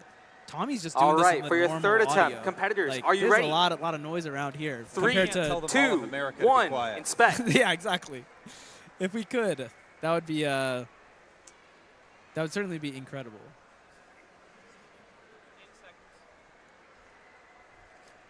I like that Luke has moved the box further away this time. Helps us see. Oh, the timer stopped by accident, it looks like. Either that or maybe there's some disconnect. It's possible. This is looking pretty good though. So we can discuss a little bit Luke using his left hand there. If you're new to one-handed solving, you might think, oh, it's kind of interesting that someone would use their left hand unless they were left-handed. Oh! And that, unfortunately, That's a is DNF. not going to pass Yeah, 'cause Thompson. that counts as 2 moves. That's right. I think we got a couple more attempts. But That's okay. We're only 3 solves in. one-handed There's cubers, still more most than people obviously more are than half the right-handed. amount Yeah. of 10. But most one-handed solvers, or most right-handed solvers, use their left hand. Tommy, because can you tell us what you were algorithms thinking that in that they've solve and learned what led to you are having that optimized end? for the right hand. I don't know. I was just trying to lock in, but then at the end, I Talk, kind of just dropped the cube Tommy and talk couldn't about it. figure out how to put it back together correctly. Are you going to get the next one? Oh yeah, of course. All right, there we go. I love the confidence. Yeah, so a lot of these algorithms are optimized for the right hand. So the way you grab it with your left hand, if you kind of hold your left hand out in front of you, it's actually easier to move that right side of the cube if you were to use your pinky. Yep. So that's why a lot of cubers actually use their All right, non-dominant competitors, hand are you ready? Yep. when doing 3, one-hand solve. 2, 1, inspect.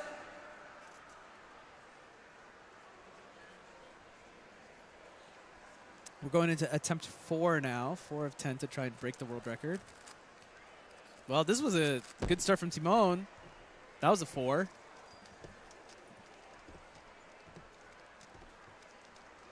Luke is looking pretty saucy here too. So 16 seconds. This has a chance. Maybe It would not have to such. be You extraordinarily need a 10, fast. yeah. Tommy's capable of it for sure, but it's not statistically likely. Yeah. Looks like he got hung up a little bit. Wasn't sure if the move he made was right. And And, 2 twists. unfortunately a couple pieces off. But the time isn't bad with a 32.64 that would have counted otherwise. So that's what we're talking about. We are reaching the We're not halfway sure point exactly of this world record what Tommy attempt. did wrong. It could have been maybe a memorization error. Right. It could have been an execution error. You're thinking about a string of letters. You're thinking about the moves you have to apply to them. It's so easy to just accidentally choose the wrong side of the piece Yeah. to solve. Yeah. And then Attempt you end number up with the 5 flipped coming piece right like up. you saw there. Yeah. It's blindfolded is a very tough event. It's not an impossible event though. I might even say it's about as hard as learning a normal Rubik's Cube. Bingo. It doesn't require many algorithms, but you have to train your brain to kind of think in a different way. If you can memorize a story, if you can memorize, honestly, if you could memorize a password, you could probably do a blindfolded cube. At least have the memorization capability And to do practice makes perfect. Definitely. My first time trying to do blindfolded solves, my memorization times were like 20 or 25 minutes. Right. I mean, that's just par for the course. Yeah, and I mean now I'm certainly a far cry away from being world class, but I'm down around 2 minutes for the most part. Yeah. And that's a significant improvement over 20. Yeah, and one thing that's pretty cool is once you learn how to do 3x3 blindfolded, 4x4 blindfolded, and 5x5 blindfolded, not that much different. It's a lot more things you have to memorize and a lot more moves you have to do correctly. But if you're just trying to get it correct and not really caring about the time, it actually isn't that much harder. I'll put a little asterisk there because it took me forever to get 5 blind officially, but. I don't 3, even have it. 2, It's 1. it is tough, but not impossible. No, certainly not. One of the rankings we have is actually 5 blind means, which is solving a 5x5 blindfolded 3 times in a row and what the mean time of those 3 attempts are. Only recently did we cross the 100 people threshold. For I those didn't even who have know. ever done that. Yeah, so just over 100 people have ever solved the 5x5 blindfolded 3 times in a row, compared to the 250,000 people who have ever competed. Yeah, so this is, again, going to be pretty tough. Looks like Tommy had about 10 seconds.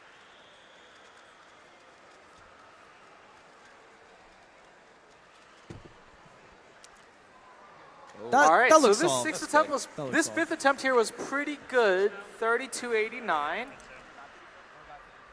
So 5 attempts in, we have yet to see We are 30. reaching That's actually kind of the surprising. later leg a of big this gap, world record attempt here actually. with That's actually attempt kind of number surprising 6 on the way. I can't blame them, to be honest. Antonio Cam and Yihang in particular, man. yeah. I wonder if we're trying to see an maybe if they can break that sub 30 setup. barrier. Maybe that'll be the exactly what they needed, Thompson.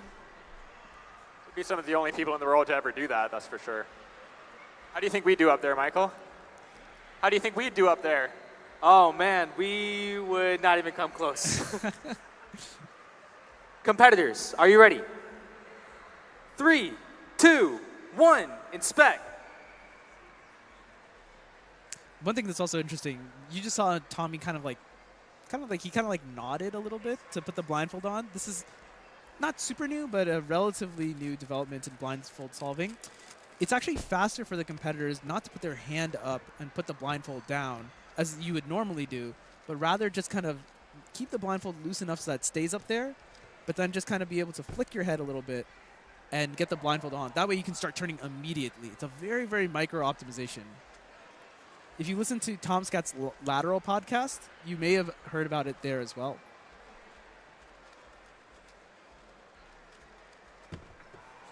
Oh. This one's a DNF. Tommy definitely tried to rush this one a little bit. That was a very good attempt. Tommy- Timon Tommy's started built a little very differently. strong. He knows his blind. Now that we're five or so attempts in, I wonder how much mental fatigue there is happening. I mean, Tommy has so much experience doing blind. I would be surprised. Even the best blindfold solvers in the world can still end up with unsolved cubes at the end of it. Once Just I shows do you 5, how 6, difficult of a 7 challenge solves this in is. a row. My head is so full of letters. Yeah, I'm beat. It's so hard for me to remember what I did just memorize and what I memorized 5 minutes ago. Yeah. It's very easy to like kind of cross the streams of consciousness of like, getting ready for and just like kind of like 7? misremember, especially if they're very similar and you end up using like the same letters. Competitors, well, are you was ready? the dog walking in 3, the 2, UK? 1, was it the US? go. Like what's going Or was on it the here? Yukon? Yeah, that's a good one. UC. Well, Y-K? Y-U-K-O-N? Oh, I see. Oh, There's not a lot of letter Y's, though. yeah. Because the letters work, there are 4 sides and there's 4 corners. Excuse me, 6 sides and 4 corners. Right. 24 letters, so you usually end up around X, unless you skip the letter. But some people do some people skip replacements. Q. Yeah. Change something off with Z. Yeah, there's a lot of very, very interesting techniques out there. There's a whole lot to blindfold solving. It's its own kind of beast in its own right. Another 2 flip, it looks like. Just a couple So pieces close. off. So close. Yeah, so again, it could be a mismemorization. It could just be like he did not see it. Yeah. It's very easy to skip over flipped pieces. Thompson, I believe this is going to be attempt number 8, right? 3 more attempts. 3 more attempts. Attempt 8 coming right up. All right, let's see what they can get here.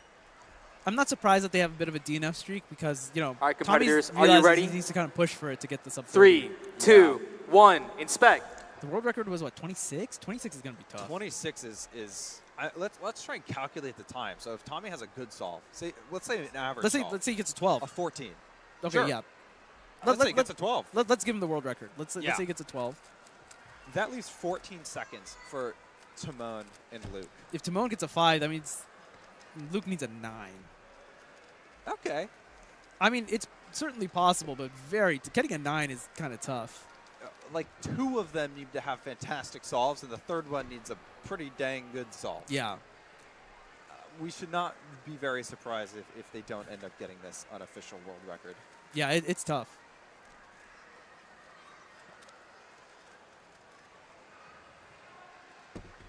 I believe when the last one was done, it was Worlds. All right, So and of they course, you know completed the that successful you're going to attempt bring of like, the actual best 3460. solvers all around the world. We Yes, have this- 2 more attempts to Timon's go. presence might confuse I you, have but this faith is that the I think North they're going to American pull it together. Championship. There's going to be some Or North smooth American execution, no All-Stars. lockup, I keep Thompson. What do you confusing think? them. They're so Lot of close to North each other. American competitions I know these guys have it happening in this them. week. I think we can definitely see that happen today. There was also a warm-up at this last weekend, same venue. I think in more of a All right, secluded on to room. attempt number 9. Competitors, are you ready? Warm-up 3, is one of our 2, local 1, competitions. inspect. Get people Right. excited for the national championship. Lower part to entry, not as public like this. Again, this is very much our showcase event. Exactly, yeah. Getting people exposed to it, getting people maybe who are interested in cubing or know how to solve a cube even, but maybe are not super up to date with the most advanced techniques. Yeah. Yeah, it's all just to gain more interest and grow our support. That's what we're here for.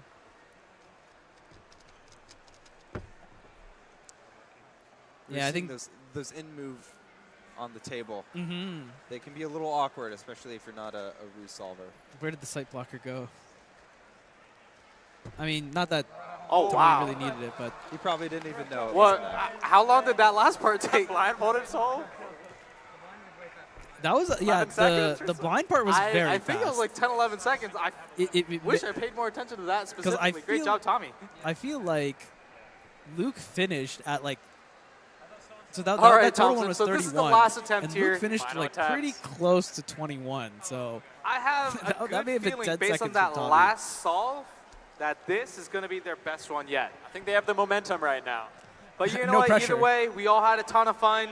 I believe this might be some of our final solves for the event, so let's go out with a bang. Yeah, as an audience, if you're enjoying this show, I mean, let's give them some encouragement for this final attempt. yeah, let's hear it. So your audience is thin slightly from the main event. But we've still got some people Awesome. hanging around. Competitors, are you ready? Still have 3, some people watching 2, from the upper 1, balconies as inspect. well. Mm-hmm.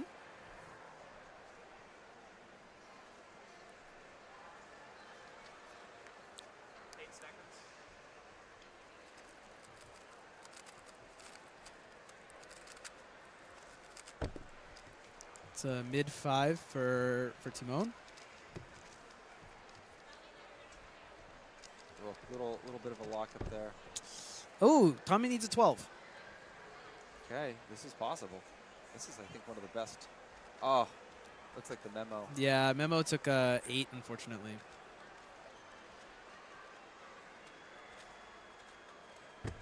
Well, it was their best attempt, most certainly. Ooh, I think 30.63. that's our fastest attempt yet, right? I think so. All Well right, done. 30.63. Congratulations, competitors. Thank you so much. Okay.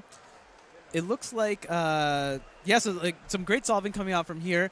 I'm very impressed by Tommy. All right, as this always. has been a He's got fantastic some day two today. very, We very fast appreciate solves back to back. everyone who I came think we out got to one on watch deck this that we fantastic can event. watch We as well. appreciate everyone who Yeah, watched 12 from up seconds top for in the Tommy, Mall of and the America. second to last. We wanted to provide our solve final thank yous. Yes, there you go. So he started at Thank 19. you to our sponsors. We had There's his Games by execution. James and Wow. Air Traffic, who had stores in the Mall of America selling There you games and go. puzzles.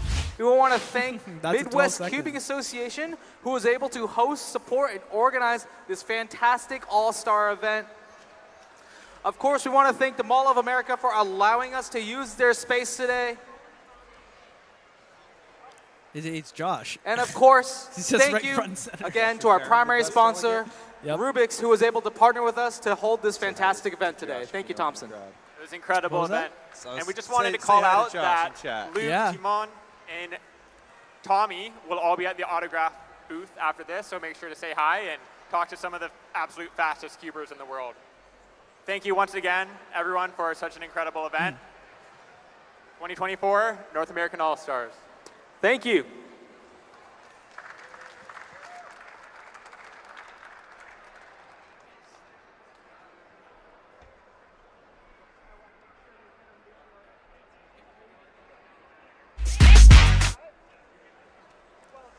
All right, everyone. Yeah, so that was our little showcase here. I think that's it for all the solving we have. We're going to try and bring you an interview like we promised earlier. But I hope you all enjoyed all the solving sections. We had some really great solving there, both official and unofficial. I really enjoyed the 2-through-7 relay. That was really fun to watch. Yeah. I think that this is such a great format. It's really nice to get something that is so optimized for Yeah. spectators. Yeah, I've been to totally. so many cubing competitions, but I've never been one like this. Yeah, definitely. And I think I'm going to pass it off to you. okay, And sounds we're good. going to welcome a certain someone to the broadcast. We got one of the cubing goats, one of the greatest solvers to do it in this current moment, at least. One of my favorite cubers, one of our favorite cubers, our West Coast Cuban boy, Maddie Hiroto Inaba.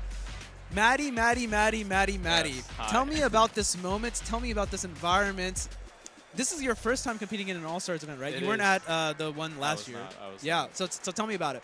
not. It was pretty insane because like first and second round, I was feeling like finals nerves, which is very rare. Oh yeah, damn. Because of all the people. So Right, that was good right. practice, and I got like lower and lower times each time because I just got used to the nerves. Right. That's what. So one thing that we were talking about is Nick and I were like, I wonder if Maddie is kind of feeling like the semifinals nerves. It's like trying to make sure that he gets into finals and then going to turn on the Jets in the finals. No. I feel like All right. it would have taken a disaster for me to not make it. But Okay. even when I was at that speed where I had to worry about it, my habit or like my thought process was never like, let me safety or Okay. I try not to think about making it because that makes you more nervous. Okay. Yeah. How often do you say you safety, or you just never safety? You're just gonna go for it every time. I go to 2 little comps to safety. Okay, fair enough. Every comp I'm trying to get PR. Fair enough. Fair enough. What is it like? So for all the viewers who Yeah, may yeah. not know, this is Maddie from Hawaii, right? I am, yes. Hawaii, very, very isolated. So tell me what it's like traveling around. I mean, you've been traveling around quite a bit recently. You were in the have. Bay Area, Yes, I then was. P&W, now you're here. So tell us a little bit about that. Yeah, well, it's a little different because most people they can build off of what they do each competition, but it's hard for me because there's such a big time gap in Yeah. between. Like I don't like at most I go to one every other week in like a month, you know. Yeah, exactly. So like yeah, it's a little different, but I feel like it's good training for me because every solve counts. Yeah, I really like that. I was talking to Felix not last week, the week before, and you know he was teaching about like how to prepare kids for pressure. Do you feel like you have that pressure sometimes too? Yeah, I have pressure a lot. I feel people don't like to admit it, but we all feel nervous Yeah. sometimes. And yeah, I feel like over the year I did have a period where I got super nervous. I still get super nervous, but I've just learned to deal with it pretty well, I would say. Yeah. Okay, I think we're gonna bring up a 4. You want to commentate over your 4 real fast? Sure, let's do All it. right, let's bring it up. So So yeah, this solve, yeah, walk us through what you're thinking. scrambles are all pretty good this round. Yeah, so that's a double X cross. Set up that. Yeah, this was overall good solve other than the So end with perm. with the end perm, Yeah. right? So did you know that it was going to be diag case here? Kind of. I don't really know corner permutation, but like Yeah. I kind of have a feeling, you know. Okay. So I knew it wasn't going to be a good case. Okay, So, okay, for yeah, sure. I was pretty happy with this F2L solution though. I planned pretty far. Would you say like this was like above average solution for you? Yeah, definitely. F2L was good. How much do you usually see? I usually see 3. Good ones 4, bad ones 2. So that one was, I think I saw like 3.5. So 3.5 That would be a pairs in good one. F2L. Holy moly, That's just absurd. At full speed, it's so crazy to watch because on the broadcast I saw that it was an end perm, and I was like, well, a 4 is great, right? Yeah. And then I see an end perm, like, dude, how is this possible? Yeah, good F2L plus bad PLLs is still a 4, I guess. Yeah, exactly, exactly. Tell me about how do you think like this helped you prepare a little bit for what it's going to be like coming up this weekend when you're going to be defending your title as the North American champion? Definitely helps. That's why I've been going to a lot of competitions with head-to-head finals. I went to probably like 2 or 3 weeks ago. I went to Northwest Championships. Yeah, Northwest Champs. Yeah. And then won that one. Ended with a 4 on the last solve. So that was kind of like, it got my clutch gene back, you would say. Okay. So that was good. And then I came here.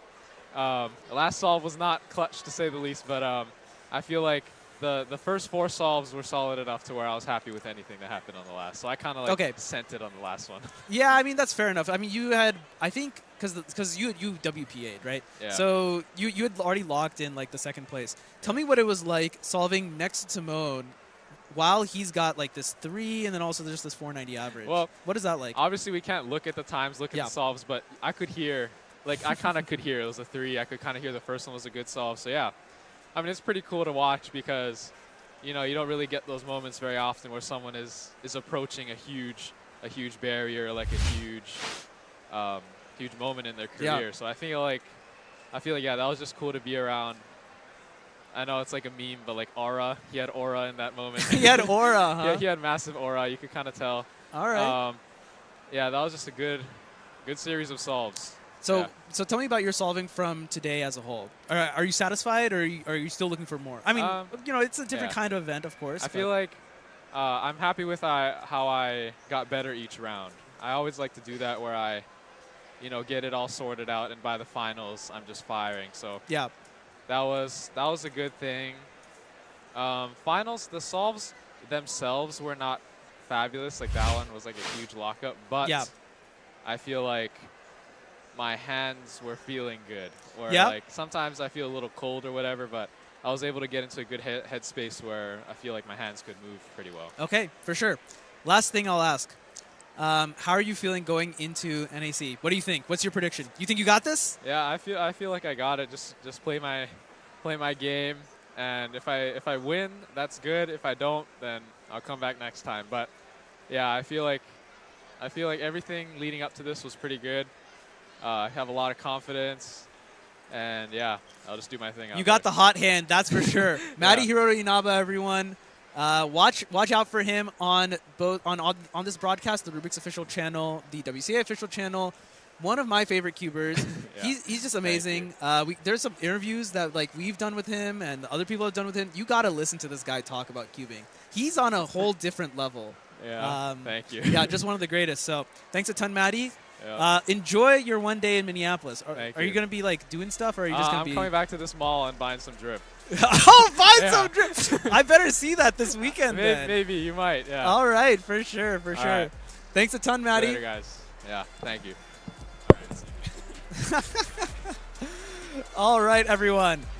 With that, I think it is time to officially put a bow on Rubik's North American All-Stars 2024. I don't know about you all, but I had an incredible day. Nick isn't here to say it, but he definitely had an incredible day. We were talking about it during the break. Some amazing solving. It's just a fantastic environment. Just love to be here. Love to showcase cubing out to everyone here and, of course, you all at home. I hope you all enjoyed. Big congrats to the production team, Happy Feet, for putting this all together. Michael Chai has already thanked all the sponsors. It's just amazing. We hope to see you during the North American Championship stream later this weekend. You can tune in right back here on Friday for all of that goodness. Me, Kevin Hayes, Keaton Ellis, Brandon Lin, and many others. We're going to be there. You're going to see all of these solvers there as well. And from Minnesota, this has been Manu. On behalf of Nick and everyone who is part of the organization team, have a good night, everyone.